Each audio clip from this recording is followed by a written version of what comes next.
है पंजाब करां की सिफ्त तेरी, है पंजाब करां की सिफ्त तेरी। पंजाब करां की सिफ्त तेरी, शाना दे सब सामान तेरे।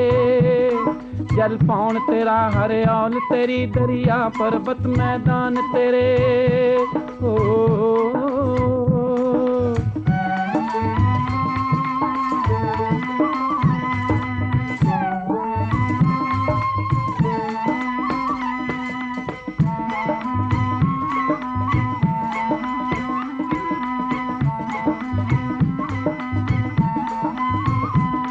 तेरी मां क्यों मिठी बोली दी जी कर दिया सिफ्त न रजदा है। उर्दू हिंदी दिया साजा विच सुर ताल तेरा ही वजदा है। बसे रसे कर बार तेरा,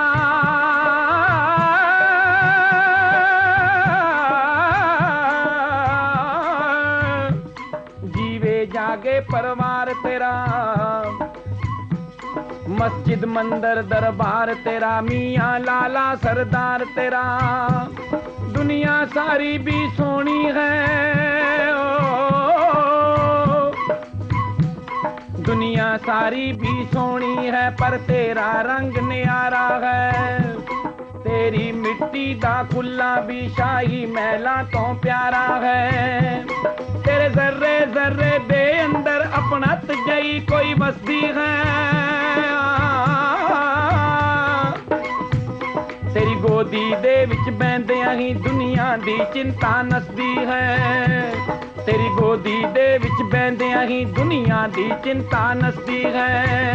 ऐ पंजाब करां की सिफ्त तेरी, ऐ पंजाब करां की सिफ्त तेरी।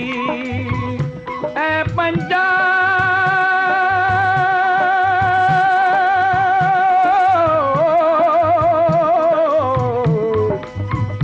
है पंजाब।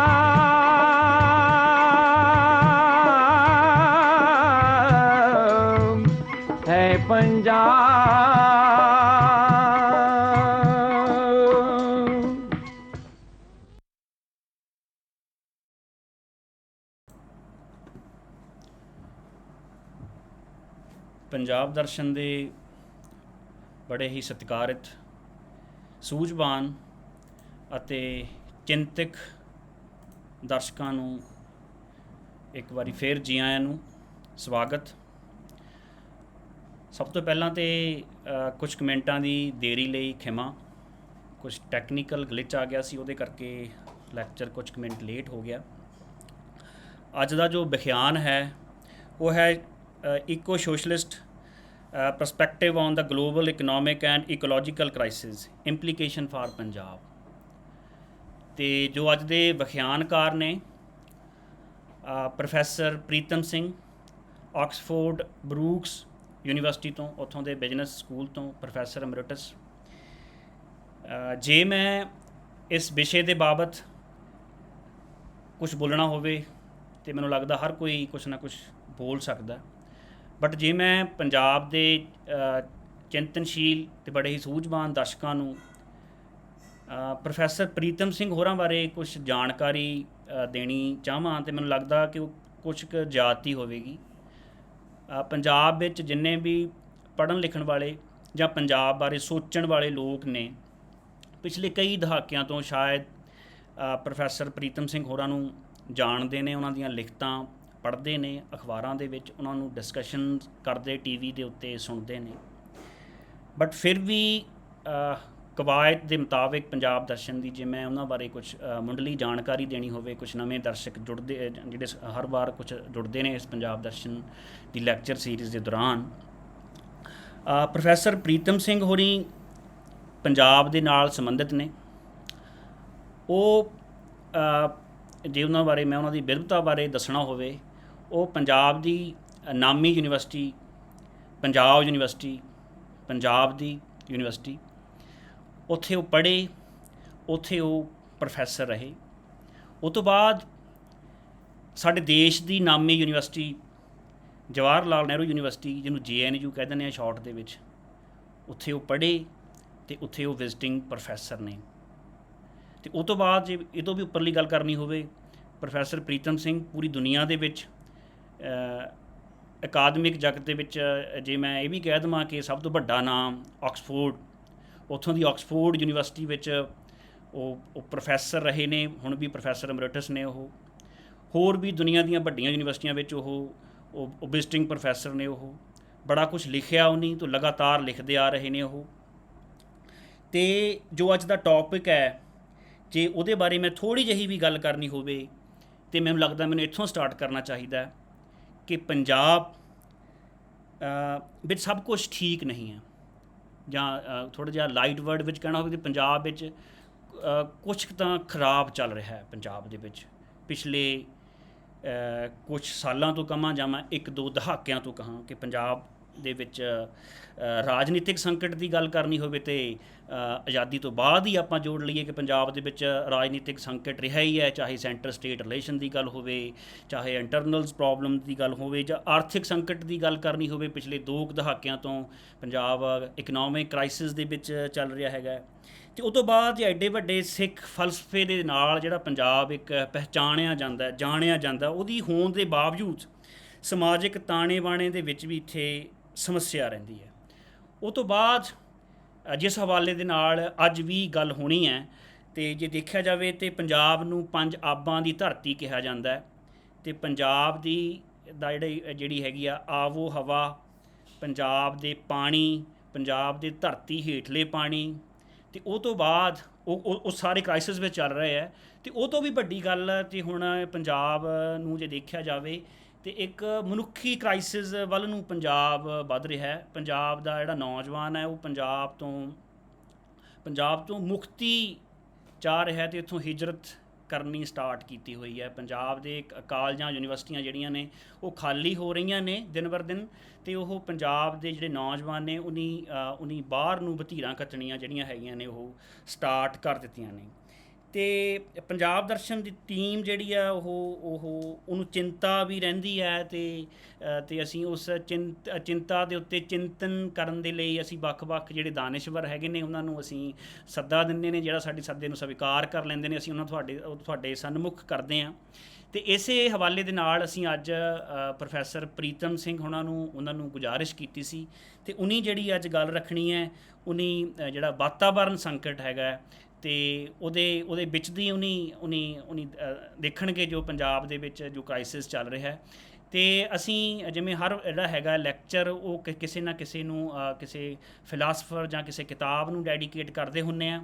ਪ੍ਰੋਫੈਸਰ ਪ੍ਰੀਤਮ ਸਿੰਘ ਉਹਨਾਂ ਨੂੰ ਇੱਕ ਪੋਲੀਟੀਕਲ ਇਕੋਨਮਿਸਟ ਵਜੋਂ ਵੀ ਜਾਣਿਆ ਜਾਂਦਾ ਹੈ, ਅਤੇ ਜਦੋਂ ਪੋਲੀਟੀਕਲ ਇਕੋਨਮੀ ਦੀ ਗੱਲ ਹੁੰਦੀ ਹੈ ਅਤੇ ਫਿਰ ਕਾਰਲ ਮਾਰਕਸ ਆਪਣੇ ਆਪ ਹੀ ਨਾਲ ਉਹ ਜੁੜ ਜਾਂਦਾ ਹੈ। ਅਤੇ ਕਾਰਲ ਮਾਰਕਸ ਹੋਰਾਂ ਦੀ ਜਿਹੜੀ ਇੱਕ ਮਹਾਨ ਕਿਤਾਬ ਹੈ ਕੈਪੀਟਲ, ਅਸੀਂ ਜਿਹੜਾ ਇਹ ਲੈਕਚਰ ਹੈਗਾ ਹੈ ਉਹਨੂੰ ਡੈਡੀਕੇਟ ਇਹ ਕੀਤਾ ਜਿਹੜਾ ਅੱਜ ਦਾ ਲੈਕਚਰ ਆ। ਅਤੇ ਹੁਣ ਮੈਂ ਪ੍ਰੋਫੈਸਰ ਸਾਹਿਬ ਉਹਨਾਂ ਨੂੰ ਗੁਜ਼ਾਰਿਸ਼ ਕਰੂੰਗਾ, ਪ੍ਰੋਫੈਸਰ ਸਾਹਿਬ ਅਸੀਂ ਟਾਈਮ ਦੀ ਲਿਮਟ ਨਹੀਂ ਰੱਖੀ ਹੋਈ, ਅਤੇ ਜਿੰਨਾ ਵੀ ਤੁਸੀਂ ਟਾਈਮ ਲੈਣਾ ਚਾਹੋ ਲੈ ਸਕਦੇ ਹੋ। ਅਤੇ ਫਿਰ ਵੀ ਤੁਹਾਡੇ ਕੋਲ ਜਿੰਨਾ ਵੀ ਟਾਈਮ ਹੋਏਗਾ, ਤੁਹਾਡੇ ਕੋਲ ਸ਼ਾਇਦ ਅੱਜ ਟਾਈਮ ਦੀ ਸ਼ਾਰਟੇਜ ਤੁਸੀਂ ਦੱਸਿਆ ਸੀ ਪਹਿਲਾਂ ਗੱਲਬਾਤ ਦੇ ਦੌਰਾਨ, ਅਤੇ ਤੁਸੀਂ ਸਰ ਹੁਣ ਆਪਣਾ ਮਾਈਕ ਔਨ ਕਰ ਲਓ ਅਤੇ ਤੁਸੀਂ ਆਪਣਾ ਜਿਹੜਾ ਲੈਕਚਰ ਹੈਗਾ ਉਹ ਸਟਾਰਟ ਕਰ ਸਕਦੇ ਹੋ। ਪ੍ਰੋਫੈਸਰ ਪ੍ਰੀਤਮ ਸਿੰਘ ਜੀ।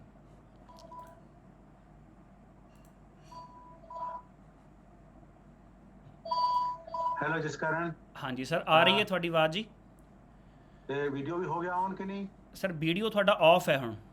ਅੱਛਾ ਵੀਡੀਓ ਆਫ ਹੈ, ਹੁਣ ਔਨ ਹੈ? ਹਾਂਜੀ ਔਨ ਹੈ ਸਰ। ਹਾਂਜੀ ਹੁਣ ਠੀਕ ਹੈ? ਹਾਂਜੀ ਸਰ। अच्छा ओके। ਸ਼ੁਕਰੀਆ, ਬਹੁਤ ਸ਼ੁਕਰੀਆ ਜਸਕਰਨ ਔਰ ਤੁਹਾਡੀ ਸਾਰੀ ਟੀਮ, ਕਮਲੇਸ਼ ਹੋਰਾਂ ਦਾ ਜਿਨ੍ਹਾਂ ਨੇ ਮੇਰੇ ਨਾਲ ਕੰਟੈਕਟ ਕੀਤਾ, ਤੇ ਅਵਤਾਰ ਸਿੰਘ ਹੋਰਾਂ ਨੇ ਵੀ ਪਹਿਲਾਂ ਇੱਕ ਵਾਰ ਕੰਟੈਕਟ ਕੀਤਾ ਸੀ। ਤੇ ਜਿਹੜਾ ਟੌਪਿਕ ਆਪਾਂ ਰੱਖਿਆ ਹੈ ਤੁਸੀਂ ਪਹਿਲਾਂ ਹੀ ਦੱਸ ਚੁੱਕੇ ਹੋ ਕਿ ਇਕੋ socialist perspective on the global economic and ecological crisis implications of Punjab. ਮੈਂ ਇਹਨੂੰ 5 ਹਿੱਸਿਆਂ 'ਚ ਵੰਡਿਆ, ਤੇ ਹਰ ਹਿੱਸੇ 'ਚ ਮੈਨੂੰ ਲੱਗਦਾ 20 ਮਿੰਟ ਲੱਗ ਹੀ ਜਾਣਗੇ। ਸੋ ਮੈਂ 1.5 ਘੰਟੇ ਦੇ ਕਰੀਬ ਖਤਮ ਹੋਏਗਾ, ਤੇ ਮੇਰੀ ਅਗਲੀ ਅਪਾਇੰਟਮੈਂਟ ਹੈਗੀ ਹੈ, ਪਰ ਹੋ ਸਕਦਾ ਕਿ ਉਹ ਮੈਨੂੰ ਵੇਟ ਕਰ ਲੈਣ। ਤੇ ਅਸੀਂ ਸ਼ੁਰੂ ਕਰਦੇ। ਮੈਂ ਇਹਨੂੰ 5 ਜਿਹੜੇ ਹਿੱਸਿਆਂ 'ਚ ਵੰਡਿਆ ਉਹ ਇਸ ਤਰ੍ਹਾਂ, ਤਾਂ ਕਿ ਤੁਹਾਨੂੰ ਪਤਾ ਲੱਗ ਜਾਏ ਕਿ ਮੈਂ ਕੀ ਕੁਝ ਕਰਨਾ। ਤੇ ਇੱਕ ਹਿੱਸਾ ਗਲੋਬਲ ਇਕਨੋਮਿਕ ਕ੍ਰਾਈਸਿਸ, ਕਿ ਕਿਹੜਾ ਹੈ ਗਲੋਬਲ ਇਕਨੋਮਿਕ ਕ੍ਰਾਈਸਿਸ, ਕੀ ਡਿਮੈਂਸ਼ਨ ਹੈ ਉਹਦੀ। ਦੂਜਾ ਜਿਹੜਾ ਗਲੋਬਲ ਇਕੋਲੋਜੀਕਲ ਕ੍ਰਾਈਸਿਸ, ਉਹ ਕਿਹੜਾ ਹੈ। ਤੇ ਤੀਜਾ ਹੈ ਕਿ ਦੋਵੇਂ ਜਿਹੜੇ ਕ੍ਰਾਈਸਿਸ ਨੇ ਇਹ ਕਿਵੇਂ ਇੰਟਰਵੋਵਨ ਨੇ, ਇੱਕ ਦੂਜੇ ਵਿੱਚ ਮਿਲੇ ਹੋਏ ਨੇ। ਤੇ ਚੌਥਾ ਜਿਹੜਾ ਇਕੋ ਸੋਸ਼ਲਿਸਟ ਪਰਸਪੈਕਟਿਵ ਕੀ ਹੈ ਇਹਨਾਂ ਦੋਨਾਂ ਕ੍ਰਾਈਸਿਸ ਦੇ ਉੱਤੇ, ਉਹ ਦੂਜੇ ਪਰਸਪੈਕਟਿਵ ਨਾਲੋਂ ਕਿਵੇਂ ਡਿਫਰੈਂਟ ਹੈ। ਪੰਜਵਾਂ ਫਿਰ ਆਪਾਂ ਇੰਪਲੀਕੇਸ਼ਨਸ ਆਫ ਪੰਜਾਬ। ਤੇ ਹੋ ਸਕਦਾ ਹੈ ਕਿ ਸਾਰੇ ਮੁੱਦੇ ਚੰਗੀ ਤਰ੍ਹਾਂ ਕਵਰ ਨਾ ਹੋਣ, ਤੇ I will be very happy to come later again, ਕਿ ਜੇ ਦਿਲਚਸਪੀ ਹੋਈ ਤੇ ਲੱਗਾ ਕਿ ਕੁਝ ਵਿਸ਼ੇ ਹੋਰ ਵਿਚਾਰ ਕਰਨ ਦੀ ਲੋੜ ਹੈ ਤਾਂ ਆਪਾਂ ਇੱਕ ਹੋਰ ਲੈਕਚਰ ਵੀ ਕਰ ਸਕਦੇ ਹਾਂ। ਤਾਂ ਪਹਿਲਾ ਜਿਹੜਾ ਗਲੋਬਲ ਇਕਨੋਮਿਕ ਕ੍ਰਾਈਸਿਸ, ਇਹਨੂੰ ਥੋੜਾ ਜਿਹਾ ਥਿਓਰੈਟੀਕਲ ਤੇ ਹਿਸਟੋਰੀਕਲ ਬੈਕਗਰਾਉਂਡ ਸਮਝਣ ਦੀ ਲੋੜ ਹੈ, ਤਾਂ ਕਿ ਤੁਸੀਂ ਜਿਹੜੇ ਇਕਨੋਮਿਕਸ ਦੇ ਸਟੂਡੈਂਟਸ ਹੈ ਉਹਨਾਂ ਨੂੰ ਤਾਂ ਸ਼ਾਇਦ ਸਮਝ ਹੋਊਗੀ, ਪਰ ਜਿਹੜੇ ਇਕਨੋਮਿਕਸ ਦੇ ਨਹੀਂ ਉਹਨਾਂ ਨੂੰ ਮੈਨੂੰ ਲੱਗਦਾ ਬਹੁਤ ਘੱਟ ਪਤਾ ਹੋਏਗਾ। ਔਰ ਮੈਂ ਸਮਝਦਾ ਕਿ ਜਿਸ ਤਰ੍ਹਾਂ ਦੀ ਇਕਨੋਮਿਕਸ ਪੜ੍ਹਾਈ ਜਾਂਦੀ ਹੈ ਕਾਲਜਾਂ ਯੂਨੀਵਰਸਿਟੀਆਂ 'ਚ ਆਮ ਤੌਰ ਤੇ, ਉਹਨਾਂ ਨੂੰ ਵੀ ਜ਼ਿਆਦਾ ਇਸ ਮਸਲੇ ਦਾ ਨਹੀਂ ਅੰਡਰਸਟੈਂਡਿੰਗ ਹੁੰਦੀ। So briefly I will touch on that, ਕਿ ਜੇ ਅਸੀਂ ਇਕਨੋਮਿਕ ਸਬਜੈਕਟ ਦੀ ਜਿਹੜੀ ਥਿੰਕਿੰਗ ਹੈ ਕਿ ਇੱਕ ਇਕਨੋਮਿਸਟ ਇਸ ਵਰਲਡ ਨੂੰ ਕਿਵੇਂ ਦੇਖਦੇ ਆ, ਉਹਨੂੰ ਦੇਖਿਆ ਜਾਵੇ ਤਾਂ ਇੱਕ ਬੜਾ ਮਹਾਨ ਜਿਹੜਾ school of thought C classical political economy, ਜਿਹਦੇ ਵਿੱਚ Adam Smith, Riccardo, Karl Marx, ਜੇ.ਐਸ. ਮਿਲ, ਉਹਦੇ 'ਚ ਕਾਰਲ ਮਾਰਕਸ ਨੂੰ ਅਸੀਂ ਇਨਕਲੂਡ ਵੀ ਕਰ ਸਕਦੇ ਹਾਂ, ਪਰ ਕਾਰਲ ਮਾਰਕਸ ਵੱਖਰਾ ਵੀ ਉਸ ਸਕੂਲ 'ਚੋਂ। ਉਸ ਜਿਹੜਾ ਸਕੂਲ ਆਫ ਥਾਟ ਹੈ ਉਹਦੀ ਇਹ ਅੰਡਰਸਟੈਂਡਿੰਗ ਸੀ, ਕਾਰਲ ਮਾਰਕਸ ਤੋਂ ਪਹਿਲਾਂ ਇਹ ਅੰਡਰਸਟੈਂਡਿੰਗ ਸੀ ਕਿ ਜਿਹੜੀ ਇਕਨੋਮੀ ਹੈ, ਇਕਨੋਮੀ ਦੇ ਵਿੱਚ ਤਿੰਨ ਵੱਡੀਆਂ ਕਲਾਸਿਸ ਨੇ ਔਰ ਹਰ ਕਲਾਸ ਦਾ ਆਪੋ ਆਪਣਾ ਸ਼ੇਅਰ ਆ ਉਸ ਇਕਨੋਮੀ ਦੇ ਵਿੱਚ ਜਿਹੜੀ ਇਕਨੋਮਿਕ ਆਊਟਪੁੱਟ ਹੁੰਦੀ ਹੈ। ਇੱਕ ਕਲਾਸ ਹੈ ਜਿਹੜੀ ਪ੍ਰੋਫਿਟ ਲੈਂਦੀ ਹੈ, ਉਹਨੂੰ ਅਸੀਂ ਕਹਿੰਦੇ ਕੈਪੀਟਲਿਸਟ ਕਲਾਸ, ਤੇ ਉਹ ਪ੍ਰੋਫਿਟ ਲੈਂਦੀ ਹੈ। ਦੂਜੀ ਕਲਾਸ ਹੈ ਲੈਂਡਲੋਰਡ ਕਲਾਸ, ਜਿਹੜੀ ਰੈਂਟ ਲੈਂਦੀ ਹੈ। ਔਰ ਤੀਜੀ ਕਲਾਸ ਹੈ ਵਰਕਿੰਗ ਕਲਾਸ, ਜਿਹੜੇ ਕਿ ਵੇਜਸ ਲੈਂਦੇ ਆ। ਤਾਂ ਉਹ ਕਲਾਸੀਕਲ ਪੋਲੀਟੀਕਲ ਇਕਨੋਮੀ ਦੇ ਮੁਤਾਬਕ ਇਹ ਸੀਗਾ ਕਿ ਇਹਨਾਂ ਤਿੰਨਾਂ ਦੇ ਵਿੱਚ ਕਲੈਸ਼ ਚੱਲਦਾ ਰਹਿੰਦਾ ਹੈ, ਕਿ ਕੈਪੀਟਲ ਦੇ ਵਿੱਚ ਤੇ ਲੈਂਡ ਦੇ ਵਿੱਚ ਤੇ ਵੇਜਸ ਦੇ ਵਿੱਚ। ਇਸੇ ਕਰਕੇ ਤਿੰਨਾਂ ਕਲਾਸਿਸ ਦੇ ਵਿੱਚ ਜਿਹੜੀਆਂ ਇਹਨਾਂ ਸ਼ੇਅਰ ਤੇ ਡਿਪੈਂਡ ਕਰਦੀਆਂ ਨੇ, ਕੈਪੀਟਲਿਸਟ ਕਲਾਸ ਤੇ ਲੈਂਡਲੋਰਡ ਕਲਾਸ ਤੇ ਵਰਕਿੰਗ ਕਲਾਸ, ਉਹ ਸਟਰਗਲ ਚੱਲਦਾ ਰਹਿੰਦਾ ਹੈ। ਇੱਕ ਦੂਜੇ ਦੇ ਉਲਟ ਨੇ ਉਹ, ਕਿ ਜਿਵੇਂ ਰਿਕਾਰਡੋ ਨੇ ਇਸ ਗੱਲ ਤੇ ਕੀਤਾ ਕਿ ਜਿਹੜੇ ਲੈਂਡਲੋਰਡ ਜਦੋਂ ਰੈਂਟ ਜ਼ਿਆਦਾ ਕਰਦੇ ਨੇ ਤਾਂ ਉਹਦਾ ਪ੍ਰੋਫਿਟੇਬਿਲਿਟੀ ਤੇ ਨੁਕਸਾਨ ਹੁੰਦਾ। ਤਾਂ ਉਹਨੇ ਸਾਰੀ ਉਮਰ ਇਸੇ ਕੰਮ ਤੇ ਲਾਈ, 50 ਸਾਲ ਉਹ ਸਟਰਗਲ ਕਰਦਾ ਰਿਹਾ ਕੈਪੀਟਲ ਦੇ ਹੱਕ ਦੇ ਵਿੱਚ, ਇੰਡਸਟਰੀਲਾਈਜੇਸ਼ਨ ਦੇ ਹੱਕ ਦੇ ਵਿੱਚ। ਤੇ ਉਹ ਕਾਰਨ ਲਾਜ਼ ਬਿੱਲ ਹੈ, ਬੜੀ ਵੱਡੀ ਕੰਟਰੋਵਰਸੀ ਹੈ, ਉਹਦੇ 'ਚੋਂ ਕਾਮਯਾਬ ਹੋਇਆ ਅਲਟੀਮੇਟਲੀ। ਤੇ ਕਾਰਲ ਮਾਰਕਸ ਦੀ ਜੋ ਕੰਟਰੀਬਿਊਸ਼ਨ ਸੀ, ਉਹ ਜਿਹੜਾ ਐਡਮ ਸਮਿਥ ਔਰ ਰਿਕਾਰਡੋ ਨੂੰ ਬੜੀਆਂ ਸ਼ਰਧਾਂਜਲੀਆਂ ਪੇਸ਼ ਕਰਦਾ ਹੈ, ਜਿਨ੍ਹਾਂ ਤੁਸੀਂ ਕਿਸੇ ਨੇ ਕੈਪੀਟਲ ਪੜ੍ਹੀ ਹੋਵੇਗੀ ਤੁਹਾਨੂੰ ਪਤਾ ਹੋਊਗਾ, ਪਰ ਉਹਨਾਂ ਨੂੰ ਕ੍ਰਿਟਿਸਾਈਜ਼ ਵੀ ਕਰਦਾ ਹੈ, ਬੜੀ ਸ਼ਾਰਪਲੀ ਕ੍ਰਿਟਿਸਾਈਜ਼ ਵੀ ਕਰਦਾ। ਤਾਂ ਉਹਦੇ 'ਚ ਮਾਰਕਸ ਦੀ ਜਿਹੜੀ ਕੰਟਰੀਬਿਊਸ਼ਨ ਇਹ ਸੀ ਕਿ ਜਿਹੜਾ ਰਿਕਾਰਡੋ ਕਹਿੰਦਾ ਸੀ ਕਿ ਕੈਪੀਟਲ ਤੇ ਲੈਂਡ ਦਾ ਬੇਸਿਕ ਕਨਸੈਪਟ ਹੈ, ਉਹ ਡਰਾਈਵ ਕਰਦਾ ਸੋਸਾਇਟੀ ਨੂੰ, ਉਹ ਇਕਨੋਮੀ ਨੂੰ ਡਰਾਈਵ ਕਰਦਾ ਹੈ, ਉਹ ਚੇਂਜ ਹੋ ਚੁੱਕਾ ਹੈ। ਹੁਣ ਕੈਪੀਟਲ ਹੈ ਡੋਮੀਨੈਂਟ ਅਫੇਅਰ ਬਣ ਚੁੱਕਾ ਹੈ, ਔਰ ਹੁਣ ਕਨਫਲਿਕਟ ਹੈ between capital and wages, the capitalist class and the working class। Future ਹੈ ਜਿਹੜਾ ਉਹ ਇਹਨਾਂ ਦੋ ਕਲਾਸਿਸ ਦੇ ਵਿੱਚ ਕਨਫਲਿਕਟ ਦੇ ਵਿੱਚ, ਤੇ ਇਹਨਾਂ ਕਲਾਸ ਦਾ ਜਿਹੜਾ ਸ਼ੇਅਰ ਹੈ ਪ੍ਰੋਫਿਟ ਤੇ ਵੇਜਸ ਉਹਦੇ ਤੇ ਹੋਊਗਾ। ਬਾਕੀ ਉਹਦੇ ਵਿੱਚ ਸਬਸਿਊਮ ਹੋ ਜਾਣਗੇ, ਜਿਹੜਾ ਰੈਂਟ ਹੈ ਉਹ ਪ੍ਰੋਫਿਟ ਸਬਸਿਊਮ ਹੋਊਗਾ, ਇਸ ਤਰ੍ਹਾਂ ਸੋ ਐਂਡ ਸੋ ਫੋਰਥ। ਤੇ ਮਾਰਕਸ ਨੇ ਜਿਹੜੀ ਕੈਪੀਟਲ ਲਿਖੀ ਸੀ ਉਹ ਇੱਥੋਂ ਹੀ ਸ਼ੁਰੂ ਹੁੰਦੀ ਹੈ, ਕਿ ਜਿਹੜਾ ਕਮੋਡਿਟੀ ਹੈ, ਤੇ ਕਮੋਡਿਟੀ ਜਿਹੜੀ ਪੈਦਾ ਹੁੰਦੀ ਹੈ ਜਿਹਨੂੰ ਅਸੀਂ ਯੂਜ਼ ਵੈਲਿਊ ਹੈ, ਜਿਹਦੀ ਐਕਸਚੇਂਜ ਵੈਲਿਊ ਵੀ ਹੈ, ਤੇ ultimately he goes into question of capital and wage conflict। ਉਹ ਜਿਹੜਾ ਫਿਲਾਸਫੀ ਸੀ ਉਹਨੂੰ ਕੁਝ ਲੋਕੀ ਜਿਨ੍ਹਾਂ ਦੇ ਇੰਟਰਸਟ ਉਹ ਫਿਲਾਸਫੀ ਅੰਡਰਮਾਈਨ ਕਰਦੀ ਸੀ, capitalist class, land owning class, ਉਹਨਾਂ ਨੂੰ ਬਹੁਤ ਦੁਖਦੀ ਸੀ, ਕਿਉਂਕਿ ਉਹਨੂੰ ਲੱਗਦਾ ਸੀ ਕਿ ਇਹ ਤਾਂ ਸਾਫ਼ ਹੀ ਕਹਿ ਰਹੇ ਨੇ ਕਿ ਕੈਪੀਟਲ ਦਾ ਤੇ ਵੇਜ ਲੇਬਰ ਦਾ ਆਪਸ ਕਨਫਲਿਕਟ ਹੈ, ਇਸ ਕਰਕੇ ਟ੍ਰੇਡ ਯੂਨੀਅਨ ਨੂੰ ਜਸਟੀਫਾਈ ਕਰਦੇ ਨੇ, ਟ੍ਰੇਡ ਯੂਨੀਅਨ ਵੇਜਸ ਡਿਮਾਂਡ ਕਰਦੀਆਂ ਨੇ, ਇਹ ਸੋਸ਼ਲਿਸਟ ਪਾਰਟੀਆਂ ਨੂੰ ਲੈਜੀਟੀਮੇਟ ਸਮਝਦੇ ਨੇ। ਉਹਦੇ ਉਲਟ ਫਿਰ 1870s ਦੇ ਵਿੱਚ ਇੱਕ ਨਵੀਂ ਕਲਾਸ, ਨਵਾਂ ਸਕੂਲ ਥਾਟ ਆਇਆ, ਜਿਹਨੂੰ ਕਹਿੰਦੇ ਨਿਓ ਕਲਾਸੀਕਲ ਪੋਲੀਟੀਕਲ ਇਕਨੋਮੀ, ਤੇ ਜਿਹਦਾ ਡਿਟੇਲ 'ਚ ਨਾ ਜਾਂਦੇ ਹੋਏ ਜਿਹਦਾ ਮੁੱਖ ਜਿਹੜਾ ਮੁੱਦਾ ਸੀ ਇਹ ਹੈ ਕਿ ਕੈਪੀਟਲ ਤੇ ਵੇਜ ਦੇ ਵਿੱਚ ਤੇ ਕੈਪੀਟਲ ਤੇ ਲੈਂਡ ਦੇ ਵਿੱਚ ਕੋਈ ਕਨਫਲਿਕਟ ਨਹੀਂ, ਉਹਨਾਂ 'ਚ ਹਾਰਮੋਨੀਅਸ ਰਿਲੇਸ਼ਨਸ਼ਿਪ ਹੈ, ਔਰ ਜਿਹੜੀ ਇਕਨੋਮੀ ਹੈ ਉਹ ਕੋਈ ਕਨਫਲਿਕਟ ਦੇ ਵਿੱਚ ਨਹੀਂ, ਇਕਨੋਮੀ ਰਿਮੇਨਸ ਇਨ ਇਕੁਇਲਿਬਰੀਅਮ।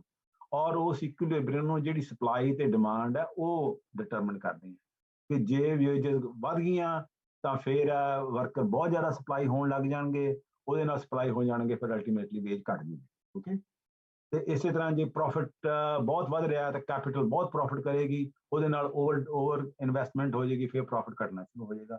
ਤਾਂ ਉਹਨਾਂ ਨੇ ਕਿਹਾ ਕਿ ਜਿਹੜੀ ਸੁਸਾਇਟੀ ਹੈ ਉਹ ਹਾਰਮੋਨੀਅਸ ਰਹਿੰਦੀ ਹੈ ਇਸ ਤਰ੍ਹਾਂ, ਉਹਦੇ 'ਚ ਕੋਈ ਕੌਨਫਲਿਕਟ ਨਹੀਂ ਹੈ, ਸਪਲਾਈ ਐਂਡ ਡਿਮਾਂਡ ਹੈ ਜਿਹੜੀਆਂ ਉਹਨੂੰ ਇਕੁਇਲਿਬਰੀਅਮ 'ਚ ਰੱਖਦੀਆਂ। ਜੇ ਕਿਤੇ ਡਿਸਇਕੁਇਲਿਬਰੀਅਮ ਪੈਦਾ ਹੁੰਦਾ ਤਾਂ ਸਪਲਾਈ ਐਂਡ ਡਿਮਾਂਡ ਉਸ ਡਿਸਇਕੁਇਲਿਬਰੀਅਮ ਨੂੰ ਰਿਜ਼ੋਲਵ ਕਰਕੇ ਫਿਰ ਇਕੁਇਲਿਬਰੀਅਮ 'ਤੇ ਜਾਂਦਾ।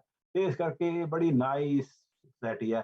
ਉਹ ਜਸਟੀਫਾਈਡ ਸੀ ਉਸ ਸੁਸਾਇਟੀ ਨੂੰ ਜਿਹੜੀ ਪ੍ਰਾਪਰਟੀ ਰਿਲੇਸ਼ਨ ਤੇ ਡਿਪੈਂਡੈਂਟ ਸੀ, ਕਿ ਜੇ ਜਿਨ੍ਹਾਂ ਕੋਲੇ ਲੈਂਡ ਹੈ, ਜਿਨ੍ਹਾਂ ਕੋਲੇ ਕੈਪੀਟਲ ਹੈ, ਉਹਨਾਂ ਨੂੰ ਵੀ ਉਸ ਤਰ੍ਹਾਂ ਹੀ ਹੱਕ ਹੈ ਜੋ ਉਸ ਤਰ੍ਹਾਂ ਨੂੰ ਜੋ ਆਪਣੀ ਵੇਜਸ ਦੇ ਡਿਪੈਂਡ ਕਰਦੇ ਆ। ਉਹ ਜਿਹੜਾ new classical school of thought ਬੜਾ ਪਾਪੂਲਰ ਹੋ ਗਿਆ, ਕਿਉਂਕਿ ਜਿਹੜੀਆਂ ਡੋਮੀਨੈਂਟ ਕਲਾਸਿਸ ਸੀ ਉਹਨਾਂ ਨੂੰ ਸੂਟ ਕਰਦਾ ਸੀ।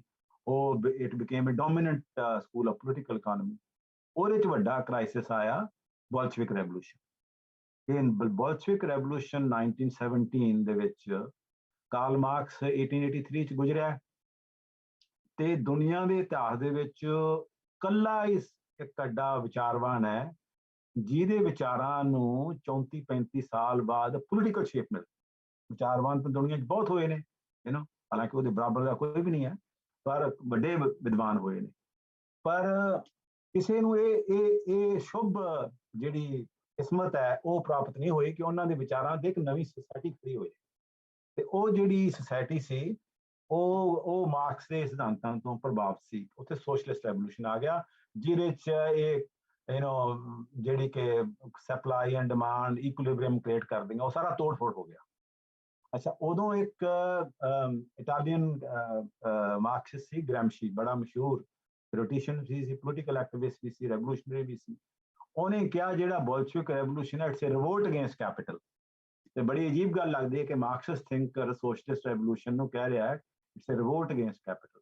ਉਹਦਾ ਕਹਿਣ ਤੋਂ ਭਾਵ ਇਹ ਸੀ ਕਿ ਜਿਹੜੇ ਮਾਰਕਸ ਦੀ ਥਿਊਰੀ ਹੈ ਉਹਦੇ ਮੁਤਾਬਕ ਇੱਕ ਨਵਾਂ ਮੋਡ ਆਫ ਪ੍ਰੋਡਕਸ਼ਨ ਉਦੋਂ ਹੀ ਪੈਦਾ ਹੁੰਦਾ ਹੈ ਜਦੋਂ old mode of production fully develop ਹੋ ਜਾਂਦਾ ਹੈ ਤੇ ਉਹ ਨਵੇਂ mode of production the basis create ਕਰ ਦਿੰਦਾ ਹੈ।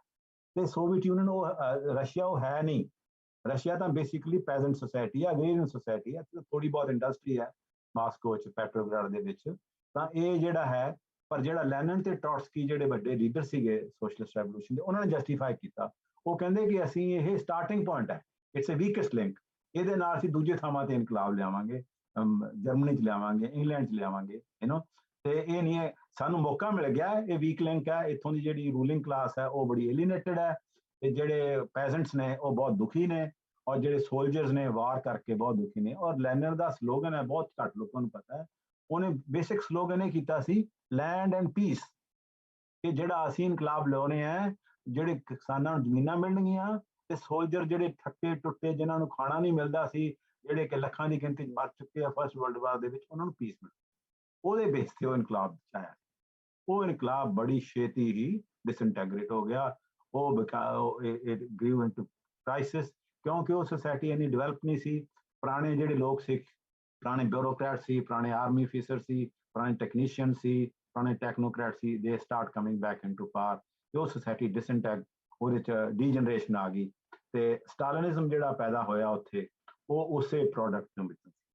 ਦੂਜੀ ਗੱਲ ਇਹ ਸੀ ਕਿ ਜਿਹੜਾ ਸਟਾਲਿਨਿਜ਼ਮ ਨੇ ਆਲਟਰਨੇਟਿਵ ਪ੍ਰੈਜ਼ੈਂਟ ਨਹੀਂ ਕੀਤਾ ਕੈਪੀਟਲਿਜ਼ਮ ਦੇ ਖਿਲਾਫ, ਕਿਉਂਕਿ ਕੈਪੀਟਲਿਜ਼ਮ ਇਸ ਗੱਲ ਤੇ ਬੇਸ ਸੀ ਕਿ ਤੁਸੀਂ ਗਰੋਥ ਕਰੀ ਚੱਲੋ, ਤੇ ਗਰੋਥ ਨਾਲ ਪਰ ਕੈਪੀਟਲ ਇਨਕਮ ਵੱਧਦੀ ਹੈ, ਪਰ ਕੈਪੀਟਲ ਇਨਕਮ ਨਾਲ ਲੋਕਾਂ ਦੀ ਖੁਸ਼ੀ ਵੱਧਦੀ ਹੈ। ਉਹਨਾਂ ਨੇ ਉਹਨੂੰ ਚੈਲੰਜ ਨਹੀਂ ਕੀਤਾ। ਉਹਨਾਂ ਨੇ ਇੰਡਸਟਰੀਅਲਾਈਜੇਸ਼ਨ ਉਦੋਂ ਵੀ ਜ਼ਿਆਦਾ ਬਰੂਟਲ ਤਰੀਕੇ ਨਾਲ ਜਾਂਦੀ, ਕਿ ਜਿਹਦੇ 'ਚ ਉਹਨਾਂ ਨੇ ਕਿਸਾਨਾਂ ਨੂੰ ਲੁੱਟ ਕੇ ਲੱਖਾਂ ਦੀ ਗਿਣਤੀ 'ਚ ਕਿਸਾਨਾਂ ਨੂੰ ਕੁੱਲ ਕਹਿ ਕੇ ਮਾਰਿਆ, ਤੇ ਬੜੀ ਜ਼ਾਲਮਾਨਾ ਕਿਸਮ ਦੀ ਸੁਸਾਇਟੀ ਪੈਦਾ ਹੋਈ। ਉਹਦੇ ਚੰਗੀਆਂ ਗੱਲਾਂ ਵੀ ਸੀਗੀਆਂ ਕਿ ਔਰਤਾਂ ਨੂੰ ਆਜ਼ਾਦੀ ਮਿਲੀ, ਔਰਤਾਂ ਨੂੰ ਐਜੂਕੇਸ਼ਨ ਮਿਲੀ, ਸੋ ਐਂਡ ਸੋ ਫੋਰਥ। ਪਰ ਉਦੋਂ ਵੱਡਾ ਜਿਹੜਾ ਨੈਕਸਟ ਜੰਪ ਹੈ ਉਹ 1929-33 'ਚ ਆਉਂਦਾ, ਗ੍ਰੇਟ ਡਿਪਰੈਸ਼ਨ, ਕਿ ਉਹ ਗਲੋਬਲ ਇਕਨੋਮਿਕ ਕ੍ਰਾਈਸਿਸ ਦੇ ਪੁਆਇੰਟ ਆਫ ਵਿਊ ਤੋਂ ਸਭ ਤੋਂ ਵੱਡਾ ਕ੍ਰਾਈਸਿਸ, ਕਿ ਉਹਦੇ ਜਿਹੜੀ ਨਿਊ ਕਲਾਸੀਕਲ ਇਕਨੋਮਿਕਸ ਬਿਲਕੁਲ ਫੇਲ ਹੋ ਗਈ, ਕਿ ਮਾਰਕੀਟ ਕੋਈ ਇਕੁਇਲਿਬਰੀਅਮ ਨਹੀਂ ਹੈ। ਲੋਕੀ ਜੌਬਸ ਮੰਗਦੇ ਆ, ਉਹਨੂੰ ਜੌਬਸ ਨਹੀਂ ਮਿਲ ਰਹੀਆਂ, ਪ੍ਰੋਡਕਸ਼ਨ ਹੁੰਦੀ ਪੈਦਾ, ਉਹਨੂੰ ਕੋਈ ਖਰੀਦ ਨਹੀਂ ਰਿਹਾ। ਤਾਂ ਉਦੋਂ ਕੇਨਜ਼ ਨੇ ਆਪਣਾ ਇੱਕ ਨਵਾਂ ਫਿਲਾਸਫੀ ਦਿੱਤੀ ਕਿ ਇਹ ਜਿਹੜਾ ਠੀਕ ਨਹੀਂ ਹੈਗਾ, ਉਹਦੇ 'ਚ ਪਬਲਿਕ ਸੈਕਟਰ ਨੂੰ, ਸਟੇਟ ਨੂੰ ਇੰਟਰਵੀਨ ਕਰਨਾ ਪਏਗਾ, ਮਾਰਕੀਟ ਕੋਲੇ ਨਹੀਂ ਛੱਡਿਆ ਜਾ ਸਕਦਾ, ਇਹ ਖਿਲਾਫ ਹੈ। ਹਾਲਾਂਕਿ ਉਹ ਆਪ ਨਿਊ ਕਲਾਸੀਕਲ ਸਕੂਲ ਪੜ੍ਹਿਆ ਸੀ, ਆਪ ਨਿਊ ਕਲਾਸੀਕਲ ਸਕੂਲ ਪੜ੍ਹਾਇਆ ਸੀ ਉਹਨੇ, ਪਰ ਇੱਕ ਵੱਡੇ ਥਿੰਕਰ ਦਾ ਇਹ ਇੱਕ ਇੰਡੈਕਸ ਹੁੰਦਾ ਹੈ ਕਿ ਉਹ ਕਿਸੇ ਪੁਰਾਣੀ ਕਿਸਮ ਦੀ ਸੋਚ ਦਾ ਗੁਲਾਮ ਨਹੀਂ ਹੁੰਦਾ। ਉਹ ਭਾਵੇਂ ਉਹਦੇ 'ਚ ਕਿੰਨੀ ਵੀ ਸ਼ਰਧਾ ਰੱਖਦਾ ਹੋਵੇ, ਜਦੋਂ ਉਹਨੂੰ ਲੱਗਦਾ ਹੈ ਕਿ ਜਿਹੜਾ ਐਗਜ਼ਿਸਟਿੰਗ ਰਿਐਲਿਟੀ ਆ ਉਹਦੇ ਖਿਲਾਫ ਹੈ, ਤਾਂ ਉਹ ਉਹਦੇ ਬਾਰੇ ਨਵੇਂ ਤੌਰ ਤੇ ਸੋਚਦਾ ਹੈ। ਇਸ ਕਰਕੇ ਨਵਾਂ ਸਿਧਾਂਤ ਦਿੱਤਾ ਤਾਂ ਕੇਨਜ਼ ਨੇ ਕਿਹਾ ਕਿ ਸਾਨੂੰ ਪਬਲਿਕ ਸਟੇਟ ਦੀ ਇੰਟਰਵੈਂਸ਼ਨ ਦੀ ਲੋੜ ਹੈ। ਫਿਰ ਉਹ ਜਿਹੜਾ ਕੇਨਜ਼ੀਅਨ ਸਿਧਾਂਤ ਸੀਗਾ ਉਹ ਬੜਾ ਪਾਪੂਲਰ ਹੋ ਗਿਆ, ਹਰ ਥਾਂ ਤੇ ਵੈਲਫੇਅਰ ਸਟੇਟ ਬਣ ਗਏ। ਬਾਕੀ ਸੋਵੀਅਤ ਯੂਨੀਅਨ ਦਾ ਜਿਹੜਾ ਡਰ ਸੀਗਾ ਕਿ ਇਹ ਇਨਕਲਾਬ ਦੂਜੀਆਂ ਥਾਵਾਂ 'ਚ ਵੀ ਨਾ ਆ ਜਾਏ, ਉਹਨੇ ਵੀ ਜਿਹੜੀਆਂ ਕੈਪੀਟਲਿਸਟ ਸੋਸਾਇਟੀ ਦੇ ਵਿੱਚ ਵੈਲਫੇਅਰ ਸਟੇਟ ਲਿਆਂਦਾ, ਜਿਹਦੇ ਵਰਕਰਸ ਦੀ ਮਿਨੀਮਮ ਵੇਜਸ, ਉਹਨਾਂ ਨੂੰ ਪੈਨਸ਼ਨ, ਉਹਨਾਂ ਨੂੰ ਸਿਕਿਉਰਿਟੀ, ਉਹਨਾਂ ਨੂੰ unemployment benefit, free health care, ਉਹ ਸਾਰਾ ਕੁਝ ਆਇਆ। ਉਹ ਇੱਕ ਕੈਪੀਟਲਿਜ਼ਮ ਦੇ ਵਿੱਚ ਕਾਫੀ ਵੱਡੀ ਚੇਂਜ ਆਈ ਸੈਕੰਡ ਤੋਂ ਬਾਅਦ। ਤਾਂ ਸੈਕੰਡ ਵਰਲਡ ਵਾਰ ਤੋਂ ਬਾਅਦ ਜਿਹੜੀ ਰੀਕਨਸਟਰਕਸ਼ਨ ਹੋਈ, ਉਹਨੇ ਕੈਪੀਟਲਿਜ਼ਮ ਨੂੰ ਬਹੁਤ ਹੁਲਾਰਾ ਦਿੱਤਾ, ਜਿਹੜਾ ਕਿ ਅੱਜ ਕੱਲ੍ਹ ਅਸੀਂ ਦੇਖਦੇ ਹਾਂ ਕਿ ਲੋਕਾਂ ਕੋਲ ਕਾਰਾਂ ਨੇ, ਰੈਫ੍ਰਿਜਰੇਟਰ ਨੇ ਔਰ ਟੈਲੀਵਿਜ਼ਨਸ ਨੇ। ਇੰਗਲੈਂਡ ਦੇ ਵਿੱਚ ਵੀ ਲੋਕਾਂ ਨਾਲ ਗੱਲ ਕਰੋ ਤਾਂ ਉਹ ਦੱਸਦੇ ਆ ਕਿ ਉਹਨਾਂ ਕੋਲ ਦਾਦਿਆਂ ਪੜਦਾਦਿਆਂ ਕੋਲ ਨਹੀਂ ਸੀਗਾ, ਉਹਨਾਂ ਕੋਲ ਕਾਰਾਂ ਨਹੀਂ ਸੀਗੀਆਂ। ਇਹ ਜਿਹੜੀਆਂ ਸਾਰੀਆਂ ਚੀਜ਼ਾਂ ਪ੍ਰੋਡਕਟ ਹੈ, ਜਿਹਨੂੰ ਅਸੀਂ ਕਹਿੰਦੇ ਆ ਡਿਊਰੇਬਲ ਪ੍ਰੋਡਕਟ, ਇਹ ਲੇਟ 1950 ਦਾ ਪ੍ਰੋਡਕਟ ਹੈ। ਕਿ ਉਹ ਹੋਇਆ ਕਿ ਉਹਦੇ ਨਾਲ ਇਕਨੋਮਿਕ ਗਰੋਥ ਵੀ ਹੋ ਰਹੀ ਸੀ ਤੇ ਫੁੱਲ ਇੰਪਲੋਇਮੈਂਟ ਵੀ ਹੋ ਰਹੀ ਸੀ, ਇਨਫਲੇਸ਼ਨ ਘੱਟ ਸੀਗਾ, ਔਰ ਇਹਨੂੰ ਅਸੀਂ ਗੋਲਡਨ ਏਜ ਕਹਿੰਦੇ ਆ, ਗੋਲਡਨ ਏਜ ਆਫ ਕੈਪੀਟਲਿਜ਼ਮ, ਕਿ ਲਾਰਜ ਸਕੇਲ ਤੇ ਪ੍ਰੋਡਕਸ਼ਨ ਕਰੋ ਔਰ ਉਹਦੇ ਨਾਲ ਪ੍ਰੋਫਿਟੇਬਿਲਿਟੀ ਨਿਕਲੇਗੀ, ਉਹਦੇ ਚੋਂ ਸ਼ੇਅਰ ਇੱਕ ਵਰਕਰਸ ਨੂੰ ਵੀ ਦਿਓ, ਉਹਨਾਂ ਕੋਲੇ ਵਰਕਰਸ ਕੋਲੇ ਵੇਜਸ ਆਉਣਗੀਆਂ, ਉਹ ਉਹਨਾਂ ਵੇਜਸ ਨਾਲ ਚੀਜ਼ਾਂ ਖਰੀਦਣਗੇ, ਪੈਦਾਵਾਰ ਹੋਰ ਵਧੀ ਜਾਊਗੀ ਤੇ ਇਟਸ ਅ ਵੰਡਰਫੁਲ ਵਰਲਡ। ਉਹ ਜਿਹੜਾ ਕ੍ਰਾਈਸਿਸ ਹੈ, ਉਹ ਜਦੋਂ ਆਇਲ ਕ੍ਰਾਈਸਿਸ ਪੈਦਾ ਹੋਇਆ 1973 ਤੋਂ ਬਾਅਦ, ਉਹਦੇ ਨਾਲ ਵਿਖਰਨਾ ਸ਼ੁਰੂ ਹੋ ਗਿਆ ਤੇ ਜਿਹੜੀ ਕੇਨਜ਼ੀਅਨ ਇਕਨੋਮਿਕਸ ਵੀ ਕ੍ਰਾਈਸਿਸ 'ਚ ਆ ਗਈ। ਉਸ ਤੋਂ ਬਾਅਦ ਨਿਊ ਲਿਬਰਲ ਇਕਨੋਮਿਕਸ ਦਾ ਫੇਜ਼ ਸ਼ੁਰੂ ਹੁੰਦਾ ਹੈ ਕਿ ਨਹੀਂ, ਸਾਨੂੰ ਜਿਹੜਾ ਮਾਰਕੀਟ ਵੱਲ ਮੁੜਨਾ ਚਾਹੀਦਾ, ਔਰ ਮਾਰਕੀਟ ਵੱਲ ਮੁੜਨ ਲਈ ਸਾਨੂੰ ਜ਼ੁਲਮ ਵੀ ਕਰਨਾ ਪਵੇ ਤਾਂ ਕਰਨਾ ਚਾਹੀਦਾ ਹੈ, ਜਿਹਦੇ 'ਚ ਕਿ ਚਿਲੀ ਦੇ ਵਿੱਚ ਜਿਹੜਾ ਪੀਸਫੁਲ ਤਰੀਕੇ ਨਾਲ ਇਨਕਲਾਬ ਆਇਆ ਸੀ, ਉਹਨੂੰ ਡਿਫੀਟ ਕੀਤਾ ਗਿਆ। ਔਰ ਮਿਲਟਨ ਫਰੀਡਮੈਨ ਹੈ ਜਿਹੜਾ ਉਹਦਾ Godfather of new Liberal economics, ਉਹਨੇ ਕਿਹਾ ਕਿ ਸਟੇਟ ਇੰਟਰਵੀਨ ਕਰੂਗਾ ਮਾਰਕੀਟ ਨੂੰ ਡਿਵੈਲਪ ਕਰਨ ਲਈ, ਨਹੀਂ ਤਾਂ ਆਪਸ ਦੇ ਵਿੱਚ ਗੱਲਾਂ ਦੀ ਕੰਟਰਡਿਕਸ਼ਨ ਹੈ। ਪਰ ਇਹ ਹੁਣ ਨਿਊ ਲਿਬਰਲਸ ਨੇ ਉਹ ਸਟੇਟ ਨੂੰ ਡਿਨਾਈ ਨਹੀਂ ਕਰਦੇ, ਔਰ ਉਹ ਕਹਿੰਦੇ ਕਿ ਸਟੇਟ ਨੂੰ ਤਾਂ ਯੂਜ਼ ਕਰੋ ਤਾਂ ਕਿ ਅਸੀਂ ਮਾਰਕੀਟ ਨੂੰ ਹੱਲਾਸ਼ੇਰੀ ਦੇਈਏ। ਉਹ ਜਿਹੜਾ ਥਾਟ ਹੈ, ਜਿਹੜਾ ਕਿ ਗਲੋਬਲ ਲੈਵਲ ਤੇ ਮਾਰਗਰਟ ਥੈਚਰ ਤੇ ਰੀਗਨ ਨੇ ਜਾਂਦਾ, ਉਹ ਇੰਡੀਆ ਦੇ ਵਿੱਚ 1990 ਦੇ ਵਿੱਚ ਆਇਆ। ਉਸ ਤੋਂ ਬਾਅਦ ਇਹ ਲੱਗਾ ਕਿ ਚੰਗਾ ਪੀਰੀਅਡ ਹੈ ਕੈਪੀਟਲਿਜ਼ਮ ਗਰੋਥ ਦਾ। ਪਰ ਉਸ ਤੋਂ ਬਾਅਦ ਵੱਡਾ ਕ੍ਰਾਈਸਿਸ 2007-2008 ਦੇ ਵਿੱਚ ਆਇਆ, ਜਿਹਦੇ 'ਚ ਮੇਨਲੀ ਫਾਈਨੈਂਸ਼ੀਅਲ ਕ੍ਰਾਈਸਿਸ ਸੀਗਾ, ਪਰ ਉਹਦੇ 'ਚ ਫੂਡ ਕ੍ਰਾਈਸਿਸ ਵੀ ਸੀਗਾ ਔਰ એનર્ਜੀ ਕ੍ਰਾਈਸਿਸ ਵੀ ਸੀਗਾ। ਉਹ ਪਹਿਲਾਂ ਆਏ ਪਰ ਬਾਅਦ ਦੇ ਵਿੱਚ ਫਾਈਨੈਂਸ਼ੀਅਲ ਕ੍ਰਾਈਸਿਸ। ਪਰ ਬੜੀ ਛੇਤੀ ਜਿਹੜੀਆਂ ਕੈਪੀਟਲਿਸਟ ਇਕਨੋਮੀ ਨੇ ਉਹਦੇ ਤੋਂ ਆਪਣੇ ਆਪ ਨੂੰ ਰੀਕੂਪ ਕਰ ਲਿਆ, ਔਰ ਜਿਹੜੀ ਪੁਰਾਣੀ ਆਸਟੈਰਿਟੀ ਇਕਨੋਮਿਕ ਸੀ ਕਿ ਸਟੇਟ ਨੂੰ ਡਿਕਰਾਈ ਕੀਤਾ ਜਾਵੇ, ਮਾਰਕੀਟ ਨੂੰ ਪਾਇਆ ਜਾਵੇ, again it came back and that became a dominant school of thought. ਉਹਨੂੰ ਹੁਣ 2002 ਦੇ ਵਿੱਚ ਬੜਾ ਵੱਡਾ ਕ੍ਰਾਈਸਿਸ ਆ ਰਿਹਾ। ਉਹਦੇ ਵਿੱਚ ਜਿਹੜਾ ਇੱਕ ਪਾਸੇ ਇਕਨੋਮਿਕ ਕ੍ਰਾਈਸਿਸ ਹੈ, ਦੂਜੇ ਪਾਸੇ ਇਕੋਲੋਜੀਕਲ ਕ੍ਰਾਈਸਿਸ ਹੈ। ਇਕਨੋਮਿਕ ਕ੍ਰਾਈਸਿਸ ਦੀ ਮੇਨ ਡਿਮੈਂਸ਼ਨ ਹੈ ਜਿਹੜੀ ਉਹ ਹੈ ਕਿ ਪਹਿਲੀ ਵਾਰ ਇਹ ਹੋ ਰਿਹਾ ਹੈ ਕਿ ਇੰਨੀ ਅਨਇੰਪਲੋਇਮੈਂਟ ਹੈ, ਪਰ ਉਹਦੇ ਨਾਲ ਹੀ ਇੰਨਾ ਇਨਫਲੇਸ਼ਨ। ਕਿਉਂਕਿ ਪੁਰਾਣਾ ਜਿਹੜਾ ਸਕੂਲ ਆਫ ਥਾਟ ਸੀ ਉਹਦੇ 'ਚ ਮੰਨਿਆ ਜਾਂਦਾ ਸੀ ਕਿ ਜੇ ਥੋੜੀ ਬਹੁਤ ਅਨਇੰਪਲੋਇਮੈਂਟ ਰਹੇਗੀ ਤਾਂ ਵੇਜਸ ਲੋ ਰਹਿਣਗੀਆਂ, ਉਹਦੇ ਨਾਲ ਇਨਫਲੇਸ਼ਨ ਨਹੀਂ ਵਧੂਗਾ। ਤੇ ਇਨਫਲੇਸ਼ਨ ਬਹੁਤ ਵੱਧ ਰਿਹਾ ਹੈ, ਸੈਂਟਰਲ ਬੈਂਕਸ ਨੂੰ ਕੋਈ ਸਮਝ ਨਹੀਂ ਆ ਰਹੀ। ਜੇ ਇਸ ਵਕਤ ਕਿਹਾ ਜਾਵੇ ਕਿ ਜਿਹੜੇ ਸੈਂਟਰਲ ਬੈਂਕਰਸ ਨੇ ਜਾਂ ਪਾਲਿਸੀ ਮੇਕਰਸ ਨੇ ਕੈਪੀਟਲਿਸਟ ਇਕਨੋਮੀ ਦਾ, ਉਹਨਾਂ ਨੂੰ ਕੋਈ ਪੂਰੀ ਸਮਝ ਨਹੀਂ ਹੈ, ਸਾਰੇ ਕਨਫਿਊਜ਼ਨ 'ਚ ਨੇ, ਉਹਨਾਂ ਨੂੰ ਸਮਝ ਨਹੀਂ ਆ ਰਹੀ ਕੀ ਹੈ। ਉਹ ਜਿਹੜਾ ਰਸ਼ੀਆ ਯੂਕਰੇਨ 'ਚ ਕਨਫਲਿਕਟ ਹੋਇਆ, ਉਹਨੇ ਵੀ ਐਕਸੈਂਚੁਏਟ ਕਰਤਾ, ਉਹਦੇ ਨਾਲ ਸਪਲਾਈ ਚੇਨਸ ਟੁੱਟ ਗਈਆਂ, એનર્ਜੀ ਕ੍ਰਾਈਸਿਸ ਪੈਦਾ ਹੋ ਗਿਆ, ਪੈਟਰੋਲ ਦੀਆਂ ਪ੍ਰਾਈਸਿਸ ਵੱਧ ਗਈਆਂ, ਲੋਕਾਂ ਦੀ ਕਾਸਟ ਆਫ ਲਿਵਿੰਗ ਘਟ ਗਈ। ਤਾਂ ਹੁਣ ਮਤਲਬ ਇੱਕ ਸਿਚੁਏਸ਼ਨ ਹੈ, ਇਹਨੂੰ ਅਸੀਂ ਸਟੈਗਫਲੇਸ਼ਨ ਵੀ ਕਹਿ ਸਕਦੇ ਹਾਂ, ਕਿ ਜਿਹੜਾ ਇਕਨੋਮਿਕ ਕ੍ਰਾਈਸਿਸ ਹੈ ਕਿ ਲੋਕਾਂ ਦੀਆਂ ਲਿਵਿੰਗ ਕੰਡੀਸ਼ਨਸ ਬਹੁਤ ਹਿੱਟ ਹੋਈਆਂ। ਹੁਣ ਇਹ ਹੈ ਕਿ ਵੈਸਟ ਦੇ ਵਿੱਚ ਵੀ ਸਟ੍ਰਾਈਕਸ ਹੋ ਰਹੀਆਂ ਥਾਂ ਥਾਂ ਤੇ, ਇਟਲੀ 'ਚ, ਇੰਗਲੈਂਡ 'ਚ, ਫਰਾਂਸ ਦੇ ਵਿੱਚ, ਔਰ ਉਹਨਾਂ ਨੂੰ ਸਮਝ ਨਹੀਂ ਆ ਰਹੀ ਕਿ ਇਸ ਕ੍ਰਾਈਸਿਸ ਦੇ ਵਿੱਚ ਕਿਵੇਂ ਨਿਕਲੇਗਾ। So basically, that is an overview of the economic crisis. Now I'll come to global ecological crisis. Global crisis ਕੀ ਹੈ? ਉਦੋਂ ਪਹਿਲਾਂ ਜੋ ਵੱਡਾ ਇਕਨੋਮਿਕ ਕ੍ਰਾਈਸਿਸ ਮੈਂ ਮੈਂਸ਼ਨ ਕੀਤਾ ਸੀ ਉਹ 1929-33 ਚ ਇਹਨੂੰ ਗ੍ਰੇਟ ਡਿਪਰੈਸ਼ਨ ਕਹਿੰਦੇ। ਉਸ ਵਕਤ ਨਾ ਤਾਂ ਇਕੋਲੋਜੀ ਬਾਰੇ ਬਹੁਤ ਸਮਝ ਸੀ, ਥੋੜੀ ਬਹੁਤ ਸੀ, ਹਾਲਾਂਕਿ ਸੋਵੀਅਤ ਯੂਨੀਅਨ ਦੇ ਵਿੱਚ ਵੀ ਚੰਗੇ ਲੋਕ ਸੀਗੇ ਜਿਨ੍ਹਾਂ ਨੇ ਇਕੋਲੋਜੀ ਤੇ ਰਿਸਰਚ ਕੀਤੀ, ਪਰ ਸਟਾਲਿਨ ਨੇ ਉਹਨਾਂ ਨੂੰ ਜਾਂ ਇੰਪ੍ਰਿਜ਼ਨ ਕਰਤਾ ਜਾਂ ਮਾਰਤਾ, ਔਰ ਉੱਥੇ ਕੁਝ ਇਨੀਸ਼ੀਏਟਿਵ ਹੋਏ ਵੀ ਸੀ ਕਿ ਇਕੋਲੋਜੀ ਨੂੰ ਬਚਾਇਆ ਜਾਵੇ, ਪਰ ਉਹ ਕਾਮਯਾਬ ਨਹੀਂ ਹੋਏ। ਪਰ ਗਲੋਬਲ ਲੈਵਲ ਤੇ ਇਕੋਲੋਜੀ ਦੀ ਸਮਝ ਨਹੀਂ ਸੀ। ਦੂਜੇ ਪਾਸੇ ਇਹ ਹੈ ਕਿ ਜਿਹੜੀ ਗਲੋਬਲ ਹੀਟਿੰਗ ਅਸੀਂ ਦੇਖ ਰਹੇ ਹਾਂ ਕਿ ਟੈਂਪਰੇਚਰ ਇੰਨੇ ਵੱਧ ਰਿਹਾ ਕਿ ਸਪੇਨ ਤੇ ਇੱਥੋਂ ਦੇ ਕੰਟਰੀ ਦੇ ਵਿੱਚ 45 ਡਿਗਰੀ ਸੈਂਟੀਗ੍ਰੇਡ ਹੋ ਰਿਹਾ, ਔਰ ਜਿਹੜਾ ਕਿ ਅਨਹਰਡ ਹੈ। ਹੁਣ ਤੁਸੀਂ ਤਾਂ ਹੁਣ ਲੰਘ ਹੀ ਰਹੇ ਹੋ ਕਿ ਕਿੰਨੀ ਹੀਟ ਵੇਵ ਹੈ, ਕਿ ਇੰਨਾ ਟੈਂਪਰੇਚਰ ਹੈ। ਉਹ ਦਿਸ ਇਜ਼ ਅ ਰਿਫਲੈਕਸ਼ਨ ਕਿ ਜਿਹੜਾ ਐਵਰੇਜ ਗਲੋਬਲ ਟੈਂਪਰੇਚਰ ਹੈ ਉਹ ਬਹੁਤ ਵੱਧ ਰਿਹਾ। ਉਹਦੀ ਇੱਕ ਜਿਹੜੀ ਇੰਡੀਕੇਸ਼ਨ ਇਹ ਹੈ ਕਿ ਜਿਹੜਾ ਪੈਰਿਸ ਐਗਰੀਮੈਂਟ ਹੋਇਆ ਸੀ ਉਹਦੇ 'ਚ ਜਿਹੜੇ ਸਾਇੰਟਿਸਟ ਨੇ, ਔਰ ਇਹ ਕੋਈ ਮਤਲਬ ਗੱਲ ਕਹਿਣ ਦੀ ਨਹੀਂ ਕਿ ਕੋਈ ਇੱਕ ਜਾਂ ਦੋ ਬੰਦੇ ਕਹਿ ਰਹੇ ਨੇ, ਜਿਹੜਾ inter government panel on climate change ਹੈ UNO ਦੀ ਛਤਰ ਛਾਇਆ ਦੇ ਥੱਲੇ ਸਾਰੇ ਮੁਲਕਾਂ ਦੇ ਵਧੀਆ ਜਿਹੜੇ ਬਾਇਓਲੋਜੀਕਲ ਸਾਇੰਟਿਸਟ ਨੇ, ਫਿਜ਼ਿਸਿਸਟ ਨੇ, ਜਿਹੜੇ, ਕਿਉਂਕਿ এনवायरमेंट ਹੈ ਜਿਹੜਾ ਬੜਾ ਕੰਪਲੈਕਸ ਹੈ। এনवायरमेंट ਦੇ ਵਿੱਚ ਬਿਓਲੋਜੀ ਵੀ ਹੈ, এনवायरमेंट ਦੇ ਵਿੱਚ ਫਿਜ਼ਿਕਸ ਵੀ ਹੈ, এনवायरमेंट ਦੇ ਵਿੱਚ ਕੈਮਿਸਟਰੀ ਵੀ ਹੈ, এনवायरमेंट ਦੇ ਵਿੱਚ ਇਕਨੋਮਿਕਸ ਵੀ ਹੈ। ਉਹਨੂੰ ਸਮਝਣ ਲਈ you need cooperation of different kinds of discipline. ਉਹ ਇਸ ਨਤੀਜੇ ਤੇ ਪਹੁੰਚੇ ਕਿ ਜਿਸ ਤਰ੍ਹਾਂ ਗਲੋਬਲ ਵਾਰਮਿੰਗ ਹੋ ਰਹੀ ਹੈ, ਜੇ 2030 ਤੱਕ ਸਾਡਾ ਐਵਰੇਜ ਟੈਂਪਰੇਚਰ ਧਰਤੀ ਦਾ 1.5 ਡਿਗਰੀ ਵੱਧ ਗਿਆ ਪ੍ਰੀ ਇੰਡਸਟਰੀਅਲ ਏਜ ਨੂੰ। ਪ੍ਰੀ ਇੰਡਸਟਰੀਅਲ ਏਜ ਬੇਸਿਕਲੀ ਗਿਣੀ ਜਾਂਦੀ ਹੈ 1850 ਤੋਂ ਪਹਿਲਾਂ। ਓਕੇ, ਜੇ ਉਸ ਤੋਂ ਉਦੋਂ ਦਾ ਜਿਹੜਾ ਐਵਰੇਜ ਟੈਂਪਰੇਚਰ ਹੈ ਉਹਦੇ ਮੁਤਾਬਕ 1.5 ਡਿਗਰੀ ਤੋਂ ਉੱਪਰ ਚਲਾ ਗਿਆ ਟੈਂਪਰੇਚਰ, ਤਾਂ ਇੱਥੇ ਐਸੀਆਂ ਇਰਵਰਸੀਬਲ ਚੇਂਜਸ ਆ ਗਈਆਂ ਜਿਹਨੂੰ ਕੰਟਰੋਲ ਨਹੀਂ ਕਰ ਸਕਦਾ। ਓਕੇ, ਫਲੱਡਸ ਆਉਣਗੇ ਜਿਨ੍ਹਾਂ ਦਾ ਪਤਾ ਨਹੀਂ ਲੱਗੂਗਾ ਕਿ ਕੀ ਕਰਨਾ, ਸਾਈਕਲੋਨਸ ਆਉਣਗੇ, ਤੂਫਾਨ ਆਉਣਗੇ, ਸੁਨਾਮੀਜ਼ ਆਉਣਗੇ, ਭੁਚਾਲ ਵੀ ਆ ਸਕਦੇ ਆ, ਤੇ we will reach a point of collapse, ਜਿਹਨੂੰ ਅਸੀਂ ਕਹਿੰਦੇ ਹਾਂ ਕਿ এনवायरमेंटल ਸੋਸ਼ਲ ਕੋਲੈਪਸ, ਕਿ ਜਿਹਦੇ ਜਾਨਵਰ ਪੰਛੀ ਮਰਨਗੇ, ਹਵਾ ਜਿਹੜੀ ਪੋਲਿਊਟ ਹੋ ਚੁੱਕੀ ਹੋਊਗੀ, ਪਾਣੀ ਪੋਲਿਊਟ ਹੋ ਚੁੱਕੂਗਾ, ਮਰੇ ਜਾਨਵਰ ਪੰਛੀ ਪਾਣੀ ਚਲੇ ਜਾਣਗੇ, ਤਾਂ it is a question of almost collapse. Okay, ਤੇ ਉਹਦੇ ਨਾਲ ਇੱਕ ਤਾਂ ਇਹ ਹੈ। ਦੂਜਾ ਜਿਹੜਾ ਇੱਕ ਆਸਪੈਕਟ ਹੈ ਆਮ ਲੋਕੀ ਨਹੀਂ ਸਮਝਦੇ, ਜਿਹੜਾ ਇਹ ਗਲੋਬਲ ਹੀਟਿੰਗ ਵਾਲੀ ਗੱਲ ਆਮ ਲੋਕਾਂ ਨੂੰ ਸਮਝ ਆ ਰਹੀ ਹੈ ਕਿਉਂਕਿ ਉਹ ਐਕਸਪੀਰੀਅੰਸ ਕਰ ਰਹੇ ਕਿ ਇੰਨੀ ਹੀਟ ਹੈ ਜਿਹੜੀ ਕਿੱਥੋਂ ਆ ਰਹੀ ਹੈ। ਤਾਂ ਲੋਕਾਂ ਨੂੰ ਸਮਝ ਆ ਰਹੀ ਹੈ ਕਿ ਜਿਹੜੀਆਂ ਗਲੋਬਲ ਐਮਿਸ਼ਨਸ ਹੁੰਦੀਆਂ, ਜਿਹੜਾ ਪੈਟਰੋਲ ਅਸੀਂ ਯੂਜ਼ ਕਰਦੇ ਆ, ਵੱਡਾ ਕਾਰਨ ਇਹ ਹੈ ਪੈਟਰੋਲ, ਗੈਸ ਤੇ ਕੋਲ। ਇਹ ਤਿੰਨ ਵੱਡੇ ਕੰਟਰੀਬਿਊਟਰਸ ਨੇ, ਪਰ ਇਹ ਹੀ ਜਹਾਜ਼ਾਂ 'ਚ ਯੂਜ਼ ਹੁੰਦੇ ਨੇ, ਇਹ ਕਾਰਾਂ 'ਚ ਯੂਜ਼ ਹੁੰਦੇ ਨੇ। ਇਸ ਕਰਕੇ ਜਿਹੜਾ 에ਅਰ ਟਰੈਵਲ ਕਰਨਾ ਲੱਗਦਾ ਬੜਾ ਇੰਟਰਸਟਿੰਗ ਹੈ, ਕਾਰ ਬੜੀ ਇੰਟਰਸਟਿੰਗ ਲੱਗਦੀ ਹੈ, ਪਰ from the view point of most developed thought these are environmental monsters. Okay, ਔਰ ਜੇ ਅਸੀਂ ਇਹਨਾਂ ਨੂੰ এনवायरमेंटल ਮੌਨਸਟਰਸ ਕਹਾਂਗੇ ਤਾਂ ਜਿਹੜੀ ਇਹਨਾਂ ਦੀ ਇੱਕ ਅਲਿਓਰ ਹੈ ਕਿ ਕਾਰ ਸੋਹਣੀ ਹੋਣੀ ਚਾਹੀਦੀ ਹੈ, ਵੱਡੀ ਹੋਣੀ ਚਾਹੀਦੀ ਹੈ, ਟੁੱਟ ਜਾਂਦੀ ਹੈ। ਇਹ ਲੋਕਾਂ ਦੀ ਕੌਨਸ਼ੀਅਸਨੈਸ ਦਾ ਹਿੱਲਾ ਨਹੀਂ ਬਣ ਸਕੀ। ਕੁਝ ਹਿੱਸਿਆਂ 'ਚ ਹੈਗੀ ਹੈ ਜਿੱਥੇ ਗ੍ਰੀਨ ਪਾਰਟੀਆਂ ਨੇ, ਗ੍ਰੀਨ ਆਰਗੇਨਾਈਜੇਸ਼ਨਸ ਨੇ, ਜਿੱਥੇ ਖੱਬੀਆਂ ਪਾਰਟੀਆਂ ਨੇ ਇਹਦੇ ਬਾਰੇ ਸੋਚਿਆ ਹੈ, ਉਹਨਾਂ 'ਚ ਸਮਝ ਆ ਰਹੀ ਹੈ। ਇੱਕ ਤਾਂ ਜਿਹੜਾ ਗਲੋਬਲ ਇਕੋਲੋਜੀਕਲ ਕ੍ਰਾਈਸਿਸ ਦੀ ਇਹ ਡਿਮੈਂਸ਼ਨ ਹੈ ਕਿ ਗਲੋਬਲ ਹੀਟਿੰਗ ਹੋ ਰਹੀ ਹੈ ਔਰ ਉਹਦੇ ਨਾਲ ਜਿਹੜੇ ਇਰਰਿਵਰਸੀਬਲ ਚੇਂਜਸ ਆਉਣਗੀਆਂ ਜਿਹਨੂੰ ਕੰਟਰੋਲ ਕਰਨਾ ਹੋਊਗਾ।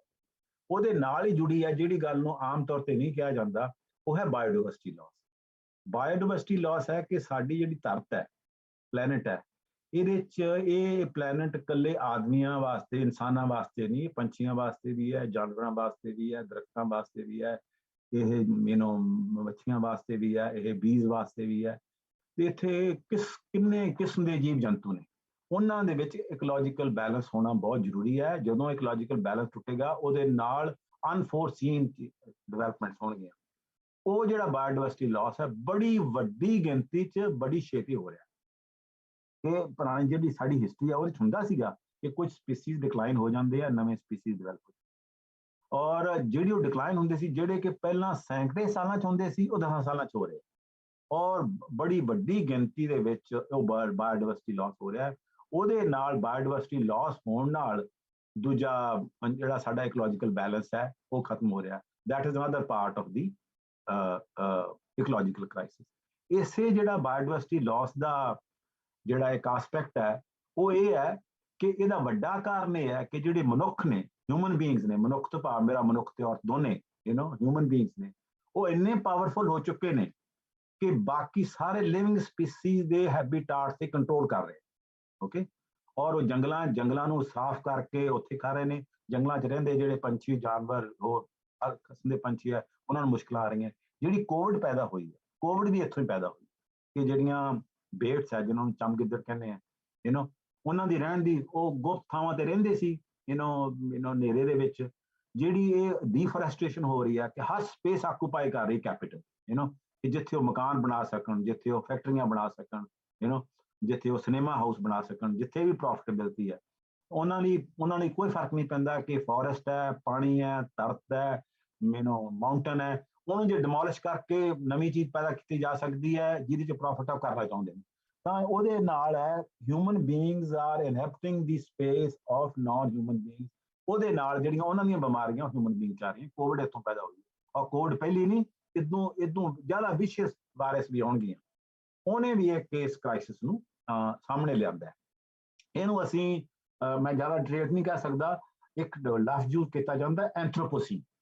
ਐਂਥਰੋਪੋਸੀਨ ਦਾ ਮਤਲਬ ਇਹ ਹੈ ਕਿ ਜਿਹੜੇ ਮਨੁੱਖ ਹੈ ਲੋੜ ਤੋਂ ਜ਼ਿਆਦਾ ਤਾਕਤਵਰ ਹੋ ਚੁੱਕੇ, ਔਰ ਕਿ ਮਨੁੱਖ ਹੈ ਬਾਕੀ ਜੀਵ ਜੰਤੂਆਂ ਦੇ ਖਿਲਾਫ ਇੰਨੇ ਤਾਕਤਵਰ ਹੋ ਚੁੱਕੇ ਹੈ ਕਿ ਉਹ ਦੂਜਿਆਂ ਦਾ ਸਤਿਆਨਾਸ਼ ਕਰ ਰਹੇ ਆ, ਦੂਜੇ ਜੀਵ ਜੰਤੂ। ਔਰ ਇਹਦੇ 'ਚ ਇੱਕ ਹੋਰ ਲਫ਼ਜ਼ ਵੀ ਐਂਟਰ ਕੀਤਾ ਜਾਂਦਾ, ਉਹਨੂੰ ਕਹਿੰਦੇ ਕੈਪੀਟਲੋਸੀਨ। ਕੈਪੀਟਲੋਸੀਨ ਦਾ ਮਤਲਬ ਹੈ ਕਿ ਇਹ ਐਂਥਰੋਪੋਸੀਨ ਕਾਫੀ ਦੇਰ ਤੋਂ ਚੱਲ ਰਹੀ ਹੈ। ਇਹ ਕੋਈ ਨਵੇਂ ਇੰਡਸਟਰੀਲਾਈਜੇਸ਼ਨ ਤੋਂ ਨਹੀਂ ਸ਼ੁਰੂ ਹੋਈ, ਉਦੋਂ ਪਹਿਲਾਂ ਤੋਂ ਚੱਲ ਰਹੀ ਹੈ, ਪਰ ਕੈਪੀਟਲ ਦੇ ਵਿੱਚ ਆ ਕੇ ਸ਼ਾਰਪ ਹੋਈ। ਇਹਦਾ ਜਿਹੜੀ ਸਕੇਲ ਹੈ, ਐਕਸਲਰੇਸ਼ਨ ਹੈ ਜਿਹੜੀ, ਉਹ ਕੈਪੀਟਲ ਜਦੋਂ ਆਈ ਹੈ, ਕਿਉਂਕਿ ਕੈਪੀਟਲ ਵਾਸਤੇ ਹਰ ਚੀਜ਼ ਪ੍ਰੋਫਿਟ ਦੇ ਹਿਸਾਬ ਨਾਲ ਹੈ। ਉਹਨਾਂ ਨੇ ਧਰਤੀ ਨੂੰ, ਫੋਰੈਸਟ ਨੂੰ ਕਲੀਅਰ ਕਰ ਦੇਣਾ, ਉੱਥੇ ਜਾਨਵਰ ਮਰਦੇ ਆ, ਉਹਨਾਂ ਦਾ ਲਿਵਿੰਗ ਸਪੇਸ ਨਹੀਂ ਰਹਿੰਦਾ, ਜਾਂ ਉਹਨਾਂ ਨੇ ਪਾਣੀ ਤੇ ਕਬਜ਼ਾ ਕਰਨਾ ਹੈ, ਸੋ ਉਹ ਇੱਕ ਅਸੀਂ ਇੱਕ ਨਵਾਂ ਇਹਨੂੰ ਜਿਓਲੋਜੀ ਏਜ ਕਹਿੰਦੇ ਆ। ਜਿਓਲੋਜੀਕਲ ਏਜ ਆ ਜਿਹੜੀ, ਉਹ ਸੈਂਕੜਿਆਂ 'ਚ, ਹਜ਼ਾਰਾਂ ਸਾਲਾਂ 'ਚ ਨਹੀਂ, ਕਈ ਵਾਰ ਲੱਖਾਂ ਸਾਲਾਂ 'ਚ ਮਿਲ ਜਾਂਦੀ ਹੈ। ਉਦੋਂ ਪਹਿਲਾਂ ਹੋਲੋਸੀਨ ਹੁੰਦਾ ਸੀ, ਜਿਹਦੇ 'ਚ there was a kind of we are entering a phase of Anthropocene, ਜਿਹਦੇ 'ਚ ਸਾਨੂੰ ਲੱਗਦਾ ਹੈ ਕਿ we are heading for apocalypse, ਕਿ ਬਹੁਤ ਵੱਡਾ ਕ੍ਰਾਈਸਿਸ ਜਿਹੜਾ ਕ੍ਰੀਏਟ ਹੋ ਰਿਹਾ ਹੈ, ਕਿ ਸਾਡੀ ਧਰਤੀ ਦੀ ਐਗਜ਼ਿਸਟੈਂਸ ਹੀ ਖਤਰੇ 'ਚ ਹੈ। ਓਕੇ, ਇਹ ਗਲੋਬਲ ਇਕੋਲੋਜੀਕਲ ਕ੍ਰਾਈਸਿਸ। ਇਹ ਦੋਨੇ ਕ੍ਰਾਈਸਿਸ, ਤੀਜਾ ਐਸਪੈਕਟ ਜਿਹੜਾ ਮੈਂ ਕਿਹਾ ਸੀ, ਇਹ ਆਪਸ ਵਿੱਚ ਇੰਟਰਵੋਵਨ ਕਿਵੇਂ ਨੇ? ਉਹ ਇੰਟਰਵੋਵਨ ਇਸ ਕਰਕੇ ਨੇ ਕਿ ਜਿਹੜਾ ਅੱਜ ਦੀ ਇਕਨੋਮੀ ਹੈ ਉਹ ਕੈਪੀਟਲ ਤੇ ਡੋਮੀਨੇਟ ਹੈ। Okay, capitalism is a dominant mode of production. ਚੀਨ ਬਾਰੇ ਆਪਾਂ ਕਹਿੰਦੇ ਹਾਂ ਕਿ ਉੱਥੇ ਕਮਿਊਨਿਸਟ ਪਾਰਟੀ ਦਾ ਰਾਜ ਆ, ਪਰ ਜਿਹੜਾ ਇਕਨੋਮਿਕ ਸਿਸਟਮ ਹੈ ਬੇਸਿਕਲੀ ਉੱਥੇ ਵੀ ਕੈਪੀਟਲਿਜ਼ਮ ਹੈ। ਠੀਕ ਹੈ ਕਿ ਉਹ ਕਿਤੇ ਨਾ ਕਿਤੇ ਕਈ ਵਾਰ ਉਹਨੂੰ ਮੋਡੂਲੇਟ ਵੀ ਕਰ ਲੈਂਦੇ ਆ, ਤੇ ਪਰ basically it is a capitalist economic system.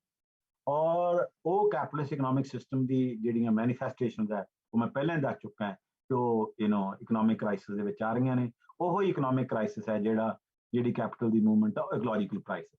ਤਾਂ ਦੋਨੇ ਜਿਹੜੇ ਕ੍ਰਾਈਸਿਸ ਹੈ ਇੱਕ ਦੂਜੇ ਨੂੰ ਸ਼ਾਰਪ ਕਰ ਰਹੇ ਆ, ਕਿਉਂਕਿ ਇਕੋਲੋਜੀਕਲ ਕ੍ਰਾਈਸਿਸ ਹੋਣ ਨਾਲ ਇਹ ਵੀ ਹੈ ਕਿ ਤੁਹਾਡੇ ਜਿਹੜੇ ਇਕੋਲੋਜੀਕਲ ਰਿਸੋਰਸਿਸ ਘਟ ਰਹੇ ਆ। ਜਿਵੇਂ ਮੈਂ ਇੱਕ ਐਗਜ਼ਾਮਪਲ ਦਿੰਦਾ, ਆਇਲ ਹੈ। ਓਕੇ, ਜਦੋਂ ਆਇਲ ਪੈਦਾ ਹੋਇਆ ਤਾਂ ਇਹਨੇ ਕੈਪੀਟਲਿਜ਼ਮ ਨੂੰ ਬਹੁਤ ਵੱਡਾ ਹੁੰਗਾਰਾ ਦਿੱਤਾ।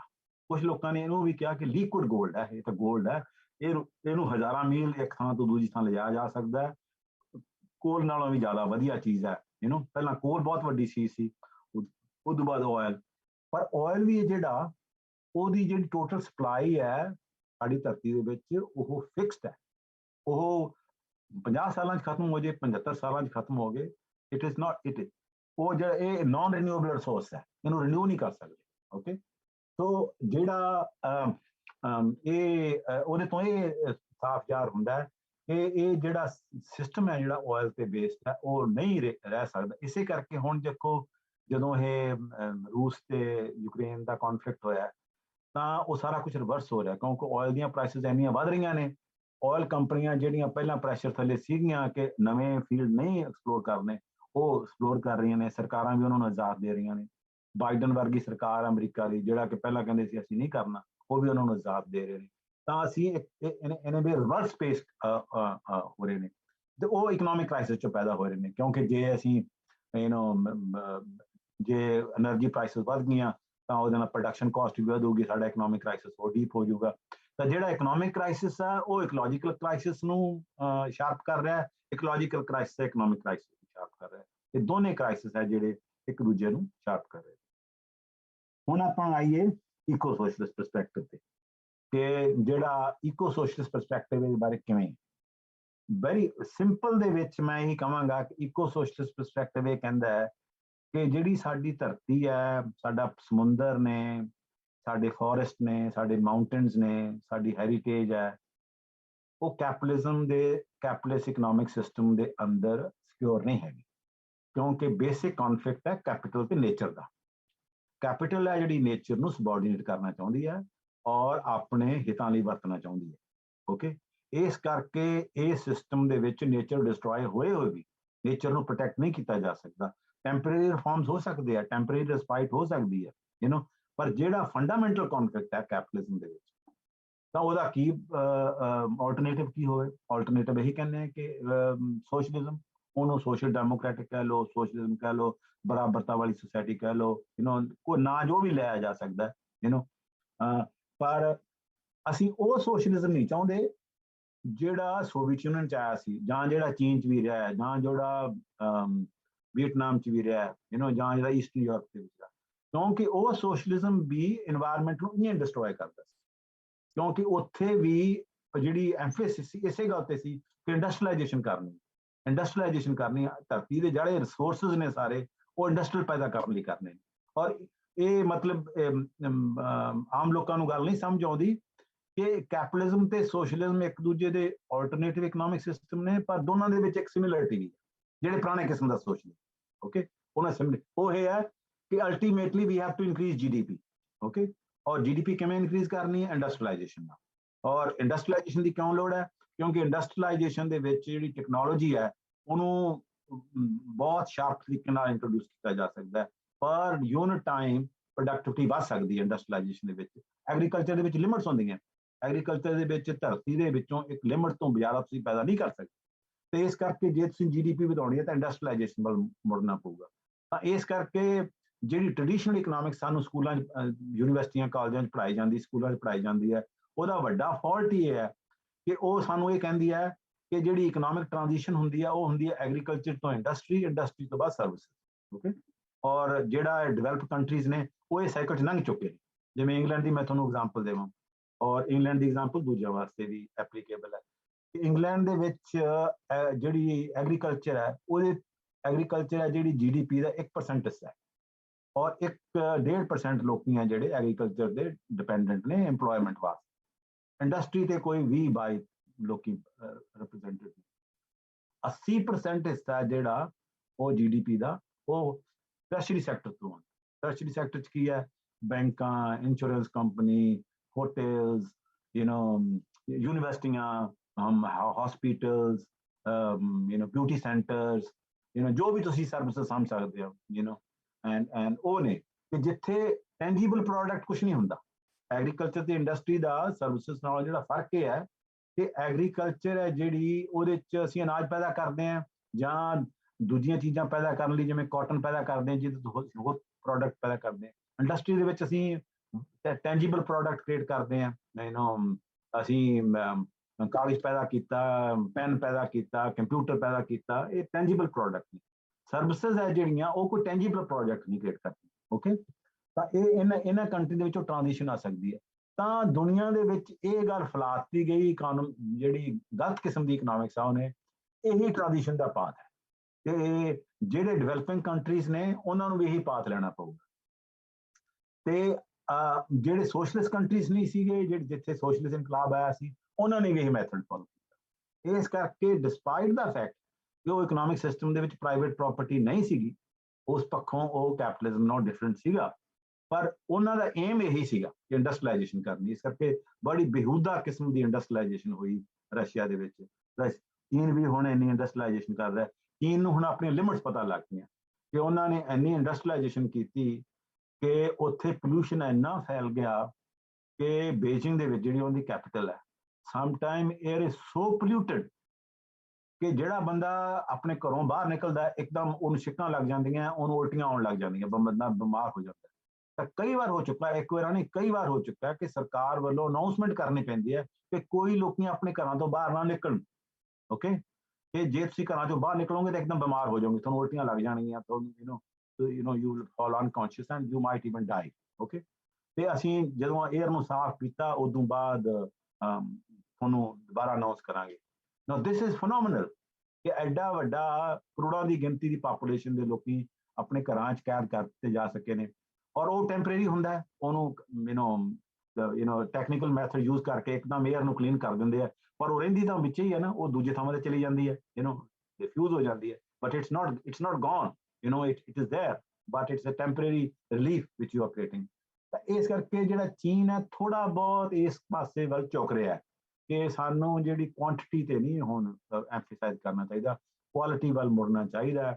ਔਰ ਪਰ ਪੂਰੀ ਤਰ੍ਹਾਂ ਨਹੀਂ ਆਈ ਉੱਥੇ ਹੈ, ਮਤਲਬ ਇਸ ਗੱਲ ਦੀ ਜਿਹੜੀ ਹੈ, ਜਿਹੜਾ ਮੈਂ ਕਹਿਣਾ ਈਕੋ ਸੋਸ਼ਲਿਸਟ ਇਹ ਕਹਿੰਦੇ ਆ ਕਿ ਸਾਨੂੰ ਸਮਾਜਵਾਦ ਤਾਂ ਚਾਹੀਦਾ ਹੈ, ਪਰ ਉਹ ਸਮਾਜਵਾਦ, ਉਹ ਸੋਸ਼ਲਿਜ਼ਮ ਜਿਹੜਾ ਇਕੋਲੋਜੀ ਦੇ ਨਾਲ ਕੰਪੈਟੀਬਲ ਹੋ, ਉਸ ਕੰਪੈਟੀਬਿਲਿਟੀ ਦੇ ਮੁਤਾਬਕ GDP ਘੱਟ ਵੀ ਹੋਵੇ, ਪਰ ਕੈਪੀਟਲ ਇਨਕਮ ਘੱਟ ਵੀ ਹੋਵੇ, ਘਰ ਛੋਟੇ ਵੀ ਹੋਣ, ਸਾਨੂੰ ਸਾਈਕਲਾਂ ਤੇ ਰਹਿਣਾ ਪਵੇ, ਔਰ ਜਿਹੜੇ ਵੱਡੀਆਂ ਕਾਰਾਂ ਨਾ ਹੋਣ, ਜ਼ਰੂਰੀ ਨਹੀਂ ਹੈ ਕਿ ਅਸੀਂ ਛੁੱਟੀਆਂ ਕੱਟਣ ਜਾਣਾ ਮਹਿੰਗੇ ਥਾਵਾਂ, ਉਹ ਹੋਊਗਾ।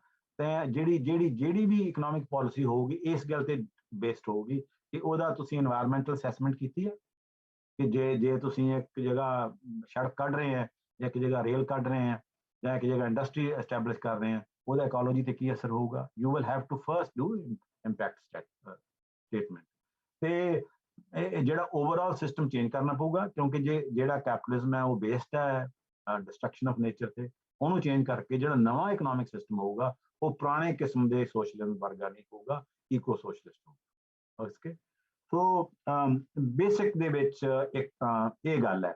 ਦੂਜਾ ਈਕੋ ਸੋਸ਼ਲਿਸਟ ਇਹ ਕਹਿੰਦੇ ਆ ਕਿ ਜਿਹੜੀ ਇਹ ਧਰਤ ਹੈ ਇਹ ਬਾਕੀ ਜੀਵ ਜੰਤੂਆਂ ਲਈ ਵੀ ਹੈਗੀ ਆ, ਕਿ ਇਹ ਜਿਹੜਾ ਪਹਿਲਾਂ ਮਨੁੱਖ ਇਹਨਾਂ ਤੇ ਰਾਜ ਕਰਦੇ ਰਹੇ ਹੈ, ਔਰ ਸਾਰੇ ਜਿਹੜੇ ਧਰਤੀ ਦੇ ਰਿਸੋਰਸਿਸ ਹੈ ਇਹ ਮਨੁੱਖਾਂ ਦੀਆਂ ਲੋੜਾਂ ਪੂਰੀਆਂ ਕਰਨ ਲਈ ਹੁੰਦੇ ਸੀ, ਉਹ ਗਲਤ ਹੈ, ਅਸੀਂ ਉਹ ਨਹੀਂ ਕਰਾਂਗੇ। ਅਸੀਂ ਜਾਨਵਰ, ਪੰਛੀ, ਪੇੜ, ਜੀਵ ਜੰਤੂ, ਉਹਨਾਂ ਸਾਰਿਆਂ ਨੂੰ ਉਸ ਤਰ੍ਹਾਂ ਉਹਨਾਂ ਦਾ ਧਿਆਨ ਰੱਖਿਆ ਜਾਊਗਾ, ਉਹਨਾਂ ਲਈ ਰਹਿਣ ਲਈ ਕ੍ਰੀਏਟ ਕੀਤਾ ਜਾਊਗਾ, ਇਕੋਲੋਜੀਕਲ ਬੈਲੈਂਸ ਕ੍ਰੀਏਟ ਕੀਤਾ ਜਾਊਗਾ, ਤਾਂ ਕਿ ਸਾਡੀ ਜ਼ਿੰਦਗੀ ਵੀ ਉਹਦੇ ਨਾਲ ਡਿਪੈਂਡੈਂਟ ਹੈ।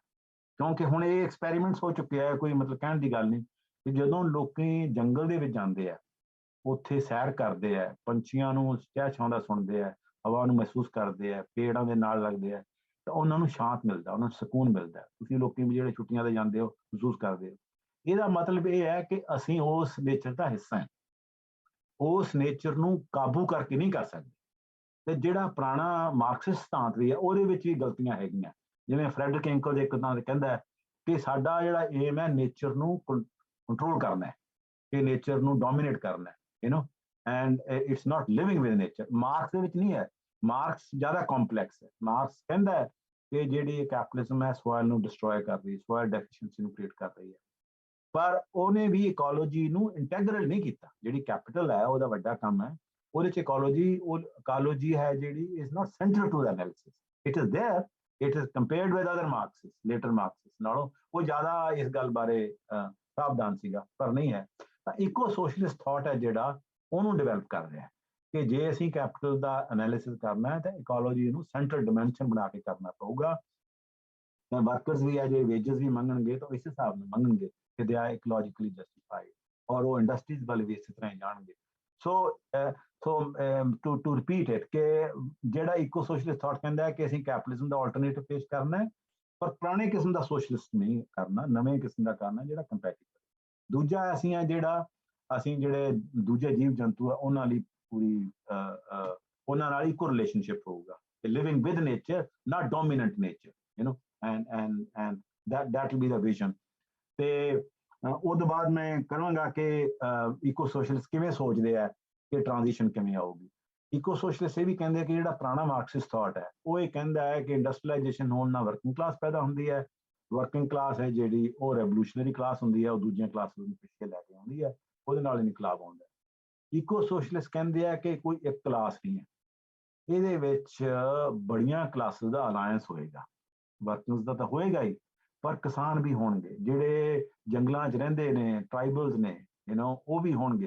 ਕਿਉਂਕਿ ਜਿਹੜਾ ਪੁਰਾਣਾ ਮਾਰਕਸਿਸਟ ਥਾਟ ਹੈ ਉਹਦੇ ਵਿੱਚ ਜਿਹੜੇ ਟਰਾਈਬਲ ਲੋਕੀ ਸੀਗੇ ਉਹਨਾਂ ਨੂੰ ਬੜੇ ਨੀਵੇਂ ਤਰੀਕੇ ਨਾਲ ਪੇਸ਼ ਕੀਤਾ ਜਾਂਦਾ ਸੀ, ਜੰਗਲੀ ਨੇ।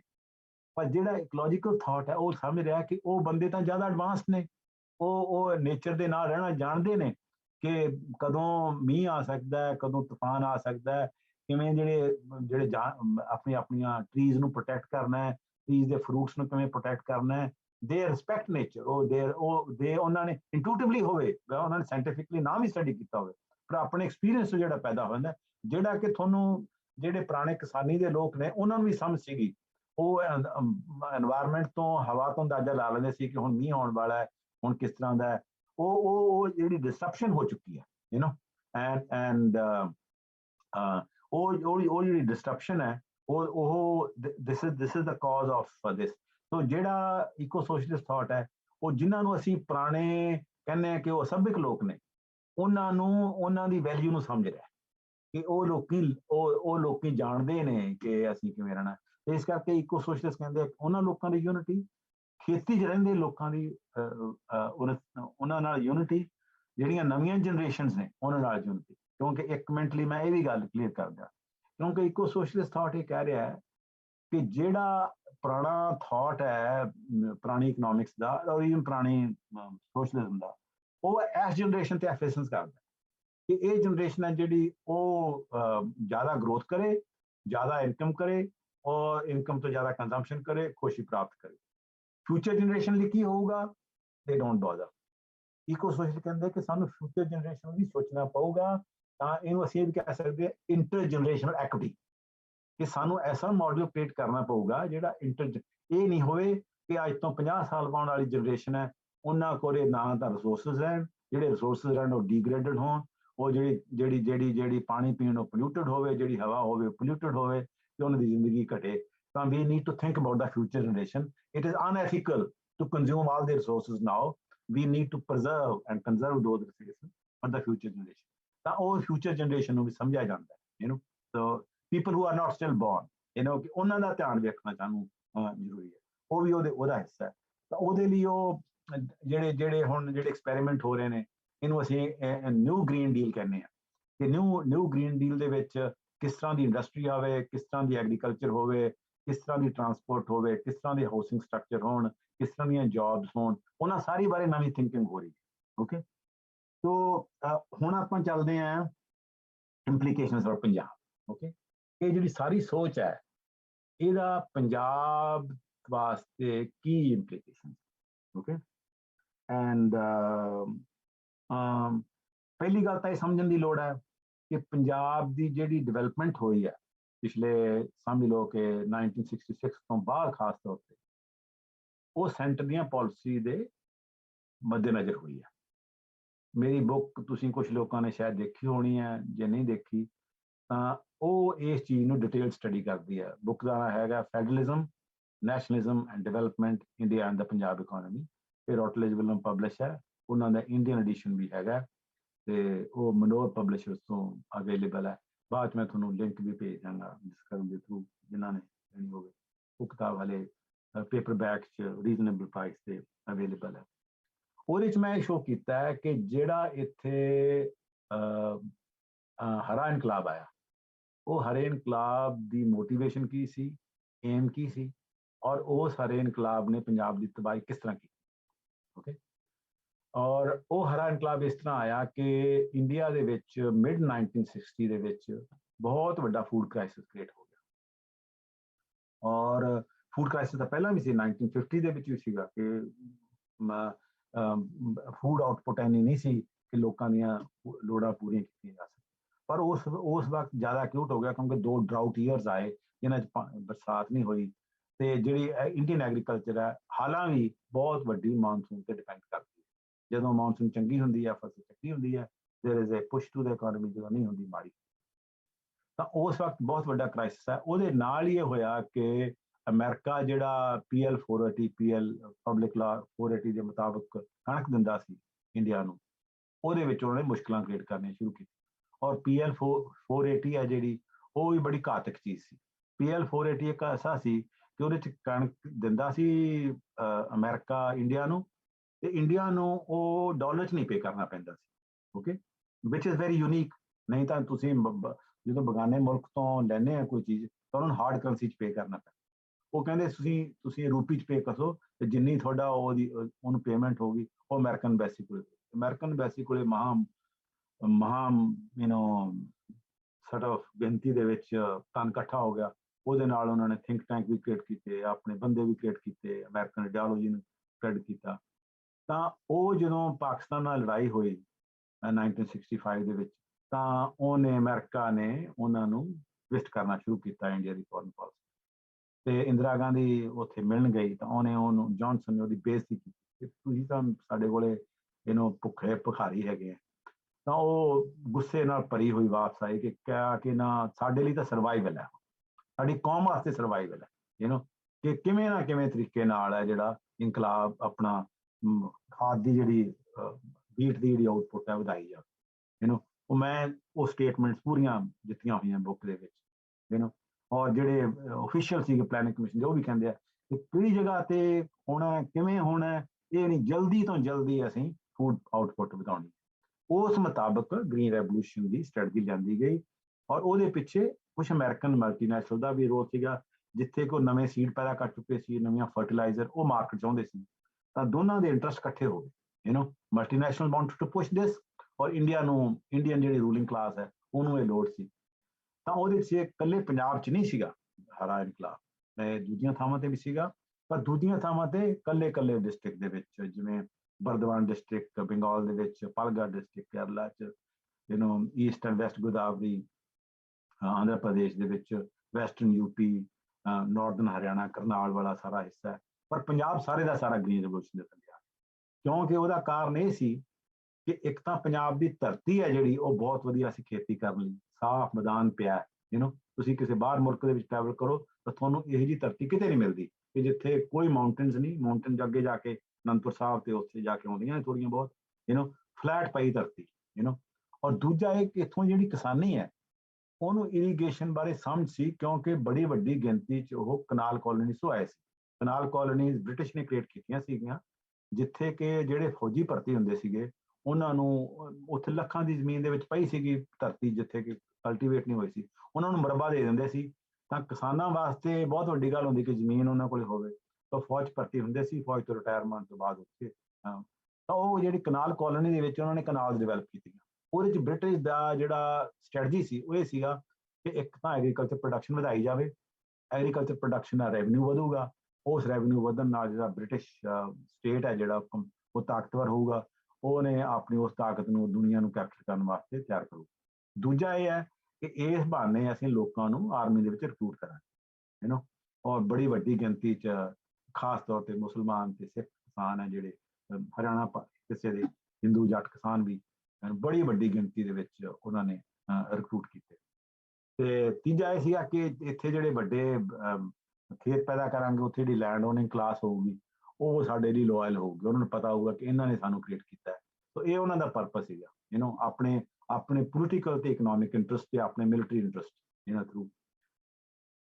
ਜਿਹੜਾ ਗ੍ਰੀਨ ਰੈਵੋਲੂਸ਼ਨ ਵੀ ਸੀਗਾ ਉਹ ਵੀ ਸੈਂਟਰ ਦੇ ਉਦੋਂ ਬ੍ਰਿਟਿਸ਼ ਕਲੋਨੀਅਲ ਰਾਜ ਦੇ ਇੰਟਰਸਟ ਨਾਲ ਪੰਜਾਬ ਦੀ ਜਿਹੜੀ ਐਗਰੀਕਲਚਰ ਹੈ ਟ੍ਰਾਂਸਫਾਰਮ ਹੋ ਰਹੀ ਸੀ। ਹੁਣ ਵੀ 1966 ਤੋਂ ਬਾਅਦ ਜਦੋਂ ਗ੍ਰੀਨ ਰੈਵੋਲੂਸ਼ਨ ਆਇਆ, ਉਹ ਵੀ Punjab agriculture was being transform because centre wanted that. Okay, ਤੇ ਉਹਦੇ 'ਚ ਫਰਟੀਲਾਈਜ਼ਰ, ਇਨਸੈਕਟੀਸਾਈਡ, ਉਹਦੇ ਨਾਲ ਠੀਕ ਹੈ ਪੈਦਾਵਾਰ ਵੀ ਵਧੀ। 1970 ਦੇ ਵਿੱਚ ਇੰਡੀਆ ਸੈਲਫ ਸਫੀਸ਼ੀਐਂਟ ਹੋ ਗਿਆ। ਹੁਣ ਤਾਂ ਇੰਡੀਆ ਐਕਸਪੋਰਟ ਕਰਦਾ ਹੈ ਵੀਟ ਤੇ ਰਾਈਸ, ਤੇ ਪਰ ਉਹਦੇ ਨਾਲ ਇਹ ਹੈ ਕਿ ਜਿਹੜੀ ਸਾਡੀ ਧਰਤੀ ਹੈ, ਪੰਜਾਬ ਦੀ ਧਰਤੀ ਹੈ, ਉਹ ਡਿਸਟਰੋਏ ਹੋ ਗਈ। ਇੰਨੇ ਫਰਟੀਲਾਈਜ਼ਰ, ਇੰਨੇ ਇਨਸੈਕਟੀਸਾਈਡਸ ਨਾਲ ਜਿਹੜਾ ਰਾਈਸ ਹੈ ਸਾਡੀ ਧਰਤੀ ਦੇ ਮੁਤਾਬਕ ਨਹੀਂ, ਉਹ ਪੈਦਾ ਹੋਣਾ ਸ਼ੁਰੂ ਹੋ ਗਿਆ। ਇਹਦੇ ਬਾਰੇ ਬਥੇਰੀ ਰਿਸਰਚ ਹੋ ਚੁੱਕੀ ਹੈ। ਹੁਣ ਸਭ ਨੂੰ ਪਤਾ ਹੀ ਹੈ ਪਾਣੀ ਦਾ ਲੈਵਲ ਥੱਲੇ ਚਲਾ ਗਿਆ ਔਰ ਪਾਣੀ ਪੋਲਿਊਟ ਹੋ ਚੁੱਕਾ ਹੈ, ਕਿਉਂਕਿ ਫਰਟੀਲਾਈਜ਼ਰ, ਇਨਸੈਕਟੀਸਾਈਡਸ ਉਹ ਸੀਪ ਕਰ ਰਹੀਆਂ ਸਾਡੇ ਥੱਲੇ, ਜਿੱਥੇ ਸਾਡਾ ਗਰਾਊਂਡ ਲੈਵਲ ਹੈ। ਸਾਡਾ ਪਾਣੀ ਵੀ ਪੋਲਿਊਟ ਹੋ ਚੁੱਕਾ ਹੈ, ਇਸ ਕਰਕੇ ਬਿਮਾਰੀਆਂ ਬਹੁਤ ਵੱਡੀ ਗਿਣਤੀ 'ਚ ਫੈਲ ਰਹੀਆਂ ਨੇ। ਉਹਦੇ ਨਾਲ ਹੀ ਪੋਲੀਟੀਕਲ ਕ੍ਰਾਈਸਿਸ ਵੀ ਆ ਗਿਆ, ਜਿਹਦਾ ਕਿ 1984 ਹੋਇਆ, ਆਪਰੇਸ਼ਨ ਬਲੂ ਸਟਾਰ ਹੋਇਆ। ਜਿਹੜਾ ਆਪਣਾ ਗੱਲ ਕੀਤੀ ਜਸਕਰਨ ਹੋਰਾਂ ਨੇ ਕਿ ਨੌਜਵਾਨ ਜਾ ਰਹੇ ਨੇ, ਉਹ ਨੌਜਵਾਨ ਜਾ ਰਹੇ ਨੇ ਉਹਦੇ ਵਿੱਚ ਬੜੇ ਕੰਪਲੈਕਸ ਰੀਜ਼ਨ ਨੇ, ਕੋਈ ਇੱਕ ਨਹੀਂ ਹੈ। ਇੱਕ ਤਾਂ ਇਹ ਹੈ ਕਿ ਜਿਹੜਾ ਅਪਰਚੁਨਿਟੀਜ਼ ਬਹੁਤ ਘੱਟ ਗਈਆਂ, ਪਬਲਿਕ ਸੈਕਟਰ ਡਿਸਮੈਂਟਲ ਕਰਤਾ, ਸਕੂਲ ਹੈ, ਹਸਪਤਾਲ ਹੈ, ਜਿੱਥੇ ਵੀ ਹੈ ਉਹ ਪ੍ਰਾਈਵੇਟਾਈਜੇਸ਼ਨ ਕਰਤੀ। ਉੱਥੇ ਜਿਹੜੀਆਂ ਨੌਕਰੀਆਂ ਬੜੀਆਂ ਮਾੜੀਆਂ ਨੇ, ਕੰਟਰੈਕਟ ਦੇ ਦਿੰਦੇ ਹੈ, ਇਨਸਿਕਿਉਰਿਟੀ ਹੈ, ਉਹਨਾਂ ਨੂੰ ਕੋਈ। ਦੂਜਾ ਇਹ ਹੈ ਕਿ ਉਹਨਾਂ ਨੂੰ ਪੰਜਾਬ ਤੋਂ ਬਾਹਰ ਡਰ ਲੱਗਦਾ 1984 ਤੋਂ ਬਾਅਦ। 1984 ਤੋਂ ਪਹਿਲਾਂ ਜਿਹੜਾ ਪੰਜਾਬ ਦਾ ਮੁੰਡਾ ਕੁੜੀ ਉਹ ਬੰਗਲੌਰ ਜਾ ਕੇ ਨੌਕਰੀ ਕਰ ਲਈ, ਹੈਦਰਾਬਾਦ ਕਰ ਲਈ, ਮੁੰਬਈ ਕਰ ਲਈ। ਹੁਣ ਕਿਤੇ ਨਾ ਕਿਤੇ ਡਰ ਪੈਦਾ ਹੋਇਆ ਵੀ ਪਤਾ ਨਹੀਂ ਕਦੋਂ ਦੰਗਾ ਹੋ ਜਾਣਾ, ਫੇਰ ਮਾਰਨਗੇ ਸਾਨੂੰ। ਜਿਹੜਾ ਸੈਲਫ ਕੌਨਫੀਡੈਂਸ ਸੀ ਉਹ ਚਲਾ ਗਿਆ, ਤੇ ਮਨ ਦੇ ਵਿੱਚ ਡਰ ਵੀ ਹੈ ਵੀ ਚਲੋ ਇਹ ਮੁਲਕ ਨੂੰ ਛੱਡੋ, ਬਾਹਰ ਚਲੇ ਜਾਓ। ਇਹ ਵੀ ਫੈਕਟਰ ਹੈਗਾ ਇੱਕ ਜਿਹੜਾ ਕਿ ਮਾਈਗ੍ਰੇਸ਼ਨ ਦੇ ਵਿੱਚ ਹੈ, ਜਿਹਨੂੰ ਕਿ ਪੂਰੀ ਤਰ੍ਹਾਂ ਸਬਸਟੈਂਸ਼ੀਏਟ ਨਹੀਂ ਕੀਤਾ ਹੈਗਾ, ਡਿਟੇਲ 'ਚ ਛੜਿਆ ਨਹੀਂ ਗਿਆ, ਕਿਉਂਕਿ ਇਹ ਬੜੀ ਦੁਖਦਾਈ ਗੱਲ ਹੈ ਕਰਨ ਵਾਲੀ। ਔਰ ਸੋ ਜਿਹੜਾ ਸੌਰੀ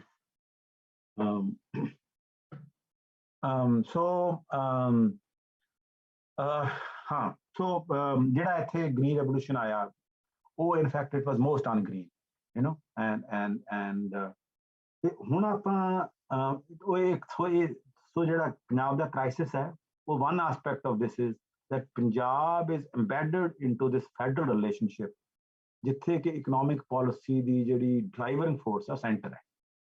ਹੁਣ ਮਤਲਬ ਉਹ ਜਿਹੜੀ ਸੈਂਟਰ ਦੀ ਤਾਕਤ ਹੈ ਦਿਨੋਂ ਦਿਨ ਵੱਧ ਰਹੀ ਹੈ, ਔਰ ਉਹਨੂੰ ਘਟਾਉਣ ਦਾ ਜਿਹੜਾ ਯਤਨ ਹੈ ਉਹ ਕਮਜ਼ੋਰ ਹੋਏ ਰਹੇ।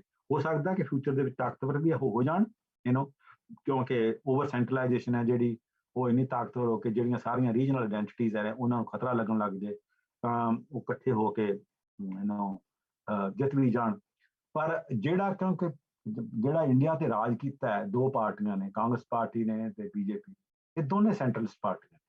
ਇਹਨਾਂ ਦੋਨਾਂ ਦਾ ਮਿਸ਼ਨ ਇਹ ਹੈ ਕਿ ਇੰਡੀਆ ਨੂੰ ਇੱਕ ਕੌਮ ਬਣਾਉਣਾ ਹੈ। ਇੰਡੀਆ ਦੇ ਵਿੱਚ ਜਿਹੜੀ ਡਾਇਵਰਸਿਟੀ ਹੈ, linguistic diversity, religious diversity, cultural diversity, ਖਤਮ ਕਰਕੇ ਇੱਕੋ ਕੌਮ, ਇੱਕ ਜ਼ਬਾਨ, ਇੱਕ ਕਨਸਟੀਟਿਊਸ਼ਨ, ਇੱਕ ਫਲੈਗ, ਉਹ ਹੈ।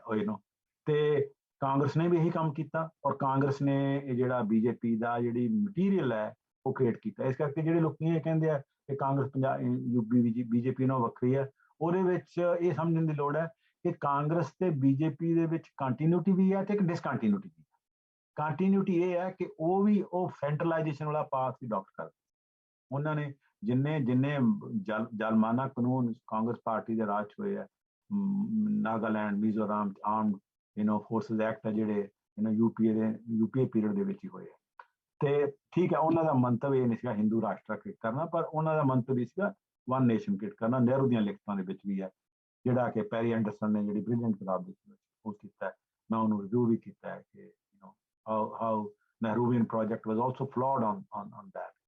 There was positive aspect about the public sector, but this idea of one nation ਕਿ ਇਹਨੂੰ ਰੈਕਗਨਾਈਜ਼ ਨਹੀਂ ਕਰਨਾ ਕਿ ਇਹਦੇ ਵਿੱਚ ਡਾਇਵਰਸਿਟੀ ਹੈ, ਇਹਦੇ ਵਿੱਚ ਰੈਕਗਨਾਈਜ਼ ਜਿਵੇਂ ਕਿ ਜਿਹੜੀ ਨੇਚਰ 'ਚ ਨਾ ਡਾਇਵਰਸਿਟੀ ਰੈਕਗਨਾਈਜ਼ ਕਰਨਾ, ਉਸੇ ਤਰ੍ਹਾਂ ਜਿਹੜੀ ਸੋਸ਼ਲ ਐਂਡ ਕਲਚਰਲ ਡਾਇਵਰਸਿਟੀ ਨੂੰ ਯੂਨੀਫਿਕੇਸ਼ਨ ਹੈ, ਹੋਮੋਜਨਾਈਜੇਸ਼ਨ ਹੈ, ਉਧਰਲੇ ਪਾਸੇ। ਇੱਕ ਤਾਂ ਇਹ ਹੈ। ਦੂਜਾ ਇਹ ਹੈ ਕਿ ਹਾਲੇ ਵੀ ਸਾਡੇ ਜਿਹੜੇ ਇਕੋਨੋਮਿਸਟ ਨੇ, ਸੋਸ਼ਲ ਥਿੰਕਰਸ ਨੇ, ਉਹ ਇਸ ਸੋਚ ਦੇ ਵਿੱਚ ਮੁੜੇ ਹੋਏ ਆ ਕਿ ਪੰਜਾਬ ਦੀ GDP ਵਧਾਉਣੀ ਚਾਹੀਦੀ ਹੈ। ਓਕੇ, ਕਿ ਜਿੰਨੇ ਆਰਟੀਕਲ ਪਿੱਛੇ ਛਪਦੇ ਰਹੇ ਨੇ ਪੰਜਾਬੀ ਟ੍ਰਿਬਿਊਨ ਦੇ ਵਿੱਚ ਜਾਂ ਹੋਰ ਵੀ, ਸਾਰੇ ਇਸ ਗੱਲ ਤੇ ਜ਼ੋਰ ਦਿੰਦੇ ਕਿ ਸਾਡਾ ਜਿਹੜਾ ਰੇਟ ਆਫ ਗਰੋਥ ਘਟ ਗਿਆ। ਪਹਿਲਾਂ ਅਸੀਂ ਪਹਿਲੇ ਨੰਬਰ ਤੇ ਹੁੰਦੇ ਸੀ, ਅਸੀਂ 15ਵੇਂ ਨੰਬਰ ਤੇ ਰਹਿ ਗਏ, GDP ਪਰ ਕੈਪੀਟਲ ਇਨਕਮ ਘਟ ਗਈ, ਸਾਨੂੰ ਇਸ ਤਰ੍ਹਾਂ ਕਰਨਾ ਚਾਹੀਦਾ ਤਾਂ ਕਿ ਇਕਨੋਮਿਕ ਗਰੋਥ। ਉਹ ਬਿਲਕੁਲ ਹੀ ਗਲਤ ਹੈ ਇਕੋ ਸੋਸ਼ਲਿਸਟ ਪਰਸਪੈਕਟਿਵ, ਕਿਉਂਕਿ ਜਿਹੜਾ ਇਕਨੋਮਿਕ ਗਰੋਥ ਦਾ ਮਾਡਲ ਹੈ ਇਟਸ ਅ ਡਿਸਟਰਕਟਿਵ ਮਾਡਲ, ਕਿ ਕਿਵੇਂ ਨਾ ਕਿਵੇਂ ਤਰੀਕੇ ਨਾਲ ਇਕਨੋਮਿਕ ਗਰੋਥ ਵਧਾਈ ਜਾਵੇ ਔਰ ਉਹਦੇ ਨਾਲ GDP ਵਧੂਗੀ, ਉਹਦੇ ਨਾਲ ਪਰ ਕੈਪੀਟਲ ਇਨਕਮ ਵਧੂਗੀ, ਉਹ ਹੀ ਖੁਸ਼ਹਾਲੀ ਦਾ ਹਾਲ ਹੈ। ਇਹ ਗੱਲ ਹੈ ਜਿਹੜੀ ਕਿ ਵੈਸਟਰਨ ਡਿਵੈਲਪਡ ਕੰਟਰੀ ਦੇ ਵਿੱਚ ਵੀ ਜਿਹੜਾ ਉੱਭਰਿਆ ਹੋਇਆ ਚਿੰਤਕ ਹਿੱਸਾ ਹੈ, ਵਿਦਿਆਰਥੀ ਹੈ, ਪ੍ਰੋਫੈਸਰਸ ਨੇ, ਜਰਨਲਿਸਟ ਨੇ, ਉਹ ਸਮਝ ਰਹੇ ਨੇ ਕਿ ਸਾਡੀ ਵੀ ਕੋਈ ਜ਼ਿੰਦਗੀ ਚੰਗੀ ਨਹੀਂ ਹੈ ਜਿੱਥੇ ਪਰ ਕੈਪੀਟਲ ਇਨਕਮ ਆਈ ਹੈ। ਕਿਉਂਕਿ ਜੇ এনवायरमेंट ਡਿਸਟਰਕਟਿਵ ਹੈ ਜਿੱਥੇ and anxiety create ਹੋ ਰਹੀ ਹੈ, people are psychologically damaged, and overwork ਕਰ ਰਹੇ ਨੇ, and they are not living happily, they suffer from all kinds of illnesses. ਤਾਂ ਉਹਨੂੰ ਇੱਕ ਚੈਲੰਜ ਕਰਨ ਦੀ ਲੋੜ ਹੈ।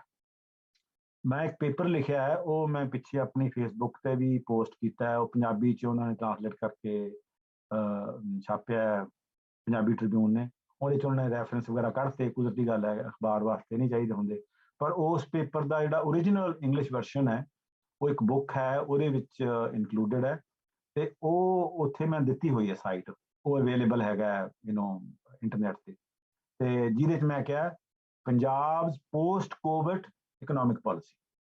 ਓਕੇ, ਉਹਦੇ 'ਚ ਮੈਂ ਇਹ ਜਿਹੜੀਆਂ ਤੁਹਾਡੇ ਨਾਲ ਗੱਲਾਂ ਕਰ ਰਿਹਾ, ਉਹਦੇ 'ਚ ਕੁਛ ਹੱਦ ਤੱਕ ਮੈਂ ਉਹਦੇ 'ਚ ਇੰਡੀਕੇਟ ਕਰ ਚੁੱਕਿਆ ਪਹਿਲਾਂ ਕਿ ਪੰਜਾਬ ਨੂੰ ਜਿਹੜਾ ਪੁਰਾਣਾ ਇਕਨੋਮਿਕ ਗਰੋਥ ਦਾ ਮਾਡਲ ਹੈ ਛੱਡਣਾ ਪਏਗਾ, ਔਰ ਇਹ ਮਾਡਲ ਵੀ ਛੱਡਣਾ ਪਏਗਾ ਕਿ ਐਗਰੀਕਲਚਰ ਤੋਂ ਇੰਡਸਟਰੀ, ਇੰਡਸਟਰੀ ਤੋਂ ਸਰਵਿਸਿਜ਼, ਕਿ ਕਿਵੇਂ ਨਾ ਕਿਵੇਂ ਐਗਰੀਕਲਚਰ ਨੂੰ ਡਿਸਟਰੋਏ ਕਰਕੇ ਇੰਡਸਟਰੀਆਂ ਲਾਈਆਂ ਜਾਣ, ਇੱਥੇ ਇੰਡਸਟਰੀਆਂ 'ਚ ਪੈਦਾਵਾਰ ਹੋਊਗੀ, ਉਹਨਾਂ ਤੋਂ ਗਾਂ ਫਿਰ ਸਰਵਿਸਿਜ਼ ਬਣਨਗੀਆਂ, ਤਾਂ ਅਸੀਂ ਡਿਵੈਲਪ ਹੋਵਾਂਗੇ। ਇਹ ਜਿਹੜਾ ਸੁਪਨਾ ਸੋਚਣਾ ਜਿਹੜਾ, ਇਹ ਬੜਾ ਘਿਨਾਉਣਾ ਸੁਪਨਾ ਹੈ, ਗਲਤ ਸੁਪਨਾ ਹੈ, ਇਹ ਮੌਤ ਦੇ ਮੂੰਹ ਵਾਲੀ ਜਾਣ ਵਾਲੀ ਗੱਲ। ਸਾਨੂੰ ਨਵਾਂ ਮਾਡਲ ਲੈ ਕੇ ਆਉਣਾ ਪਊਗਾ, ਜਿਹਦੇ 'ਚ ਜਿਹੜੀ ਇੰਡਸਟਰੀਅਲ ਪ੍ਰੋਡਕਸ਼ਨ ਹੈ ਉਹ ਵੀ ਗ੍ਰੀਨ ਓਰੀਐਂਟਡ ਹੋਵੇ, ਜਿਹਦੇ 'ਚ ਐਗਰੀਕਲਚਰ ਹੈ ਉਹ ਗ੍ਰੀਨ ਓਰੀਐਂਟਡ ਹੋਵੇ, ਆਰਗੈਨਿਕ ਐਗਰੀਕਲਚਰ। ਜਿਹੜਾ ਟਰਾਂਸਪੋਰਟ ਹੈ ਸਾਡਾ ਉਹ ਕਾਰ ਤੇ ਬੇਸਡ ਨਾ ਹੋਵੇ, it should be ecologically oriented, more oriented towards public transport, cycling. ਮੈਂ ਆਉਣ ਵਾਲੇ ਕੁਝ ਦਿਨਾਂ 'ਚ ਲਿਖਾਂਗਾ ਕਿ ਸਾਈਕਲਿੰਗ ਬਹੁਤ ਹੀ ਇੰਪੋਰਟੈਂਟ ਸੈਕਟਰ ਹੈ ਜੋ ਕਿ ਪੰਜਾਬ ਦੇ ਵਿੱਚ ਡਿਵੈਲਪ ਕੀਤਾ ਜਾ ਸਕਦਾ ਹੈ, ਕਿ ਪੰਜਾਬ ਦੀਆਂ ਸਾਰੀਆਂ ਸੜਕਾਂ ਜਿਹੜੀਆਂ ਉਹ ਰੀਆਰਗੇਨਾਈਜ਼ ਕੀਤੀਆਂ ਜਾਣ, ਉਹਨਾਂ ਤੇ ਸਪੈਸ਼ਲ ਸਾਈਕਲ ਟਰੈਕ ਲਾਏ ਜਾਣ, ਸਾਈਕਲ ਇੰਡਸਟਰੀ ਨੂੰ ਡਿਵੈਲਪ ਕੀਤਾ ਜਾਵੇ। ਸਾਈਕਲ ਇੰਡਸਟਰੀ ਦੇ ਨਾਲ ਸੈਂਕੜੇ ਕਿਸਮ ਦੀਆਂ ਹੋਰ ਇੰਡਸਟਰੀ ਡਿਵੈਲਪ ਹੁੰਦੀਆਂ, ਹਰ 15-20 ਮੀਲ ਤੇ ਇੱਕ ਸਾਈਕਲ ਰਿਪੇਅਰ ਸ਼ਾਪ ਹੋਵੇ, ਸਾਈਕਲ ਸ਼ਾਪ ਹੋਵੇ, ਹਜ਼ਾਰਾਂ ਲੋਕਾਂ ਨੂੰ ਮਿਲਣਗੀਆਂ, ਟੈਕਨੀਸ਼ੀਅਨਸ ਕ੍ਰੀਏਟ ਹੋਣ ਜਿਹੜੇ ਸਾਈਕਲ, ਔਰ ਸਾਈਕਲ ਦੇ ਵਿੱਚ ਨਵੀਆਂ ਇਨੋਵੇਸ਼ਨਸ ਹੋਣ, ਔਰ ਉਹਦੇ ਨਾਲ ਲੋਕਾਂ ਦੀ ਹੈਲਥ ਵੀ ਇੰਪਰੂਵ ਹੋਏਗੀ। ਸਾਡੀ ਜਿਹੜੀ ਹੁਣ ਜਿਹੜੀਆਂ ਬਹੁਤ ਜਰਨੀਜ਼ ਨੇ 1.5-2 ਮੀਲ ਦੀਆਂ, ਲੋਕੀ ਵੀ ਉਹ ਕਾਰ ਤੇ ਜਾਂ ਸਕੂਟਰ ਤੇ ਕਰਦੇ ਨੇ, ਮੋਟੇ ਹੋ ਰਹੇ ਨੇ, ਓਬੈਸਿਟੀ ਬਹੁਤ ਦੀ ਜਨਾ ਫੈਲ ਰਹੀ ਹੈ, ਪਰ ਸਾਈਕਲਿੰਗ ਇੱਕ ਐਗਜ਼ਾਮਪਲ ਹੈ ਮੈਂ ਜਿਹੜੀ ਤੁਹਾਨੂੰ ਦੱਸ ਰਿਹਾ ਕਿ ਕਿਵੇਂ ਇੰਡਸਟਰੀ ਨੂੰ ਵੀ, ਰੀਸਾਈਕਲਿੰਗ ਇੰਡਸਟਰੀ ਹੈ ਜਿਹੜੀ, ਰੀਯੂਜ਼ ਇੰਡਸਟਰੀ ਹੈ ਜਿਹੜੀ, ਉਹਨੂੰ ਕਿਵੇਂ ਅਸੀਂ ਡਿਵੈਲਪ ਕਰਨਾ ਹੈ। ਨਵੇਂ ਕਿਸਮ ਦੀ ਇੰਡਸਟਰੀ ਹੈ ਜਿਹੜੀ ਉਹ ਲਿਆਉਣੀ ਪਊਗੀ, ਜਿਹੜੀ ਇਕੋਲੋਜੀਕਲੀ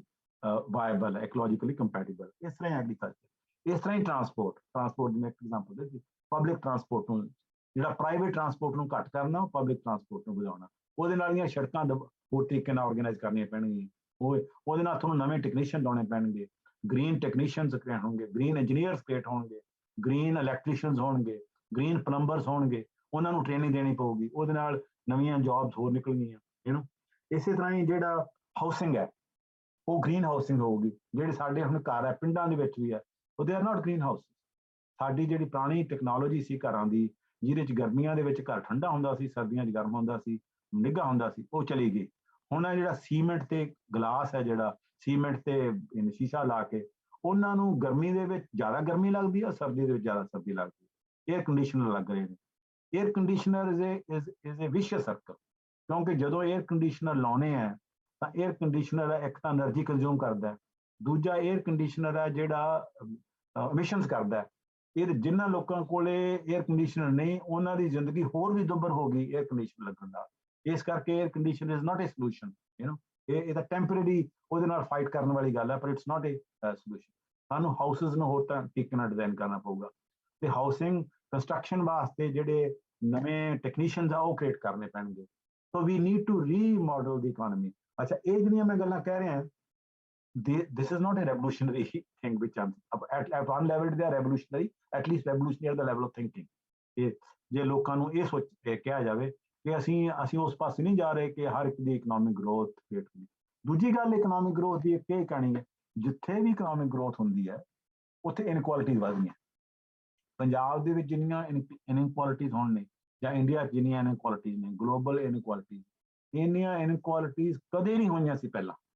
ਓਕੇ, ਕਿ ਇੱਕ ਪਾਸੇ ਤਾਂ ਲੋਕਾਂ ਕੋਲੇ ਝੁੱਗੀਆਂ, ਔਰ ਝੁੱਗੀਆਂ ਵੀ ਮਾੜੀਆਂ ਮੋਟੀਆਂ, ਔਰ ਦੂਜੇ ਪਾਸੇ ਅਬਾਨੀ ਹੈ ਜਿਹੜਾ ਉਹ 600 ਕਮਰਿਆਂ ਦਾ ਘਰ ਬਣਾ ਰਿਹਾ। ਇੰਨੀ ਵਲਗਰ ਗੱਲ ਇਦੋਂ ਵੱਡੀ ਵਲਗਰ ਗੱਲ ਕੀ ਹੋ ਸਕਦੀ ਹੈ? ਇੱਕ ਮੈਂ ਇਹਦੇ ਤੋਂ ਇੱਕ ਹੋਰ ਜਿਹੜੀ ਸੁਜੈਸ਼ਨ ਪੰਜਾਬ ਦੀ ਇਕਨੋਮੀ ਨੂੰ ਜਿਹੜਾ ਕਰਨ ਦਾ, ਕਿ ਅਮੀਰਾਂ ਤੇ ਇੱਕ ਸਪੈਸ਼ਲ ਕਿਸਮ ਦੀ ਲੈਵੀ ਲਾਈ ਜਾਵੇ, ਔਰ ਉਹਦੇ ਲਈ ਮਤਲਬ ਹੈ ਟੈਕਨੀਕਲ ਤੇ ਲੀਗਲ ਆਸਪੈਕਟ ਲੱਭਣੇ ਪੈਣਗੇ, ਕਿਉਂਕਿ ਸੈਂਟਰ ਨੇ ਸਾਰੇ ਟੈਕਸ ਦੇ ਅਧਿਕਾਰ ਆਪਣੇ ਥੱਲੇ ਲਏ। ਪਰ ਦੇਰ ਇਜ਼ ਏ ਪੋਸੀਬਿਲਿਟੀ, ਜਿਵੇਂ ਸਕਾਟਲੈਂਡ ਦੇ ਵਿੱਚ ਐਗਜ਼ਾਮਪਲ ਹੋਈ ਹੈ ਕਿ ਸਕਾਟਲੈਂਡ ਨੇ ਸੈਂਟਰ ਤੋਂ ਆਪਣਾ ਅਧਿਕਾਰ ਲੈ ਲਿਆ ਕਿ ਅਸੀਂ ਜਿਹੜਾ ਇਨਕਮ ਟੈਕਸ ਲਾਇਆ ਜਾਂਦਾ ਉਹਦੇ ਚੇਂਜ ਕਰ ਸਕਦੇ, ਔਰ ਉਹ ਜਿਹੜੇ ਰਿਸੋਰਸਿਸ ਆ ਇੰਗਲੈਂਡ ਦੇ ਵਿੱਚ ਹੋਣਗੇ। ਮੈਂ ਚਾਹੁੰਦਾ ਹੈ ਕਿ ਮੈਂ ਇਨੀਸ਼ੀਅਲ ਸੋਚ ਹਾਲੇ ਥਿੰਕਿੰਗ ਕੀਤੀ ਹੈ, ਤੇ ਮੇਰਾ ਆਪਣਾ ਇੱਕ PhD ਸਟੂਡੈਂਟ ਆ, ਉਹਦੇ ਨਾਲ ਮੈਂ ਸ਼ੇਅਰ ਕੀਤੀ ਗੱਲ ਕਿ ਮੈਂ ਸੋਚ ਰਿਹਾ ਹੈ ਕਿ ਇੱਕ ਸਕੀਮ ਕ੍ਰੀਏਟ ਕੀਤੀ ਜਾਵੇ ਕਿ ਜਿਹੜੇ ਲੋਕੀ ਜਿਨ੍ਹਾਂ ਦੀ 250 ਕਰੋੜ ਤੋਂ ਉੱਪਰ ਇਨਕਮ ਹੈ, ਉਹਨਾਂ ਦੇ 10 ਸਾਲ ਲਈ 10% ਸਪੈਸ਼ਲ ਲਾਈ ਜਾਵੇ, ਪਰਮਾਨੈਂਟ ਨਹੀਂ, 10 ਸਾਲ ਲਈ, ਕਿ ਉਹਨਾਂ ਨੂੰ 10% ਆਪਣਾ ਜਿਹੜਾ ਦੇਣਾ ਪਊਗਾ। ਜੋ 10% ਵੀ ਦਿੰਦੇ ਆ ਤਾਂ ਜੇ 250 ਚ 25 ਦੇਤਾ, 225 ਕਰੋੜ ਤਾਂ ਫਿਰ ਵੀ ਉਹਨਾਂ ਕੋਲ ਦੇ ਸਟਿਲ ਵੈਰੀ ਰਿਚ, ਕੋਈ ਮਾੜਾ ਵਾਲੀ ਗੱਲ ਨਹੀਂ। ਇਸੇ ਤਰ੍ਹਾਂ ਜਿਹੜੇ 200 ਏਕੜ ਤੋਂ ਘੱਟ ਨੇ ਜਿਨ੍ਹਾਂ ਦੀ ਆਮਦਨ ਹੈ ਜਾਂ ਪ੍ਰਾਪਰਟੀ ਆ, ਉਹ ਸੋਚਣਾ ਪਊਗਾ ਕਿਹਦੇ ਤੇ ਹੈ, ਉਹਨਾਂ ਤੇ 9% ਲਾਇਆ ਜਾਵੇ। ਇਸ ਤਰ੍ਹਾਂ ਜਿਨ੍ਹਾਂ ਦੀ 100 ਤੋਂ ਹੈ, 150 ਤੋਂ ਹੈ, ਤਾਂ ਅਸੀਂ ਉਹ 10 ਸਾਲਾਂ ਦੇ ਵਿੱਚ ਪੰਜਾਬ ਦਾ ਜਿਹੜਾ ਕਰਜ਼ਾ ਹੈ ਉਹ ਵਾਪਸ ਕਰਨਾ ਹੈ। ਜਿਹੜੇ ਹੁਣ ਇਹ ਭਗਵੰਤ ਮਾਨ ਚਲਾ ਗਿਆ ਪ੍ਰਾਈਮ ਮਿਨਿਸਟਰ ਕੋਲ ਕਿ 100 ਕਰੋੜ, ਸੈਂਟਰ ਨੇ ਕੋਈ ਪੈਸਾ ਨਹੀਂ ਦੇਣਾ। ਇਹ ਬਿਲਕੁਲ ਦਿਮਾਗ ਚੋਂ ਕੱਢ ਦਿਓ, ਇਹ ਫੈਲਾ ਦਿਓ ਇਹ ਆਈਡੀਆ ਕਿ ਸੈਂਟਰ ਤੋਂ ਇਹ ਉਮੀਦ ਰੱਖਣੀ ਕਿ ਤੁਹਾਨੂੰ ਉਹ ਦੇਣਗੇ ਕੋਈ ਰਿਲੀਫ। ਕੋਈ ਸੈਂਟਰ ਦੀ ਕੋਈ ਮਜਬੂਰੀ ਨਹੀਂ ਹੈ ਕਿ ਪੰਜਾਬ ਨੂੰ ਉਹ ਰਿਲੀਫ ਦੇਣ, ਕੋਈ ਮਜਬੂਰੀ ਨਹੀਂ ਉਹਨਾਂ ਦੀ, ਨਾ ਉਹਨਾਂ ਦੀ ਇਕਨੋਮਿਕ ਮਜਬੂਰੀ ਹੈ, ਨਾ ਉਹਨਾਂ ਦੀ ਪੋਲੀਟੀਕਲ। ਇੱਥੋਂ ਮੇਰਾ ਮਤਲਬ ਇਹ ਨਹੀਂ ਕਿ ਦਬਾਅ ਨਹੀਂ ਪਾਉਣਾ ਚਾਹੀਦਾ, ਪਰ ਜੇ ਦਬਾਅ ਪਾਉਣਾ ਹੈ ਤਾਂ ਦੂਜੀਆਂ ਰੀਜਨਲ ਪਾਰਟੀਆਂ ਨਾਲ, ਰੀਜਨਲ ਗਵਰਨਮੈਂਟ ਨਾਲ ਪ੍ਰੈਸ਼ਰ ਪਾ ਕੇ, ਕਿ ਫਾਈਨੈਂਸ ਕਮਿਸ਼ਨ ਹੈ ਜਿਹੜਾ ਡੈਵੋਲੂਸ਼ਨ ਕਰਦਾ ਹੈ, ਉਹਨੂੰ ਸੈਂਟਰ ਦੇ ਜਿਹੜੇ ਸਟੇਟ ਦੇ ਅਧਿਕਾਰ ਹੈ ਕਿਵੇਂ ਵਧਾਉਣੇ ਚਾਹੀਦੇ। GST ਤਾਂ ਪਹਿਲਾਂ ਲੈ ਲਈਏ ਤੁਸੀਂ, ਬਹੁਤ ਥੋੜੇ ਹਿੱਸੇ ਰੱਖੇ ਜਿੱਥੇ ਕਿ ਸਟੇਟ ਆਪਣਾ ਰੈਵਨਿਊ ਕ੍ਰੀਏਟ ਕਰ ਸਕਦਾ, ਤਾਂ ਸਟੇਟ ਦਾ ਜਿਹੜਾ ਰਿਸੋਰਸ ਬੇਸ ਹੈ ਉਹ ਇਨਕਰੀਜ਼ ਕਰਨਾ ਪਊਗਾ, ਔਰ ਉਹਦੇ ਤੋਂ ਜਿਹੜੇ ਆਮ ਲੋਕਾਂ ਦੀ ਜ਼ਿੰਦਗੀ ਸੁਧਾਰਨੀ ਪਊਗੀ। ਜਿਹੜੇ ਲੋਕੀ ਕਰਜ਼ਾਈ ਨੇ, ਔਰ ਕਰਜ਼ਾਈ ਹੈ ਕਿਸਾਨ ਨੇ, ਮਜ਼ਦੂਰ ਨੇ, ਔਰ ਪਿੰਡਾਂ ਦੇ ਵਿੱਚ, ਛੋਟੇ ਸ਼ਹਿਰਾਂ ਦੇ ਵਿੱਚ ਖਾਸ ਤੌਰ ਤੇ, ਵੱਡੇ ਸ਼ਹਿਰਾਂ 'ਚ ਵੀ ਜਿਹੜਾ ਛੋਟਾ ਦੁਕਾਨਦਾਰ ਹੈ ਉਹ ਵੀ ਬਹੁਤ ਹੈ। ਹੁਣ ਜਿਹੜੀਆਂ ਸੁਈਸਾਈਡਸ ਹੈ ਕੱਲੀਆਂ ਕਿਸਾਨਾਂ ਦੀਆਂ ਨਹੀਂ ਹੋ ਰਹੀਆਂ, ਸੁਈਸਾਈਡ ਮਜ਼ਦੂਰਾਂ ਦੀ ਵੀ ਹੋ ਰਹੀਆਂ। ਸੁਈਸਾਈਡਸ ਹੈ ਜਿਹੜੇ ਸ਼ਹਿਰਾਂ ਦੇ ਵਿੱਚ ਰਹਿੰਦੇ ਲੋਕੀ, ਵਪਾਰੀ ਨੇ, ਟ੍ਰੇਡਰਸ ਨੇ ਛੋਟੇ, ਉਹ ਵੀ ਹੋ ਰਹੇ ਨੇ। ਤਾਂ ਜ਼ਿੰਦਗੀ, ਕਿਉਂਕਿ ਉਹ ਜਿਹੜਾ ਡੈਟ ਹੈ ਇੰਨਾ ਵੱਧ ਚੁੱਕਾ ਹੈ, ਤਾਂ ਇਹ ਜਿਹੜਾ ਰੈਵਨਿਊ ਸਾਨੂੰ ਕ੍ਰੀਏਟ, ਇਹ ਸਪੈਸ਼ਲ ਇੱਕ ਫੰਡ ਕ੍ਰੀਏਟ ਕੀਤਾ ਜਾਵੇ, ਜਿਹੜਾ ਕਿ ਸਰਕਾਰ ਦੀ ਆਮਦਨ ਦਾ ਹਿੱਸਾ ਨਹੀਂ ਹੋਊਗਾ, ਔਰ ਉਹਨੂੰ ਇੱਕ ਸਟੀਅਰਿੰਗ ਕਮੇਟੀ ਮੋਨੀਟਰ ਕਰੂਗੀ ਕਿ ਉਹਦੇ 'ਚ 2-4 ਬੰਦੇ ਸਰਕਾਰ ਦੇ ਹੋਣਗੇ, ਤਾਂ ਕਿ ਫਾਈਨੈਂਸ ਸੈਕਟਰੀ ਹੈ, ਫਾਈਨੈਂਸ ਮਿਨਿਸਟਰ ਹੈ, ਬਾਕੀ 3 ਬੰਦੇ ਜਿਹੜੇ ਆ ਐਕਸਪਰਟ ਹੋਣ, ਇੰਡੀਪੈਂਡੈਂਟ ਆਫ ਦਾ ਗਵਰਨਮੈਂਟ, ਜਿਹੜੇ ਕਿ ਸਾਰਾ ਫੰਡ ਜਿਹੜਾ ਇਕੱਠਾ ਕਰਦਾ ਹੈ ਉਹ ਕਿਵੇਂ ਵੰਡਿਆ ਜਾ ਰਿਹਾ ਹੈ, ਔਰ ਉਹਦਾ ਪੂਰਾ ਤਰੀਕਾ ਦੱਸਣ, ਔਰ ਕਿੰਨੇ ਸਾਲਾਂ ਲਈ ਚੱਲਣਾ ਹੈ। It needs to be plan. Now ਕਿਹੜੀ ਪੋਲੀਟੀਕਲ ਪਾਰਟੀ ਕਰਦੀ ਹੈ, we don't know, we might have to put this plan, ਕਿ ਸਾਡੇ ਲਈ ਕੋਈ ਫਰਕ ਨਹੀਂ ਪੈਂਦਾ ਕਿਹੜੀ ਪੋਲੀਟੀਕਲ ਪਾਰਟੀ ਕਰਦੀ ਹੈ, ਅਸੀਂ we want this to be done, so we will have to have a new thinking about this. ਤਾਂ ਮੈਂ ਜਿਹੜੀ ਗੱਲ ਤੇ ਮੈਂ ਐਮਫੇਸਿਸ ਕਰਨਾ ਚਾਹੁੰਦਾ ਉਹ ਹੈ ਕਿ ਜਿਹੜਾ ਗਰੋਥ ਦਾ ਮਾਡਲ ਹੈ, ਇੰਡਸਟਰੀ ਤੋਂ ਐਗਰੀਕਲਚਰ, ਐਗਰੀਕਲਚਰ ਤੋਂ ਇੰਡਸਟਰੀ, ਇੰਡਸਟਰੀ ਸਰਵਿਸ, ਉਹ ਛੱਡਣਾ ਪਊਗਾ। ਇੱਥੇ ਤਾਂ ਹੁਣ ਵੈਸਟ ਦੇ ਵਿੱਚ ਤਾਂ ਕੁਝ ਇਕਨੋਮਿਸਟ ਨੇ ਉਹ ਡੀ ਗਰੋਥ ਦਾ ਮਾਡਲ ਕਰ ਰਹੇ ਨੇ ਕਿ ਜਿਸ ਲੈਵਲ ਤੇ ਸਾਡੀ ਧਰਤੀ, ਸਾਡਾ ਇਕੋਲੋਜੀ ਡਿਸਟਰੋਏ ਹੋ ਰਹੀ ਹੈ, ਸਾਨੂੰ ਗਰੋਥ ਨਹੀਂ, ਡੀ ਗਰੋਥ ਕਰਨ ਦੀ ਲੋੜ ਹੈ, ਘਟਾਉਣ ਦੀ ਲੋੜ ਹੈ। ਪਰ ਮੈਂ ਉਹਨੂੰ ਹੋਰ ਢੰਗ ਨਾਲ ਦੇਖਦਾ, ਮੈਂ ਉਹਨੂੰ ਦੇਖਦਾ ਹਾਂ ਕਿ ਇੱਕ ਪ੍ਰਿੰਸੀਪਲ ਹੈ, that's called contraction and convergence. Contraction and convergence ਦਾ ਮਤਲਬ ਹੈ ਕਿ ਜਿਹੜੇ ਐਡਵਾਂਸਡ ਕੈਪੀਟਲਿਸਟ ਇਕਨੋਮੀਜ਼ ਨੇ ਉਹਨਾਂ ਨੂੰ ਕੰਟਰੈਕਟ ਕਰਨ ਦੀ ਲੋੜ ਹੈ, ਉਹ ਓਵਰ ਡਿਵੈਲਪ ਹੋ ਚੁੱਕੇ ਨੇ। ਪਰ ਜਿਹੜੇ ਡਿਵੈਲਪਿੰਗ ਕੰਟਰੀਜ਼ ਨੇ ਉੱਥੇ ਹਾਲੇ ਵੀ ਸਕੂਲਾਂ 'ਚ ਲੋੜ ਹੈ, ਹਾਲੇ ਹਸਪਤਾਲ ਬਣਾਉਣ ਦੀ ਲੋੜ ਹੈ, ਉੱਥੇ ਸੜਕਾਂ ਬਣਾਉਣ ਦੀ ਲੋੜ ਹੈ, ਉੱਥੇ some degree of development is required, ਪਰ ਉਹ ਡਿਵੈਲਪਮੈਂਟ ਜਿਹੜੀ ਇਕੋਲੋਜੀ ਨਾਲ ਕੰਪੈਟੀਬਲ ਹੋਵੇ। ਦੂਜਾ, ਖੁਰਾਕ ਹੀ ਪੈਦਾ ਕਰਨ ਦੀ ਲੋੜ ਹੈ, ਲੋਕੀ ਅੰਡਰ ਨਰਿਸ਼ ਨੇ, ਬੱਚੇ ਅੰਡਰ ਨਰਿਸ਼ ਨੇ, ਲੋਕਾਂ ਦੀ ਲਾਈਫ ਐਕਸਪੈਕਟੈਂਸੀ ਘਟੀ ਹੈ ਕੰਪੇਅਰਡ ਵਿਦ ਅਰਲੀਅਰ ਪੀਰੀਅਡ। ਸੋ ਮਤਲਬ ਸਾਨੂੰ ਨਵੇਂ ਕਿਸਮ ਦੀ ਸੋਚਣੀ ਪਊਗੀ ਕਿ ਗ੍ਰੀਨ ਇਨਫਾਰਮਡ ਗਰੋਥ, ਓਕੇ, ਉਹਨੂੰ ਅਸੀਂ ਸਸਟੇਨੇਬਲ ਡਿਵੈਲਪਮੈਂਟ ਕਹਿ ਲਈਏ, ਸਸਟੇਨੇਬਲ ਗਰੋਥ ਕਹਿ ਲਈਏ, that doesn't matter so much, but the point is, ਉਹਦੇ ਨਾਲ 2 ਗੱਲਾਂ ਮੈਂ ਹੋਰ ਕਰਨੀਆਂ ਚਾਹੁੰਦੀ ਹਾਂ, ਫਿਰ ਮੈਂ ਖਤਮ ਕਰਾਂ। ਉਹ ਇਹ ਕਿ ਇੱਕ ਤਾਂ ਅਸੀਂ ਇਹ ਕਹਿਣਾ ਹੈ ਕਿ ਜਿਹੜਾ ਇਹ ਟ੍ਰਾਂਜੀਸ਼ਨ ਹੈ, ਜਿਹੜਾ ਪੁਰਾਣਾ ਸੋਸ਼ਲਿਸਟ ਮਾਡਲ ਸੀ, ਉਹਦਾ ਇੱਕ ਇਨਕਲਾਬ ਆਊਗਾ ਤੇ ਇਨਕਲਾਬ ਤੋਂ ਬਾਅਦ ਇੱਕ ਨਵਾਂ ਸੋਸ਼ਲਿਜ਼ਮ ਕ੍ਰੀਏਟ ਕਰਨਾ। ਜਿਹੜੀ ਇਕੋ ਸੋਸ਼ਲਿਸਟ ਥਿੰਕਿੰਗ ਹੈ ਉਹ ਇਸ ਗੱਲ ਤੇ ਬੇਸਡ ਹੈ ਕਿ ਇਸੇ ਕੈਪੀਟਲਿਸਟ ਸੋਸਾਇਟੀ ਦੇ ਵਿੱਚ ਅਸੀਂ ਗ੍ਰੀਨ ਰਿਫਾਰਮ ਲਿਜਾਉਣੀ। ਉਹ ਗ੍ਰੀਨ ਰਿਫਾਰਮਸ ਜਿਹੜੇ ਕਿ ਇਸ ਇਕਨੋਮੀ ਨੂੰ ਗ੍ਰੀਨ ਕਰਨ, ਤੇ ਜਦੋਂ ਸੋਸ਼ਲਿਜ਼ਮ ਆਊਗਾ ਤਾਂ ਉਹ ਇਕਨੋਮੀ ਗ੍ਰੀਨ ਹੋ ਚੁੱਕੀ ਹੈ, ਉਹਦੀ ਫਾਊਂਡੇਸ਼ਨ ਹੈ, ਮਟੀਰੀਅਲ ਫਾਊਂਡੇਸ਼ਨ ਕ੍ਰੀਏਟ ਹੋ ਚੁੱਕੀ ਹੈ, ਕਿ ਗ੍ਰੀਨ ਹਾਊਸਿਸ ਹੋਣਗੇ, ਗ੍ਰੀਨ ਟਰਾਂਸਪੋਰਟ ਹੋਊਗੀ, green kind of industry, green kind of agriculture. ਤੇ ਜਿਹੜੀ ਇਹਨੂੰ ਅਸੀਂ ਕਹਿੰਦੇ ਨਿਊ ਇਕਨੋਮਿਕ ਡੀਲ ਕਹਿ ਲਓ, ਗ੍ਰੀਨ ਰਿਫਾਰਮਸ ਕਹਿ ਲਓ, ਉਹਦੇ ਤੇ ਮੈਂ ਇੱਕ ਪੇਪਰ ਲਿਖਿਆ ਕਿ ਗ੍ਰੀਨ ਰਿਫਾਰਮਸ ਹੈ ਜਿਹੜਾ ਉਹ ਨਵੀਂ ਕਿਸਮ ਦੀ ਸੋਸ਼ਲਿਸਟ ਥਿੰਕਿੰਗ ਪੈਦਾ ਕਰਦਾ। ਇਨਕਲਾਬ ਦੀ ਲੋੜ ਨਹੀਂ, ਇੱਕਦਮ ਸਰਕਾਰ ਤੇ ਕਬਜ਼ਾ ਕੀਤਾ ਜਾਵੇ ਫਿਰ ਅਸੀਂ ਚੇਂਜਸ ਕਰਨੇ, ਇਹਦੇ ਵਿੱਚ ਹੀ ਚੇਂਜਸ ਕਰਨੇ। ਦੂਜਾ ਜਿਹੜਾ ਇੰਡੀਵਿਜੂਅਲ ਦਾ ਰੋਲ ਹੈ, ਜਿਹੜੀ ਪੁਰਾਣੀ ਸੋਸ਼ਲਿਸਟ ਥਿੰਕਿੰਗ ਹੈ ਉਹ ਸੋਚਦੀ ਹੈ ਹਿਸਟੋਰਿਕ ਟਰਮ ਦੇ ਵਿੱਚ ਕਿ working class struggle, class revolution, class struggle, class mobilisation, and ਅਸੀਂ ਉਹਦੇ 'ਚ ਇੱਕ ਇੰਡੀਵਿਜੂਅਲ ਹੈ ਜੋ ਕੋਈ ਸੋਚਦਾ ਕਿ ਮੈਂ ਕੀ ਕਰਨਾ, ਉਹਨੂੰ ਇੰਡੀਵਿਜੂਅਲਿਜ਼ਮ ਕਹਿ ਦਿੰਦੇ ਸੀ। ਅਸੀਂ ਇੰਡੀਵਿਜੂਅਲ ਦੇ ਐਕਸ਼ਨ ਨੂੰ ਵੀ ਐਪਰੀਸ਼ੀਏਟ ਕਰਨਾ। ਇੱਕ ਬੰਦਾ ਘਰੇ ਬੈਠਾ, ਨਾ ਉਹ ਕਿਸੇ ਡੈਮੋਨਸਟ੍ਰੇਸ਼ਨ ਜਾਂਦਾ, ਘਰ ਦੇ ਵਿੱਚ ਜਨਾਨੀ ਬੈਠੀ ਹੈ, ਨਾ ਉਹਨੇ ਕਿਸੇ ਡਿਬੇਟ 'ਚ ਹਿੱਸਾ ਲੈਣਾ, ਨਾ, ਪਰ ਉਹ ਘਰੇ ਕੀ ਬੈਠ ਕੇ ਕਰਦੀ ਹੈ, ਘਰੇ ਰਹਿ ਕੇ ਕੀ ਕਰਦੇ ਆ, ਉਹ ਵੀ ਇੰਪੋਰਟੈਂਟ ਹੈ। ਉਹਦੇ ਲਈ ਮੈਂ 3 ਲਫ਼ਜ਼ ਯੂਜ਼ ਕਰਨਾ ਚਾਹੂੰਗਾ ਜਿਹੜੇ ਕਿ ਉਹ ਇੰਡੀਵਿਜੂਅਲ ਕੀ ਕਰ ਸਕਦਾ। ਉਹਨੂੰ ਅਸੀਂ ਕਹਿੰਦੇ ਹਾਂ reduce, repair, reuse and recycle. ਕਿ ਪਹਿਲੀ ਗੱਲ ਤਾਂ ਇਹਨੂੰ ਚਾਰ ਆਰ ਕਹਿ ਲਓ ਤੁਸੀਂ, ਰਿਡਿਊਸ, ਰਿਪੇਅਰ, ਰੀਯੂਜ਼, ਰੀਸਾਈਕਲ। ਕਿ ਘੱਟ ਖਰੀਦੋ, ਇਹ ਜਿਹੜਾ ਪੁਰਾਣਾ ਇਕਨੋਮਿਕ ਮਾਡਲ ਉਹਦੇ ਬਿਲਕੁਲ ਉਲਟ ਹੈ। ਓਕੇ, ਕਿ ਜਿਹੜਾ ਭੇਡ ਚਾਲ ਕੇ ਜ਼ਿਆਦਾ ਕੱਪੜੇ ਖਰੀਦਣੇ ਔਰ ਖਾਵਾ ਕਰਨਾ, ਉਹਨੂੰ ਮੋੜਨ ਦੀ ਲੋੜ ਹੈ। ਰਿਡਿਊਸ ਕਰੋ, ਕਿਉਂਕਿ ਜਿਹੜੀ ਚੀਜ਼ ਇੱਕ ਵਾਰ ਯੂਜ਼ ਹੋ ਗਈ ਉਹਨੇ ਅਲਟੀਮੇਟਲੀ ਵੇਸਟ ਬਣਨਾ। ਓਕੇ, ਇਸੇ ਕਰਕੇ ਜਿਹੜੀ ਪੈਦਾਵਾਰ ਹੈ, ਪੈਦਾਵਾਰ ਦਾ ਇੰਪਲੀਕੇਸ਼ਨ ਇਹੀ ਹੈ ਕਿ ਪੈਦਾਵਾਰ ਤਾਂ ਕਰਦੀ ਹੈ, ਧਰਤੀ ਦੇ ਰਿਸੋਰਸ ਵੀ ਯੂਜ਼ ਕਰਦੀ ਹੈ, ਪਰ ਪੈਦਾਵਾਰ ਜਦੋਂ ਹੁੰਦੀ ਹੈ ਨਾਲ ਦੀ ਨਾਲ ਹੀ ਉਹ ਵੇਸਟ ਵੀ ਕ੍ਰੀਏਟ ਕਰਦੀ ਹੈ। ਉਹ ਵੇਸਟ ਹੈ ਜਿਹੜੀ ਉਹ ਧਰਤੀ ਨੂੰ ਅਬਜ਼ੌਰਬ ਕਰਨੀ ਪੈਂਦੀ ਹੈ, ਉਹਦਾ ਧਰਤੀ ਤੇ ਪ੍ਰੈਸ਼ਰ ਪੈਂਦਾ, ਉਹਦੇ ਨਾਲ ਪੋਲਿਊਸ਼ਨ ਹੁੰਦੀ ਹੈ। ਸੋ ਰਿਡਿਊਸ। ਦੂਜਾ ਰਿਪੇਅਰ, ਇਹ ਚੀਜ਼ਾਂ ਨੂੰ ਰਿਪੇਅਰ ਕਰਨ ਦੀ ਕੋਸ਼ਿਸ਼। ਹਾਲਾਂਕਿ ਜਿਹੜੇ ਡਿਵੈਲਪਿੰਗ ਕੰਟਰੀ ਨੇ ਉਹਨੇ ਸਾਡੀ ਹੈਗੀ ਹੈ ਬਹੁਤ ਟ੍ਰੈਡੀਸ਼ਨ, ਇੱਕ ਕਮੀਜ਼ ਮਾੜੀ ਮੋਟ ਪਾਟ ਵੀ ਗਈ, ਉਹਨੂੰ ਹੁਣ ਤੁਪਕਾ ਲਾ ਕੇ ਚਲਾ ਲਿਆ। ਪਰ ਇਹਨਾਂ ਮੁਲਕਾਂ ਦੇ ਵਿੱਚ ਉਹ ਜਦੋਂ ਮਾੜੀ ਮੋਟ ਖਰਾਬ ਹੋ ਗਈ, ਸਿੱਟ ਦੀ ਨਵੀਂ ਖਰੀਦ, ਉਹ ਇਹ ਇੱਕ ਨਵੀਂ ਚੀਜ਼ ਹੈ। ਤੀਜਾ ਰੀਯੂਜ਼, ਕਿ ਇਹ ਨਹੀਂ ਹੈ ਕਿ ਚੀਜ਼ ਇੱਕ ਚਾਹ ਦਾ ਕੱਪ ਹੈ, ਉਹਦੀ ਡੰਡੀ ਟੁੱਟ ਗਈ, ਨਹੀਂ ਹੁੰਦੀ, ਉਹਨੂੰ ਚੀਜ਼ਾਂ ਰੱਖਣ ਲਈ ਯੂਜ਼ ਕਰ ਲਓ। ਸ਼ਰਟ ਹੈ ਜਿਹੜੀ ਪੁਰਾਣੀ ਹੋ ਗਈ, ਉਹਨੂੰ ਮੌਪ ਕਰਨ ਵਾਸਤੇ ਯੂਜ਼ ਰੱਖੋ, ਉਹਨੂੰ ਰੀਯੂਜ਼ ਕਰਨ ਦਾ, ਇਹ ਵੀ ਆਪਣੇ ਡਿਵੈਲਪਿੰਗ ਕੰਟਰੀ 'ਚ। ਤੀਜਾ ਰੀਸਾਈਕਲ, ਕਿ ਰੀਸਾਈਕਲਿੰਗ ਕਰਨ ਦੀ ਲੋੜ ਹੈ। ਰੀਸਾਈਕਲਿੰਗ ਹੈ ਜਿਹੜੀ, ਉਹਦੇ ਨਾਲ ਸਾਨੂੰ ਦੁਬਾਰਾ ਨਵੇਂ ਪੈਦਾ ਨਹੀਂ ਕਰਨੇ ਪੈਂਦੇ। ਜਿਹੜੇ ਕੱਚ ਦੀਆਂ ਚੀਜ਼ਾਂ ਹੈ, ਟਿਨ ਦੀਆਂ ਚੀਜ਼ਾਂ, ਉਹਨੂੰ ਰੀਸਾਈਕਲ ਕਰਕੇ ਉਸੇ ਮਟੀਰੀਅਲ ਨੂੰ ਦੁਬਾਰਾ ਯੂਜ਼ ਕੀਤਾ ਜਾ ਸਕਦਾ ਔਰ ਨਵੀਆਂ ਚੀਜ਼ਾਂ ਬਣਾਈਆਂ ਜਾ ਸਕਦੀਆਂ। ਤਾਂ ਇੰਡੀਵਿਜੂਅਲ ਦਾ ਬੜਾ ਰੋਲ ਹੈ। ਇੰਡੀਵਿਜੂਅਲ ਘਰੇ ਬੈਠਾ ਬੰਦਾ ਉਹਨੂੰ ਕੰਟਰੀਬਿਊਟ ਕਰਦਾ, ਉਹ ਜੁੜਿਆ ਰਹਿੰਦਾ ਹੈ। ਤਾਂ ਇੱਥੋਂ ਮੈਂ ਵੈਸੇ ਤਾਂ ਗਾਂਧੀਅਨ ਫਿਲਾਸਫੀ ਦਾ ਕ੍ਰਿਟਿਕ ਹਾਂ, ਇਹਨੂੰ ਖਾਸ ਤੌਰ ਤੇ ਜਿਹੜਾ ਭਗਤ ਸਿੰਘ ਦੇ ਵਿੱਚ ਉਹਨੇ ਬੜਾ ਘਾਤਕ ਰੋਲ ਪਲੇ ਕੀਤਾ। ਪਰ ਇੱਕ ਗਾਂਧੀ ਦੀ ਜਿਹੜੀ ਆਸਪੈਕਟ ਸੀ ਉਹਦੇ ਸਟਰਗਲ ਦਾ, ਉਹ ਬੜਾ ਇੰਟਰਸਟਿੰਗ ਸੀ। ਉਹ ਜਦੋਂ ਜਿਹੜਾ ਨੈਸ਼ਨਲ ਮੂਵਮੈਂਟ ਬੜੀ ਥੱਲੇ ਡਿਕਲਾਈਨ ਆ ਗਈ, ਤਾਂ ਉਹ ਲੋਕਾਂ ਨੂੰ ਕਹਿੰਦਾ ਤੁਸੀਂ ਘਰੇ ਜਾਓ, ਚਰਖੇ ਕੱਤੋ। ਤਾਂ ਕੁਝ ਲੋਕਾਂ ਨੇ ਕਿਹਾ ਇਹ ਬੜਾ ਪਾਗਲ ਹੋ ਗਿਆ, ਚਰਖੇ ਕੱਤਣ ਦਾ ਥੋੜਾ ਇਨਕਲਾਬ ਆਉਂਦਾ ਹੈ, ਬ੍ਰਿਟਿਸ਼ ਇੰਪੀਰੀਅਲਿਜ਼ਮ ਥੋੜੀ ਵੀ। ਉਹ ਕਹਿੰਦਾ ਉਹ ਤਾਂ ਮੈਨੂੰ ਵੀ ਪਤਾ ਨਹੀਂ ਆਉਂਦਾ, ਪਰ ਗੱਲ ਹੈ ਜਿਹੜਾ ਘਰੇ ਜਾ ਕੇ ਚਰਖਾ ਕੱਤੂਗਾ ਨਾ, ਉਹ ਨੈਸ਼ਨਲ ਮੂਵਮੈਂਟ ਨਾਲ ਜੁੜਿਆ ਰਹੂਗਾ। ਇੱਕ ਪਾਸੇ ਤਾਂ ਇਹ ਹੈ ਕਿ ਉਹ ਕੱਪੜੇ ਆ ਜਿਹੜੇ ਉਹ ਆਪਣੇ ਆਪ ਬਣੂਗਾ, ਬਾਹਰੋਂ ਆਉਂਦੇ ਕੱਪੜਿਆਂ ਦੀ ਗਿਣਤੀ ਇੱਥੇ ਸੇਲ ਘਟੂਗੀ। ਦੂਜਾ, ਉਹਨੂੰ ਪਤਾ ਹੋਊਗਾ ਕਿ ਮੈਂ ਨੈਸ਼ਨਲ ਮੂਵਮੈਂਟ ਨਾਲ ਜੁੜਿਆ ਹੋਇਆ। ਇਸੇ ਕਰਕੇ ਮੈਂ ਸਮਝਦਾ ਕਿ ਜਿਹੜਾ ਬੰਦਾ ਘਰੇ ਰਹਿ ਕੇ ਵੀ ਗ੍ਰੀਨ ਕਿਸਮ ਦੀਆਂ ਇਕਨੋਮਿਕ ਐਕਟੀਵਿਟੀ 'ਚ ਪਾਰਟੀਸਪੇਟ ਕਰਦਾ, ਉਹਦੇ ਨਾਲ ਜੁੜਿਆ ਹੋਇਆ।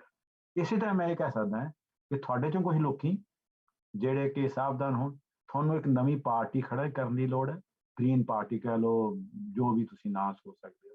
ਔਰ ਉਹ ਜ਼ਰੂਰੀ ਨਹੀਂ ਕਿ ਇੱਕਦਮ ਤੁਸੀਂ ਅਸੈਂਬਲੀ ਦੇ ਇਲੈਕਸ਼ਨ ਲੜਨੇ, ਲੋਕਲ ਪੰਚਾਇਤ ਦੇ ਇਲੈਕਸ਼ਨ ਲੜੋ, ਲੋਕਲ ਮਿਊਨਿਸਪਲ ਕਮੇਟੀ ਦੇ ਇਲੈਕਸ਼ਨ ਲੜੋ।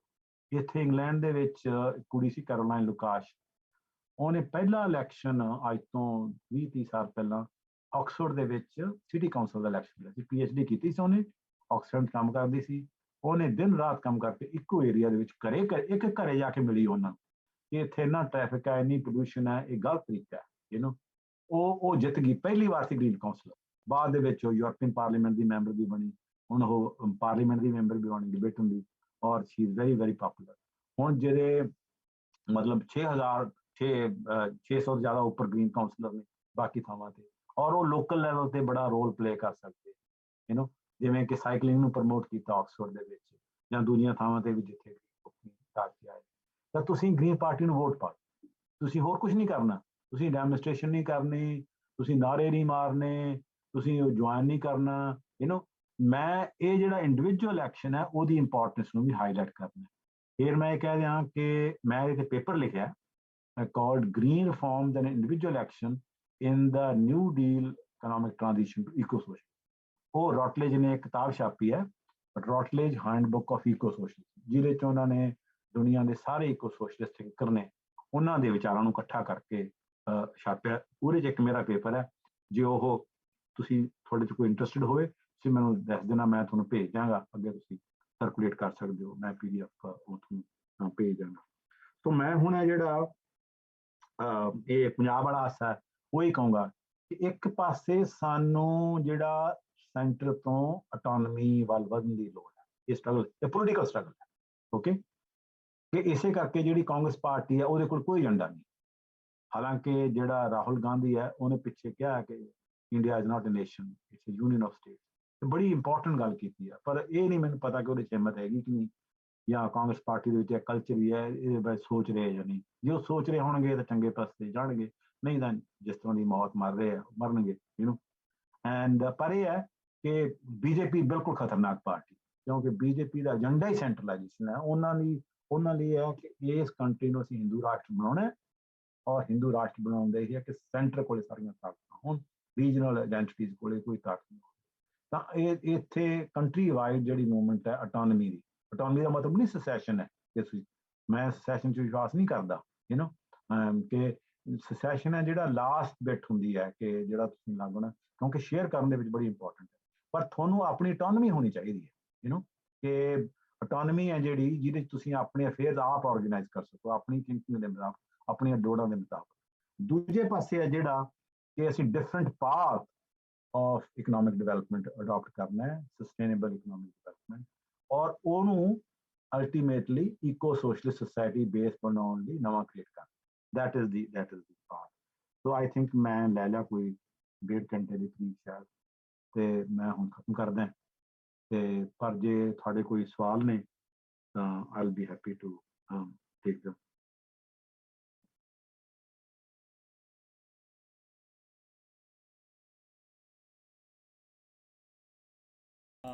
ਧੰਨਵਾਦ ਪ੍ਰੋਫੈਸਰ ਸਾਹਿਬ, ਤੁਸੀਂ ਬੜੀ ਬਖੂਬੀ ਤੁਸੀਂ ਜਿਹੜਾ ਸਾਡਾ ਕਲਾਸੀਕਲ ਇਕਨੋਮਿਕ ਥਾਟਸ ਨੇ ਡਿਵੈਲਪਮੈਂਟਸ ਦੇ, ਚਾਹੇ ਉਹ ਕੈਪੀਟਲਿਜ਼ਮ ਆ, ਚਾਹੇ ਉਹ ਸੋਸ਼ਲਿਜ਼ਮ ਆ, ਜਿਹੜਾ ਪ੍ਰੈਕਟਿਸ ਦੇ ਵਿੱਚ ਹੈਗਾ ਆ, ਤੁਸੀਂ ਬੇਬਾਕੀ ਦੇ ਨਾਲ ਕਿਹਾ ਕਿ ਉਹ ਬੋਥ ਆਰ ਨਾਟ ਕੰਪੈਟੀਬਲ। ਜੇ ਆਪਾਂ ਇਕੋਲੋਜੀਕਲ ਪਰਸਪੈਕਟਿਵ ਦੇ ਨਾਲ ਦੇਖਣਾ ਹੋਵੇ, ਚਾਹੇ ਉਹ ਪੰਜਾਬ ਦੇ ਕੰਟੈਕਸਟ ਦੇ ਵਿੱਚ, ਚਾਹੇ ਉਹ ਗਲੋਬਲੀ ਵੀ ਦੇਖਣਾ ਹੋਵੇ, ਅਤੇ ਨਾ ਹੀ ਜਿਹੜਾ ਡਿਵੈਲਪਮੈਂਟ ਦਾ ਮਾਡਲ ਆ ਜਿਹੜਾ ਕਲਾਸੀਕਲ, ਜਿਹਦੇ ਵਿੱਚ ਆਪਾਂ ਕਹਿੰਦੇ ਹਾਂ ਕਿ ਐਗਰੀਕਲਚਰ ਟੂ ਇੰਡਸਟਰੀ, ਅਤੇ ਇੰਡਸਟਰੀ ਤੋਂ ਬਾਅਦ ਫਿਰ ਸਰਵਿਸ ਸੈਕਟਰ, ਅਤੇ ਉਹ ਵੀ ਇੱਕ ਵਿਨਾਸ਼ਕਾਰੀ ਜਿਹੜਾ ਹੈਗਾ ਆ ਉਹ ਸਿੱਧ ਹੋਇਆ, ਉਹਦੇ ਵਿੱਚ ਉਹਨੂੰ ਬਦਲਣ ਦੀ ਲੋੜ ਆ। ਜੇ ਉਹਨੂੰ ਮੈਂ ਥੋੜ੍ਹਾ ਕੰਕਲੂਡ ਕਰਨਾ ਹੋਵੇ ਸਰ, ਸਵਾਲ ਸਾਡੇ ਅਸੀਂ ਨਾ ਫੇਸਬੁੱਕ ਦੇ ਵਿੱਚ ਵੀ ਸ਼ੇਅਰ ਕਰਦੇ ਹਾਂ, ਅਤੇ ਸਾਡਾ ਇੱਕ WhatsApp ਦਾ ਗਰੁੱਪ ਆ, ਉਹਦੇ ਵਿੱਚ ਵੀ ਅਸੀਂ ਸ਼ੇਅਰ ਕਰਦੇ ਹਾਂ। ਸਵਾਲ ਸਰ ਕਾਫੀ ਆਏ ਨੇ, ਜੇ ਤੁਹਾਡੇ ਕੋਲ ਟਾਈਮ ਹੋਵੇ ਮੈਂ ਸਾਰੇ ਹੀ ਬੋਲ ਦੇਵਾਂ, ਸਾਨੂੰ ਮੈਸੇजेस ਦੇ ਥਰੂ ਆਏ ਨੇ, ਜਾਂ ਮੈਂ ਇੱਕ ਇੱਕ ਕਰਕੇ ਬੋਲਾਂ, ਤੁਸੀਂ ਮੈਨੂੰ ਸਰ ਦੱਸ ਦਿਓ। ਮੇਰੇ ਕੋਲੇ ਮੈਂ ਖਿਆਲ ਹੈ ਕਿ 20 ਮਿੰਟ ਹੈਗੇ ਨੇ ਹੋਰ। ਅੱਛਾ ਸਰ, ਮੈਂ ਸਾਰੇ ਬੋਲ ਦਿੰਦਾ, ਤੁਹਾਨੂੰ ਜਿਹੜੇ ਕੋਈ ਰੈਲੀਵੈਂਟ ਲੱਗਦੇ ਹੋਣਗੇ ਤੁਸੀਂ ਉਹ ਸਰ। ਇੱਕ ਤੇ ਜਿਵੇਂ ਸਾਡੀ ਪੰਜਾਬ ਦਰਸ਼ਨ ਦੀ ਇੱਕ ਟੀਮ ਦਾ ਹੀ ਸਵਾਲ, ਤੁਸੀਂ ਇਹਨੂੰ ਸਮਝ ਲੈਣਾ। ਜਿਵੇਂ ਸਰ ਅਸੀਂ ਪੰਜਾਬ ਦੇ ਵਿੱਚ ਦੇਖਦੇ ਹਾਂ, ਅਤੇ ਪੰਜਾਬ ਦੀ ਸੋਸ਼ਲ ਮੀਡੀਆ, ਚਾਹੇ ਆਪਾਂ ਕਹੀਏ ਕਿ ਜਿਹੜੀ ਮੀਡੀਆ ਹੈ, ਉਹਦੇ ਵਿੱਚ ਚਿੰਤਨ ਤੇ ਬਹੁਤ ਹੋ ਰਿਹਾ, ਬਟ ਉਹ ਚਿੰਤਨ ਜਿਹੜਾ ਹੈਗਾ ਉਹ ਉਲਾਰਵਾਦੀ ਆ ਕਿਤੇ ਨਾ ਕਿਤੇ। ਜਿਵੇਂ ਇਹ ਥਾਟ ਦੀ ਗੱਲ ਵੀ ਕਰੀਏ, ਹਰ ਇੱਕ ਦਾ ਜਿਹੜਾ ਥਾਟ ਆ ਉਹਨੂੰ ਉਹਦੀ ਅੱਖ ਦਾ ਟੀਰ ਲੱਗਦਾ ਰਹਿੰਦਾ ਕਿ ਇਹਦਾ ਉਹਦਾ ਐਂਗਲ ਆ ਇੱਕ, ਜਾਂ ਉਹਦਾ ਇੱਕ ਬਾਇਸਨੈਸ ਆ ਕਿਤੇ ਨਾ ਕਿਤੇ। ਜਿਵੇਂ ਤੁਸੀਂ ਹੁਣ ਇਹ ਜਿਹੜਾ ਤੁਸੀਂ ਇੱਕ ਜਿਹੜਾ ਗ੍ਰੀਨ ਪਾਰਟੀ ਦੀ ਵੀ ਗੱਲ ਕਰ ਰਹੇ ਹੋ, ਕੀ ਤੁਹਾਨੂੰ ਲੱਗਦਾ ਹੈ ਕਿ ਇਹ ਇੱਦਾਂ ਦੇ ਮਾਹੌਲ ਦੇ ਵਿੱਚ ਇਹ ਪੋਸੀਬਲ ਹੈ ਕਿ ਸਾਰੇ ਇਕੱਠੇ ਹੋ ਕੇ ਇੱਧਰ ਨੂੰ ਚੱਲ ਸਕਣਗੇ? ਅਤੇ ਸਰ ਜਿਹੜਾ ਇੱਕ ਹੋਰ ਹੈ ਕਿ ਜਿਵੇਂ ਅਸੀਂ ਇਹਨਾਂ ਦੋਵੇਂ ਧਰਾਵਾਂ ਨੂੰ ਵੰਡ ਦਿੰਦੇ ਹਾਂ, ਆਪਾਂ ਦੇਖਦੇ ਹਾਂ ਕਿ ਇੱਕ ਤਾਂ ਕੈਪੀਟਲਿਸਟ ਨੇ, ਇੱਕ ਸੋਸ਼ਲਿਸਟ ਨੇ, ਅਤੇ ਇਹਨਾਂ ਦੋਵਾਂ ਦੇ ਵਿੱਚ ਇਹ ਪ੍ਰੋਬਲਮ ਆ, ਅਤੇ ਇਹ ਦੋਵੇਂ ਬੈਸਟ ਦੇ ਨੇ। ਅਤੇ ਜਿਹੜਾ ਪੰਜਾਬ ਹੈ ਉਹਦੇ ਵਿੱਚ ਆਪਾਂ ਇਹ ਕਹਿ ਲਿਆ ਜਾਂਦਾ ਕਿ ਪੰਜਾਬ ਤੇ ਜਿਉਂਦਾ ਗੁਰਾਂ ਦੇ ਨਾਂ 'ਤੇ, ਹਿੰਦੁਸਤਾਨ ਦੇ ਵਿੱਚ ਉਹ 1000 ਸਾਲ ਪਿੱਛੇ ਚੱਲ ਜਾਂਦੇ ਆ ਵੀ ਨਹੀਂ, ਉਹ ਤਾਂ ਪਹਿਲਾਂ ਬੜਾ ਵਧੀਆ ਸੀ। ਤੇ ਕੀ ਹੁਣ ਆਪਾਂ ਆਪਾਂ ਜਾ ਸਕਦੇ ਆ ਪਿੱਛੇ ਨੂੰ ਮੁੜਨਾ ਸੰਭਵ ਹੈ ਹੁਣ, ਮਤਲਬ ਹੁਣ ਅੱਜ ਦੇ ਸਮੇਂ ਦੇ ਵਿੱਚ ਜੇ ਆਪਾਂ ਕਹੀਏ ਵੀ ਆਈਡਲੀ ਤੇ ਲੱਗਦਾ ਹੈ ਕਿ ਜਿਵੇਂ ਤੁਸੀਂ ਕਿਹਾ ਕਿ ਜਿਹੜਾ ਤੁਸੀਂ ਡੀ ਗਰੋਥ ਦੀ ਗੱਲ ਕੀਤੀ ਹੈ, ਤੁਸੀਂ ਡੀ ਗਰੋਥ ਦੀ ਗੱਲ ਕੀਤੀ ਹੈ, ਕੀ ਐਗਜ਼ਾਮਪਲ ਦੇ ਸਕਦੇ ਆ ਆਪਾਂ ਇਦਾਂ ਦੇ ਹੁਣ ਅੱਜ ਦੇ ਸਮੇਂ ਦੇ ਵਿੱਚ ਵੀ ਕਿਤੇ ਹੋ ਰਿਹਾ ਪ੍ਰੈਕਟਿਸ ਦੇ ਵਿੱਚ ਵੀ ਜਾਂ ਸੰਭਵ ਹੈ? ਸਰ ਇੱਕ ਤੇ ਸਵਾਲ ਇੱਕ ਇਹ ਸੀ। ਸਰ ਇੱਕ ਸਵਾਲ ਸੀ ਪ੍ਰੋਫੈਸਰ ਪਰਮਿੰਦਰ ਸਿੰਘ ਨੇ ਲਵਲੀ ਯੂਨੀਵਰਸਿਟੀ ਤੋਂ, ਉਹਨਾਂ ਦਾ ਸੀ ਕਿ ਜਿਹੜਾ ਇਹ ਗ੍ਰੀਨ ਇਕੋਲੋਜੀਕਲ ਸੋਸ਼ਲਿਜ਼ਮ ਤੁਸੀਂ ਗੱਲ ਕੀਤੀ ਹੈ ਤੇ ਇਹਦੇ ਵਿੱਚ ਤੁਸੀਂ ਕਿਹਾ ਹੈ ਕਿ ਜਿਵੇਂ ਸਾਈਕਲਿੰਗ ਲੈ ਕੇ ਆਈਏ ਜਾਂ ਆਪਾਂ ਕਹੀਏ ਕਿ ਰੀਸਾਈਕਲਿੰਗ ਦੀ ਗੱਲ ਕੀਤੀ ਹੈ, ਸਾਈਕਲ ਇੰਡਸਟਰੀ ਦੀ ਗੱਲ ਕੀਤੀ ਹੈ, ਇਹ ਵੀ ਕਿਤੇ ਨਾ ਕਿਤੇ ਕੈਪੀਟਲਿਜ਼ਮ ਨੂੰ ਬਚਾਉਣ ਦੀ ਤਾਕੀਦ ਤੇ ਨਹੀਂ ਹੋਏਗੀ ਜੀ? ਕਿਉਂਕਿ ਇਹਦੇ ਵਿੱਚ ਵੀ ਅਸੀਂ ਦੇਖੀਏ ਕਿ ਜਿਵੇਂ ਜਿਹੜੀਆਂ ਕੈਪੀਟਲਿਸਟ ਕੰਟਰੀਜ਼ ਹੈਗੀਆਂ ਉੱਥੇ ਵੀ ਇੱਦਾਂ ਦੀਆਂ ਗੱਲਾਂ ਹੁੰਦੀਆਂ ਨੇ ਤੇ ਇੱਦਾਂ ਦੀਆਂ ਇੰਡਸਟਰੀਜ਼ ਆ ਰਹੀਆਂ ਨੇ, ਕਿ ਉਹਦਾ ਰੀਅਲੀ ਉਹ ਇਸ ਪਾਸੇ ਨੂੰ ਜਾਣਗੇ? ਇੱਕ ਇਹ ਸਰ ਸਵਾਲ ਸੀ ਸਰ ਜਿਹੜਾ ਹੈਗਾ। ਤੇ ਸਰ ਇੱਕ ਲਾਸਟ ਹੋਰ ਸੀ ਕਿ ਇਹ ਸਾਰੇ ਕਾਸੀ ਦੇ ਲਈ ਜਿਹੜੀ ਤੁਸੀਂ ਸੁਜੈਸ਼ਨਸ ਦਿੱਤੀਆਂ ਨੇ ਸਾਰੀਆਂ, ਅਸੀਂ ਪੰਜਾਬ ਨੂੰ ਸਰ ਐਲੀਨੇਸ਼ਨ ਦੇ ਵਿੱਚ ਦੇਖ ਸਕਦੇ ਹਾਂ ਕਿ ਇਹ ਚੀਜ਼ਾਂ ਪੰਜਾਬ ਨੂੰ ਫੋਕਸ ਕਰਕੇ ਅਸੀਂ ਚਾਹੇ ਉਹ ਪੋਲੀਟੀਕਲੀ ਹੋਵੇ ਉਹਨੂੰ ਅਸੀਂ ਇੰਪਲੀਮੈਂਟ ਕਰਨ ਦੀ ਕੋਸ਼ਿਸ਼ ਕਰੀਏ ਤੇ ਪੰਜਾਬ ਨੂੰ ਅਸੀਂ ਪੂਰੇ ਗਲੋਬਲ ਦੇ ਕੰਟੈਕਸਟ ਦੇ ਵਿੱਚ ਹੀ ਦੇਖਾਂਗੇ, ਪੂਰੇ ਇੰਡੀਆ ਦੇ। ਜਿਵੇਂ ਤੁਸੀਂ ਵੀ ਕਿਹਾ ਕਿ ਪੰਜਾਬ ਦੀ ਇਕਨੋਮੀ ਨੂੰ ਅਸੀਂ ਅਲੱਗ ਕਰਕੇ ਤੇ ਦੇਖ ਨਹੀਂ ਸਕਦੇ, Punjab is a part of Indian economy, ਜਿਵੇਂ ਕਹਿੰਦਾ Punjab is a part of global economy. ਤੇ ਉਹਦੇ ਵਿੱਚ ਜਿਹੜੀਆਂ ਪੰਜਾਬ ਦਾ ਇੱਕ ਇੰਡੀਵਿਜੂਅਲ, ਪੰਜਾਬ ਦਾ ਨੌਜਵਾਨ ਹੈ, ਉਹਦੀਆਂ ਜਿਹੜੀਆਂ ਐਸਪੀਰੇਸ਼ਨਸ ਨੇ ਉਹ ਤੇ ਗਲੋਬਲੀ ਉਹ ਡਰਾਈਵ ਹੋ ਰਹੀਆਂ ਨੇ। ਉਹਨੂੰ ਕਿਵੇਂ ਅਸੀਂ ਉਹਨੂੰ ਸੁਜੈਸਟ ਵੀ ਕਰ ਸਕਦੇ ਹਾਂ? ਪੰਜਾਬ ਦਾ ਜਿਹੜਾ ਅੱਜ ਦਾ ਇੱਕ ਨੌਜਵਾਨ ਹੈ ਉਹਦੇ ਲਈ ਮੋਟਰਸਾਈਕਲ ਇੰਪੋਰਟੈਂਟ ਹੈ, ਉਹਦੇ ਲਈ ਇੱਕ ਚੰਗਾ ਮੋਬਾਈਲ ਫੋਨ ਇੰਪੋਰਟੈਂਟ ਹੈ, ਉਹਦੇ ਲਈ ਪੰਜਾਬ ਤੋਂ ਨਿਕਲਣਾ ਇੰਪੋਰਟੈਂਟ ਆ। ਅਤੇ ਉਹ ਪੰਜਾਬ ਨੂੰ ਅਸੀਂ ਕਿਵੇਂ ਪੰਜਾਬ ਦੇ ਬਾਰੇ ਅਸੀਂ ਸਿਰਫ ਸੋਚਣ ਲਾਵਾਂਗੇ? ਅਤੇ ਸਰ ਮੈਨੂੰ ਲੱਗਦਾ ਫਿਰ ਤੁਹਾਡੇ ਕੋਲ ਟਾਈਮ ਘੱਟ ਆ ਸਰ।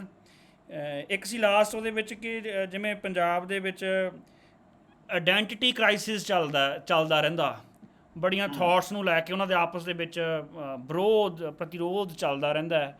ਅਤੇ ਜਿਹੜਾ ਤੁਸੀਂ ਇਸ਼ੂ ਉਠਾਇਆ ਜਾਂ ਤੁਸੀਂ ਉਠਾਉਂਦੇ ਰਹਿੰਦੇ ਹੋ ਬਹੁਤ ਮਹੱਤਵਪੂਰਨ ਹੈ। ਉਹ ਸਿਰਫ ਪੰਜਾਬ ਦੇ ਲਈ ਨਹੀਂ ਹੈ, ਪੂਰੇ ਇੰਡੀਆ ਦੇ ਲਈ ਜਾਂ ਆਪਾਂ ਕਹੀਏ ਇਸ ਖਿੱਤੇ ਦੇ ਲਈ, ਪੂਰੇ ਸੰਸਾਰ ਦੇ ਲਈ ਮਹੱਤਵਪੂਰਨ ਹੈ।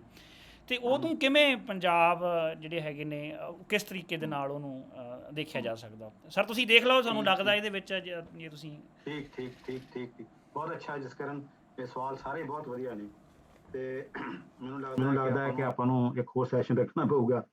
ਪਹਿਲੀ ਗੱਲ ਤਾਂ ਜਿਹੜਾ ਤੁਸੀਂ ਜਿਸ ਤਰ੍ਹਾਂ ਮੈਂ ਸਮਝਿਆ ਕਿ ਗ੍ਰੀਨ ਪਾਰਟੀ ਦੀ ਗੱਲ ਕੀਤੀ ਹੈ, ਇਹ ਪੋਸੀਬਿਲਿਟੀ ਹੈਗੀ ਹੈ।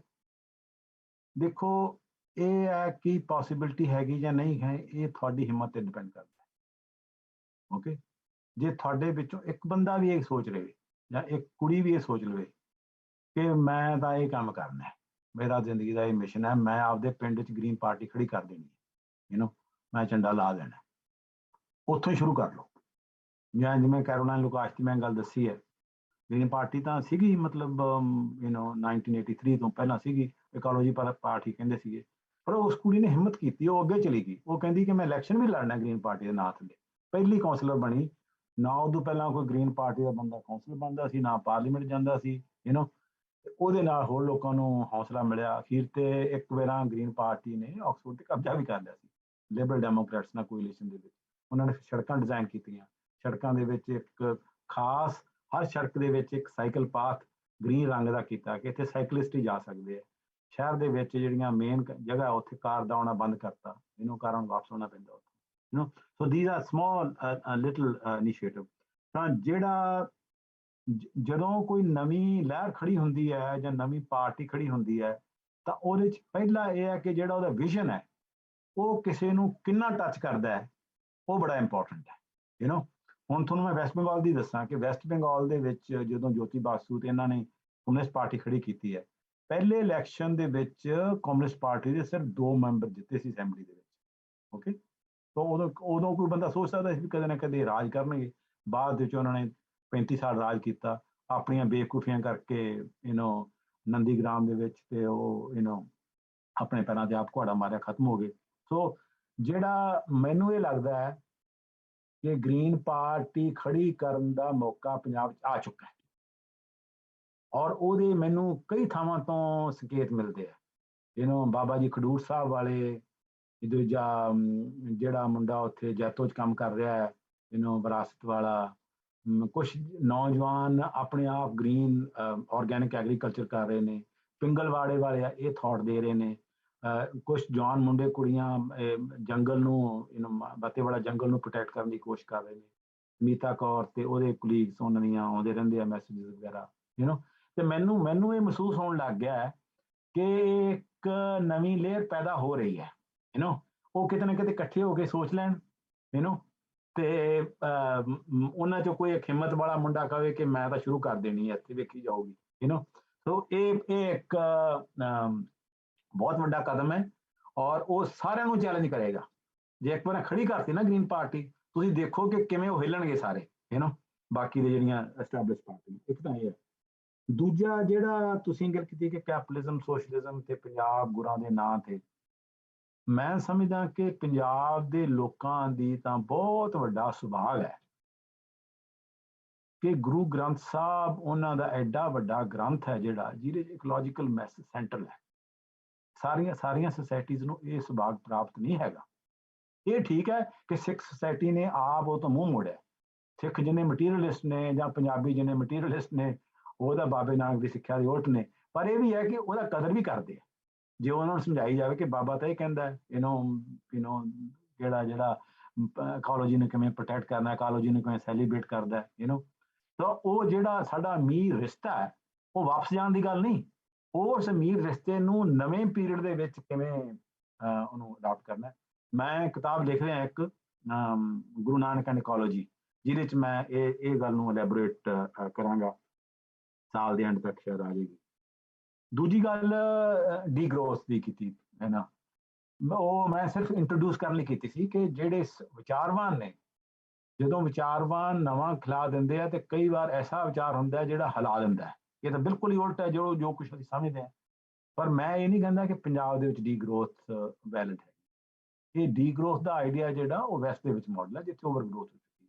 ਪੰਜਾਬ ਦੇ ਵਿੱਚ ਹਾਲੇ ਵੀ ਡਿਵੈਲਪਮੈਂਟ ਦੀ ਲੋੜ ਹੈ, ਹਾਲੇ ਵੀ ਗਰੋਥ ਦੀ ਲੋੜ ਹੈ, ਪਰ ਉਹ ਗ੍ਰੀਨ ਓਰੀਐਂਟਡ ਗਰੋਥ ਦੀ ਲੋੜ ਹੈ ਜਿਹਦੇ 'ਚ ਇਕੋਲੋਜੀ ਨੂੰ ਇਗਨੋਰ ਨਾ ਕੀਤਾ ਜਾਵੇ। ਉਹਦੇ 'ਚ ਇਕੋਲੋਜੀਕਲ ਅਸੈਸਮੈਂਟ ਜਿਹੜਾ ਵੀ ਇੱਕ ਇਨੀਸ਼ੀਏਟਿਵ ਲਿਆ ਜਾਵੇ ਉਹ ਇਕੋਲੋਜੀਕਲੀ ਉਹਦੀ ਇੰਪੈਕਟ ਇਨਵਾਇਰਮੈਂਟਲ ਇੰਪੈਕਟ ਜਿਹੜਾ ਅਸੈਸਮੈਂਟ ਹੈ ਉਹ ਕਰਨਾ ਬਹੁਤ ਜ਼ਰੂਰੀ ਹੈ। ਇੱਕ ਸਵਾਲ ਕਿਸੇ ਨੇ ਪੁੱਛਿਆ ਸੀਗਾ ਕਿ ਜਿਹੜਾ ਸਾਈਕਲਿੰਗ ਇੰਡਸਟਰੀ ਦੀ ਮੈਂ ਗੱਲ ਕੀਤੀ ਹੈ ਜਾਂ ਗ੍ਰੀਨ ਹਾਊਸਿੰਗ ਦੀ ਗੱਲ ਕੀਤੀ ਹੈ, ਇਹ ਨਹੀਂ ਆ ਕਿ ਕੈਪੀਟਲਿਜ਼ਮ ਆਪਣੇ ਆਪ ਨੂੰ ਅਡੈਪਟ ਕਰ ਰਿਹਾ। ਇਹ ਗੱਲ ਬਹੁਤ ਸੋਹਣਾ ਸਵਾਲ ਹੈ ਕਿਉਂਕਿ ਕੁਝ ਲੋਕੀ ਇਹ ਪ੍ਰੈਕਟਿਸ ਕਰ ਰਿਹਾ ਹੈ ਕਿ ਕੈਪੀਟਲਿਜ਼ਮ ਨੂੰ ਹੀ ਗ੍ਰੀਨ ਹੋ ਜਾਣਾ ਚਾਹੀਦਾ, ਕਿ ਜਿਹੜਾ ਪਹਿਲਾਂ ਪੁਰਾਣਾ ਕੈਪੀਟਲਿਜ਼ਮ ਸੀ ਉਹ ਬੜਾ ਮਾੜਾ ਸੀਗਾ ਤੇ ਅਸੀਂ ਕੈਪੀਟਲਿਜ਼ਮ ਨੂੰ ਗ੍ਰੀਨ ਕਰ ਲਈਏ। ਔਰ ਇਹ ਜਿਹੜਾ ਵਿਚਾਰ ਹੈ ਉਹ ਜਿਹੜੇ ਕੈਪੀਟਲਿਜ਼ਮ ਨੂੰ ਪ੍ਰੋਟੈਕਟ ਕਰਨ ਵਾਲੇ ਲੋਕ ਨੇ ਉਹਨਾਂ 'ਚ ਬਹੁਤ ਹੀ ਜ਼ੋਰ ਸ਼ੋਰ ਨਾਲ ਪੈਦਾ ਹੋਇਆ। ਉਹਨਾਂ ਨੂੰ ਇਹ ਲੱਗਦਾ ਕਿ ਸਾਡੇ ਜਿਹੜਾ ਕੈਪੀਟਲਿਸਟ ਮਾਡਲ ਨੇ ਐਡਾ ਵੱਡਾ ਇਹ ਘਿਨਾਉਣਾ ਸਿੱਟਾ ਲਿਆ ਕੇ ਖੜਾ ਕਰਤਾ ਹੈ, ਜੇ ਕੈਪੀਟਲਿਜ਼ਮ ਦੇ ਨਾਲ ਡੀਲ ਨਾ ਕੀਤਾ ਤਾਂ ਮਰ ਜਾਵਾਂਗੇ, ਇਸ ਕਰਕੇ ਆਪ ਹੀ ਸੁਧਰ ਜਾਓ। ਓਕੇ, ਤਾਂ ਉਹ ਮਤਲਬ ਹੈ ਇਹ ਸਾਰੀਆਂ ਚੀਜ਼ਾਂ ਕਰਦੇ ਆ। ਮੇਰਾ ਐਟੀਟਿਊਡ ਉਹਦੇ ਵੱਲ ਇਹ ਹੈ ਕਿ ਡਬਲ ਹੈ। ਇੱਕ ਤਾਂ ਇਹ ਕਿ green capitalism is not a solution at a macro level, ਕਿਉਂਕਿ ਜਿਹੜਾ ਕੈਪੀਟਲ ਦਾ ਤੇ ਨੇਚਰ ਦਾ ਫੰਡਾਮੈਂਟਲ ਕਨਸੈਪਟ ਹੈ। ਓਕੇ, ਕਿਉਂਕਿ ਕੈਪੀਟਲਿਜ਼ਮ ਦਾ ਜਿਹੜਾ ਕੈਪੀਟਲ ਦਾ ਨੇਚਰ ਵੱਲ ਐਟੀਟਿਊਡ ਇਹ ਹੈ ਕਿ ਨੇਚਰ ਨੂੰ ਯੂਜ਼ ਕਿਵੇਂ ਕਰਨਾ, ਨੇਚਰ ਤੋਂ ਪ੍ਰੋਫਿਟ ਕਿਵੇਂ ਕਰਨਾ। ਇਸ ਕਰਕੇ ਜਿਹੜਾ ਉਹਦਾ ਬੇਸਿਕ ਡਰਾਈਵਿੰਗ ਫੋਰਸ ਹੈ ਉਹ ਨੇਚਰ ਦੇ ਖਿਲਾਫ ਹੈ। ਪਰ ਜਿਹੜੀ ਇਹਦੇ ਨਾਲ ਗੱਲ ਜੁੜੀ ਹੋਈ ਦੂਜਾ ਐਸਪੈਕਟ ਇਹ ਹੈ ਕਿ ਜੇ ਕੈਪੀਟਲਿਜ਼ਮ ਵਿੱਚ ਕੋਈ ਗ੍ਰੀਨ ਰਿਫਾਰਮਸ ਲਿਆਉਂਦਾ ਹੈ ਉਹਨੂੰ ਵੈਲਕਮ ਕਰਨਾ ਹੈ ਅਸੀਂ। ਓਕੇ, ਜੇ ਫॉर ਐਗਜ਼ਾਮਪਲ ਇੱਕ ਕਾਗਜ਼ ਪੈਦਾ ਕਰਨ ਵਾਲੀ ਫੈਕਟਰੀ ਕਹਿੰਦੀ ਹੈ ਕਿ ਅਸੀਂ ਸਿਰਫ ਉਥੋਂ ਫੋਰੈਸਟ ਪ੍ਰੋਡਕਟ ਲਿਆਉਣੇ ਆ ਜਿੱਥੇ ਕਿ ਮੈਨੇਜੇਬਲ ਫੋਰੈਸਟ ਨੇ, ਜਿੱਥੇ ਕਿ ਡੀਫੋਰੈਸਟੇਸ਼ਨ ਨਹੀਂ ਹੋ ਰਹੀ। ਔਰ ਇੱਕ ਜੇ ਪਾਣੀ ਪਾਉਣ ਵਾਲੀ ਕੰਪਨੀ ਆ ਉਹ ਕਹਿੰਦੀ ਕਿ ਜਿਹੜੇ ਅਸੀਂ ਪਲਾਸਟਿਕ ਯੂਜ਼ ਕਰਨੇ ਆ ਇਹ ਡੀਕੰਪੋਜ਼ ਜਲਦੀ ਹੋ ਜਾਣਗੇ। ਇਹ ਕਿਉਂਕਿ ਜਿਹੜੇ ਆਮ ਤੌਰ ਤੇ ਜਿਹੜੀ ਪਲਾਸਟਿਕ ਬੋਟਲਸ ਨੇ ਇਹ ਬੜੀਆਂ ਘਾਤਕ ਨੇ, ਉਹ 1000 ਸਾਲ ਲੱਗਦੇ ਉਹਨਾਂ ਨੂੰ ਡੀਕੰਪੋਜ਼ ਹੋਣ ਲਈ। ਤੇ ਅਸੀਂ ਉਹਨਾਂ ਨੂੰ ਵੈਲਕਮ ਕਰਨਾ, ਉਹਨਾਂ ਨੂੰ ਵੈਲਕਮ ਇਸ ਕਰਕੇ ਕਰਨਾ, ਇੱਕ ਤਾਂ ਲੋਕਾਂ ਦੀ ਸੋਚ ਉਸ ਪਾਸੇ ਮੁੜਦੀ ਹੈ। ਦੂਜਾ ਇਹ ਹੈ ਕਿ ਅਸੀਂ ਜਿਹੜਾ ਬੇਸ ਕ੍ਰੀਏਟ ਕਰ ਰਹੇ ਹਾਂ ਕਿ ਜੇ ਸੋਸ਼ਲਿਜ਼ਮ ਆਲਟਰਨੇਟਿਵ ਹੋਊਗਾ ਤਾਂ ਜੇ ਕੈਪੀਟਲਿਜ਼ਮ ਗ੍ਰੀਨ ਹੋਊਗਾ ਤਾਂ ਸੋਸ਼ਲਿਜ਼ਮ ਵੀ ਗ੍ਰੀਨ ਹੋਊਗਾ। ਜੇ ਕੈਪੀਟਲਿਜ਼ਮ ਡਰਟੀ ਹੋਊਗਾ ਤਾਂ ਜਿਹੜਾ ਸੋਸ਼ਲਿਜ਼ਮ ਉਹਦੇ ਉਲਟਾ ਹੋਊਗਾ ਉਹ ਵੀ ਡਰਟੀ ਹੋਊਗਾ। ਉਹਦੀ ਐਗਜ਼ਾਮਪਲ ਮੈਂ ਸੋਵੀਅਤ ਯੂਨੀਅਨ ਤੋਂ ਦਿੰਦਾ। ਕਿ ਸੋਵੀਅਤ ਯੂਨੀਅਨ ਇਨਕਲਾਬ ਆਉਣ ਤੋਂ ਪਹਿਲਾਂ ਅਨਡੈਮੋਕ੍ਰੈਟਿਕ ਸੋਸਾਇਟੀ ਸੀ, ਬੜੀ ਆਟੋਕ੍ਰੈਟਿਕ ਸੋਸਾਇਟੀ ਸੀ, ਉੱਥੇ ਡੈਮੋਕ੍ਰੇਸੀ ਬਹੁਤ ਵੀਕ ਸੀ, ਜ਼ਾਰ ਦਾ ਰੋਲ ਸੀ। ਓਕੇ, ਸੋਸ਼ਲਿਜ਼ਮ ਵੀ ਆਇਆ ਬੜੀ ਛੇਤੀ, ਬਹੁਤ ਜਲਦੀ 3-4 ਸਾਲਾਂ ਦੇ ਵਿੱਚ ਹੀ ਉਹ ਵੀ ਆਟੋਕ੍ਰੈਟਿਕ ਹੋ ਗਿਆ, ਕਿਉਂਕਿ ਡੈਮੋਕ੍ਰੇਸੀ ਦੀਆਂ ਟ੍ਰੈਡੀਸ਼ਨ ਹੀ ਨਹੀਂ ਸੀਗੀਆਂ, ਕਿਉਂਕਿ it becomes a part of people style of life, ਕਿ ਵੋਟ ਹੋਣੀ ਚਾਹੀਦੀ ਹੈ, ਸਾਨੂੰ ਅਧਿਕਾਰ ਹੋਣਾ ਚਾਹੀਦਾ, ਸਾਡੀ ਫਰੀडम ਹੋਣੀ ਚਾਹੀਦੀ, ਸਾਨੂੰ ਬੋਲਣ ਦਾ ਅਧਿਕਾਰ ਹੋਣਾ ਚਾਹੀਦਾ।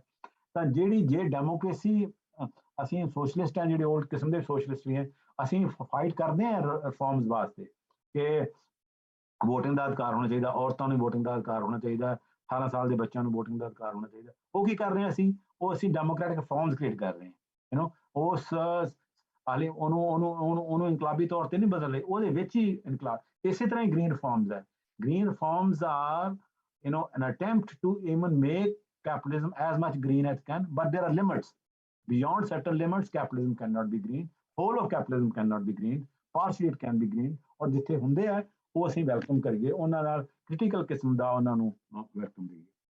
ਤੀਜਾ ਜਿਹੜਾ ਤੁਸੀਂ ਕਿਹਾ ਕਿ ਜਿਹੜਾ ਪੰਜਾਬ ਦਾ ਯੂਥ ਹੈ ਉਹ ਗਲੋਬਲ ਐਸਪੀਰੇਸ਼ਨਸ ਨਾਲ ਜੁੜਿਆ ਹੋਇਆ ਹੈ, ਕਿ ਉਹ ਕਾਰਾਂ ਭਾਲਦਾ ਹੈ, ਮੋਬਾਈਲ ਫੋਨ ਭਾਲਦਾ ਹੈ, ਇਹ ਸਾਰੀਆਂ ਗੱਲਾਂ ਜੁੜੀਆਂ ਹੋਈਆਂ ਜਦੋਂ ਅਸੀਂ ਇੱਕ ਜਿਹੜੀ ਪੋਲੀਟੀਕਲ ਐਲੀਟ ਕਹਿ ਲਓ, ਇਕਨੋਮਿਕ ਐਲੀਟ ਕਹਿ ਲਓ, ਸੋਸ਼ਲ ਐਲੀਟ ਕਹਿ ਲਓ, ਉਹ ਇੱਕ ਲਾਈਫ ਸਟਾਈਲ ਅਡਾਪਟ ਕਰਦੀ ਹੈ ਕਿ ਵੱਡੇ ਘਰ ਅਡਾਪਟ ਕਰਦੀ ਹੈ, ਵੱਡੀਆਂ ਕਾਰਾਂ ਤੇ ਵੱਡੇ ਵਿਆਹਾਂ ਤੇ ਖਰਚੇ ਕਰਦੀ ਹੈ। ਉਹ ਇੱਕ ਜਿਹਨੂੰ ਤੁਸੀਂ ਇਕਨੋਮਿਕਸ ਦੇ ਵਿੱਚ ਵੀ ਕਹਿੰਦੇ ਆ ਡੈਮੋਨਸਟ੍ਰੇਟਿਵ ਕੰਜ਼ੰਪਸ਼ਨ ਹੈ, ਜਿਹੜੀ ਕੰਸਪੀਕੂਅਸ ਕੰਜ਼ੰਪਸ਼ਨ ਕ੍ਰੀਏਟ ਕਰਦੀ ਹੈ।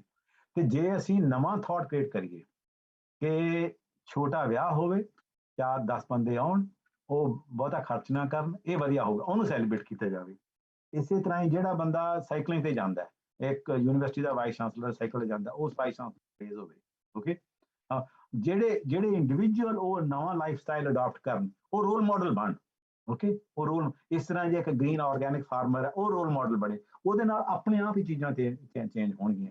ਇਹ ਜ਼ਰੂਰੀ ਨਹੀਂ ਹੈ। ਫਿਰ ਹੌਲੀ ਹੌਲੀ ਹੁਣ ਇੱਥੇ ਕਾਰ ਹੈ, ਕਾਰ ਨੂੰ ਮਤਲਬ ਹੈ ਕਿ ਬੜੀ ਲੋਕਾਂ ਦੀ ਫੈਸੀਨੇਸ਼ਨ ਹੈ।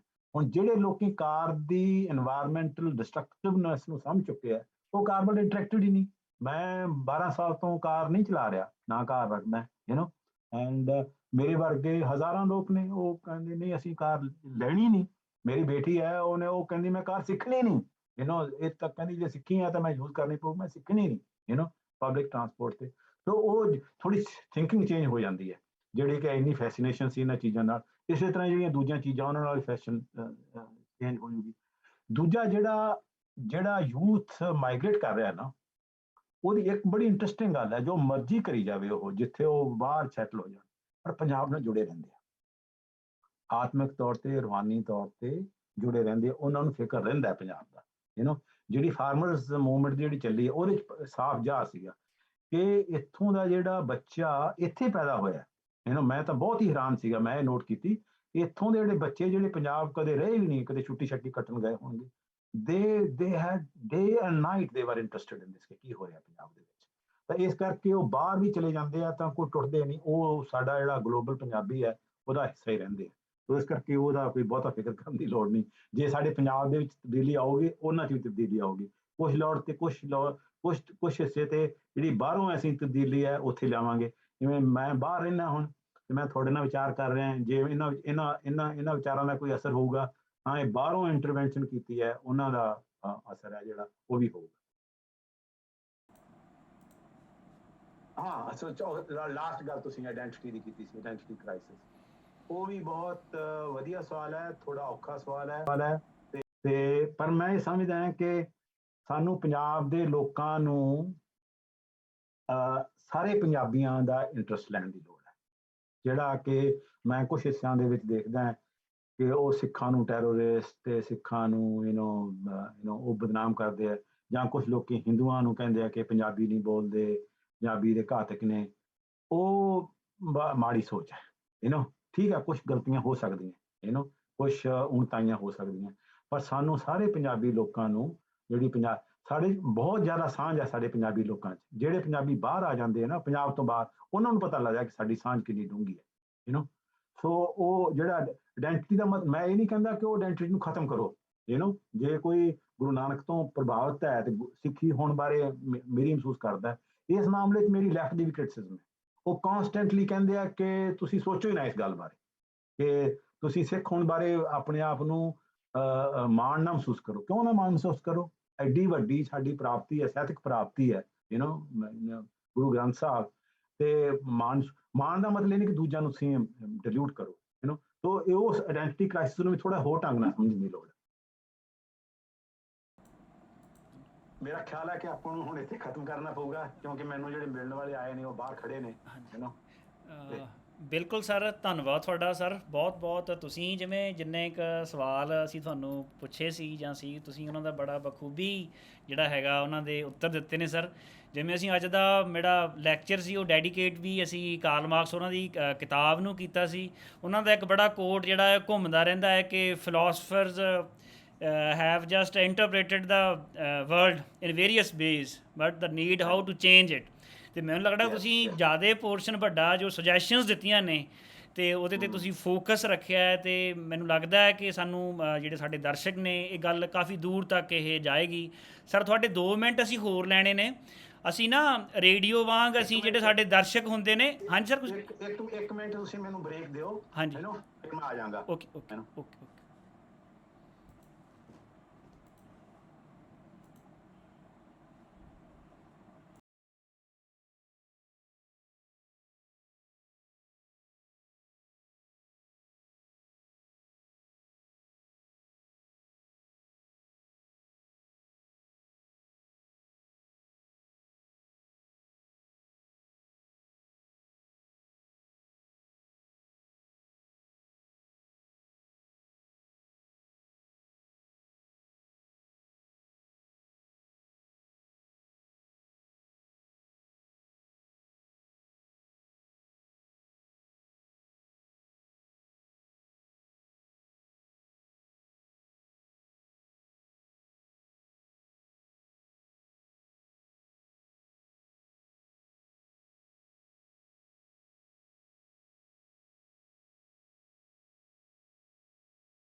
ਸਰੋਤਿਓ, ਸਾਨੂੰ ਪ੍ਰੋਫੈਸਰ ਹੋਣਾ ਦੀ 1 ਮਿੰਟ ਲਈ ਵੇਟ ਕਰਨੀ ਪੈਣੀ ਹੈ, ਕਿਉਂਕਿ 2 ਗੱਲਾਂ ਰਹਿ ਗਈਆਂ।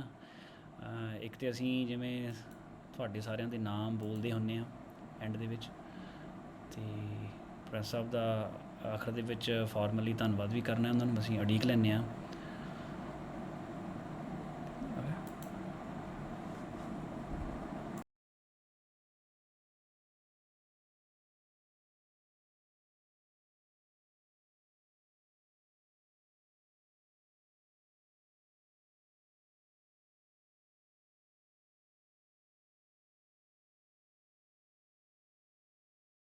ਬਸ ਸਰ, ਲਾਸਟ ਵਿੱਚ ਇੱਕ ਗੱਲ ਰਹਿ ਗਈ ਸੀ। ਅਸੀਂ ਨਾ ਇਹਦੇ ਵਿੱਚ ਇੱਕ ਰੱਖਿਆ ਹੋਇਆ ਸਾਡਾ ਇੱਕ ਰਿਵਾਜ ਆ ਕਿ ਅਸੀਂ ਜਿੰਨੇ ਵੀ ਦਰਸ਼ਕ ਸਾਡੇ ਨਾਲ ਜੁੜੇ ਹੋਏ ਹੁੰਦੇ ਅਸੀਂ ਉਹਨਾਂ ਦੇ ਨਾਮ ਬੋਲਦੇ ਹੁੰਦੇ ਹਾਂ ਸਰ ਲਾਸਟ ਦੇ ਵਿੱਚ। ਹਾਂਜੀ ਸਰ, ਉਹਨਾਂ ਦੇ ਵਿੱਚ ਧਰਮਿੰਦਰ ਸਿੰਘ ਪਟਿਆਲਾ ਤੋਂ, ਇਕਬਾਲ ਸਿੰਘ, ਦਵਿੰਦਰ ਸਿੰਘ ਭੁੱਲਾ ਰਾਈ, ਪ੍ਰੋਫੈਸਰ ਹਰਗਨ ਸਿੰਘ ਫਗਵਾੜਾ ਤੋਂ, ਗੁਰਭੇਜ ਸਿੰਘ, ਚਰਨਜੀਤ ਕੌਰ ਮਾਨ, ਹਰਵਿੰਦਰ ਕੌਰ, ਸੁਮਨਦੀਪ ਸਿੰਘ, ਹਰਜਿੰਦਰ ਸਿੰਘ ਪੰਜਾਬੀ ਯੂਨੀਵਰਸਿਟੀ ਪਟਿਆਲਾ ਤੋਂ, ਅਮਨ ਟਿਵਾਣਾ, ਡਾਕਟਰ ਅਮਨ ਟਿਵਾਣਾ ਪੰਜਾਬੀ ਯੂਨੀਵਰਸਿਟੀ ਪਟਿਆਲਾ ਤੋਂ, ਰਮਨ ਦਿੱਲੀ ਯੂਨੀਵਰਸਿਟੀ ਤੋਂ, ਗੁਰਜੰਟ, ਆਸ਼ੀਮਾ ਸਾਹਨੀ, ਨਵਦੀਪ ਸਿੰਘ ਭੰਗੂ, ਤਰਲੋਚਨ ਸਿੰਘ ਦੁਪਾਲਪੁਰ USA ਤੋਂ, ਪਰਵਿੰਦਰ ਸਿੰਘ, ਹਰਵਿੰਦਰ ਕੌਰ। ਇਹ ਉਹ ਦਰਸ਼ਕ ਸੀ ਜਿਹਨੇ ਕਮੈਂਟ ਵੀ ਕੀਤੇ, ਨਾਲ ਦੀ ਨਾਲ ਉਹ ਦੇਖ ਵੀ ਰਹੇ ਸੀ ਅਤੇ ਨਾਲ ਦੀ ਨਾਲ ਉਹ ਕਮੈਂਟ ਕਰ ਰਹੇ ਸੀ ਤੁਹਾਡੇ ਲੈਕਚਰ ਦੇ ਦੌਰਾਨ। ਅਤੇ ਅੰਤ ਦੇ ਵਿੱਚ ਸਾਡੀ ਜਿਹੜੀ ਟੀਮ ਹੈ ਪੰਜਾਬ ਦਰਸ਼ਨ ਦੀ, ਉਹਦੇ ਵਿੱਚ ਸਹਿਜ ਅਤੇ ਸੋਹਜ ਦੇ ਲਈ ਪ੍ਰੋਫੈਸਰ ਪਰਮਿੰਦਰ ਸਿੰਘ ਅਤੇ ਮਹਿਤਾਬ, ਜਿਹੜੇ ਸਿਰਜਕ ਟੀਮ ਹੈ ਸਾਡੀ ਉਹਨਾਂ ਵਿੱਚ professor Avtar Singh, doctor Harmeet Kaur, professor Dildar Singh DAV university Jalandhar ਤੋਂ, ਹਰਪ੍ਰੀਤ ਸਿੰਘ ਪੰਜਾਬ ਰੇਡੀਓ ਇੰਗਲੈਂਡ ਤੋਂ, ਅਤੇ ਡਾਕਟਰ ਕਮਲੇਸ਼ ਗੋਇਲ ਪੰਜਾਬੀ ਯੂਨੀਵਰਸਿਟੀ ਪਟਿਆਲਾ ਤੋਂ। ਇਹ ਸਾਡੀ ਸਿਰਜਕ ਟੀਮ ਹੈ ਸਰ। ਅਤੇ ਸਰ ਅੰਤ ਦੇ ਵਿੱਚ ਜੇ ਤੁਸੀਂ ਕੋਈ ਗੱਲ ਕਰਨੀ ਚਾਹੋ, ਲਾਸਟ 1-2 ਲਾਈਨਾਂ ਜੇ ਕੁਝ ਕਹਿਣਾ ਚਾਹੋ ਕੁਝ। ਹਾਂ, ਬਹੁਤ ਮਿਹਰਬਾਨੀ। ਬਹੁਤ ਤੁਸੀਂ ਚੰਗਾ ਦੱਸਿਆ, ਮੈਨੂੰ ਪਤਾ ਲੱਗਾ ਕਿ ਕੌਣ ਲੋਕੀ ਪਾਰਟੀਸਪੇਟ ਕਰ ਰਹੇ ਨੇ। ਮੈਂ ਬਹੁਤ ਸ਼ੁਕਰਗੁਜ਼ਾਰ ਹਾਂ। ਉਹਨਾਂ ਨੇ ਬਹੁਤ ਵਧੀਆ ਸਵਾਲ ਕੀਤੇ ਨੇ। ਮੈਂ ਤੁਹਾਨੂੰ ਉਹ ਈਮੇਲ ਦੇ ਥਰੂ ਲਿੰਕ ਭੇਜਾਂਗਾ ਆਪਣੀ ਬੁੱਕ ਦਾ, ਜਿਹੜੇ ਆਰਟੀਕਲ ਮੈਂ 2-3 ਮੈਂਸ਼ਨ ਕੀਤੇ ਆ, ਤਾਂ ਕਿ ਜੇ ਕੋਈ ਦੂਜੇ ਫੋਲੋ ਅਪ ਕਰਨਾ ਚਾਹਣ ਤਾਂ ਉਹਨਾਂ ਨੂੰ ਕਰ ਸਕਦੇ ਹਾਂ। ਬਾਕੀ ਜੇ ਤੁਹਾਨੂੰ ਲੱਗੇ ਕੁਝ ਦੇਰ ਬਾਅਦ ਕਿ ਆਪਾਂ ਨੂੰ ਇਸ ਗੱਲ ਨੂੰ ਰਿਪੀਟ ਕਰਨ ਦੀ ਲੋੜ ਹੈ, ਤਾਂ ਆਪਾਂ we can have another session also where we can focus more on Punjab, ਤੇ ਜਿਹੜਾ ਪਹਿਲਾ ਹਿੱਸਾ ਹੈ ਉਹਨੂੰ ਬੇਸ਼ੱਕ ਘੱਟ ਕੀਤਾ ਜਾ ਸਕੇ, ਕਿਉਂਕਿ ਮੈਨੂੰ ਇਹ ਲੱਗਦਾ ਸੀ ਕਿ ਇਸ ਲੈਕਚਰ ਦੇ ਵਿੱਚ ਜਿਹੜਾ ਪਹਿਲਾ ਹਿੱਸਾ ਉਹ ਬਹੁਤ ਜ਼ਿਆਦਾ ਲੰਮਾ ਸੀ ਤੇ ਪੰਜਾਬ ਵਾਲਾ ਹਿੱਸਾ ਥੋੜਾ ਘੱਟ ਰਹਿ ਗਿਆ। ਤੇ ਬਾਕੀ ਤੁਸੀਂ ਮੈਨੂੰ ਲਿੰਕ ਜ਼ਰੂਰ ਭੇਜ ਦੇਣਾ ਜਦੋਂ ਜਿਹੜਾ ਤੁਸੀਂ ਰਿਕਾਰਡਿੰਗ ਕੀਤੀ ਹੋਊਗੀ। ਅਸੀਂ YouTube ਤੇ ਪਾਵਾਂਗੇ, ਜੇ ਕੋਈ ਸਵਾਲ ਵੀ ਹੋਰ ਆਉਣਗੇ ਤੇ ਅਸੀਂ ਤੁਹਾਨੂੰ ਸਰ ਉਹ ਜ਼ਰੂਰ ਫਾਰਵਰਡ ਕਰਾਂਗੇ ਸਰ, ਜੇ ਉਸ ਤੋਂ ਬਾਅਦ ਕੁਝ। ਹਾਂਜੀ ਹਾਂਜੀ। ਤੇ ਮੈਨੂੰ ਇੱਕ ਇਹ ਸੀਗਾ ਕਿ ਜਿਹੜੇ ਤੁਸੀਂ ਸਵਾਲ ਪੁੱਛੇ ਨੇ ਜਿਹੜੇ, ਕਿਉਂਕਿ ਮੈਨੂੰ ਜਿਹੜਾ ਤੁਸੀਂ ਬੋਲਿਆ ਉੱਥੇ ਜੇ ਉਹਨਾਂ ਸਵਾਲ ਦਾ ਉਹ ਟੈਕਸਟ ਹੈ ਜਿਹੜਾ ਤੁਸੀਂ ਸੇਵ ਕਰ ਸਕੋ, ਕੋਈ ਤਰੀਕਾ ਹੋਵੇ। ਅੱਛਾ ਜੀ। ਹਾਂਜੀ, ਉਹ ਤੁਸੀਂ ਮੈਨੂੰ ਉਹ ਵੀ ਭੇਜ ਦੇਣਾ ਤਾਂ ਕਿ ਮੈਨੂੰ ਪਤਾ ਲੱਗ ਜੇ। ਠੀਕ ਹੈ ਸਰ, ਠੀਕ। ਹਾਂਜੀ ਠੀਕ ਹੈ। ਹਾਂ, ਧੰਨਵਾਦ ਸਰ, ਬਹੁਤ ਬਹੁਤ ਟਾਈਮ ਦੇਣ ਦੇ ਲਈ। Thank you.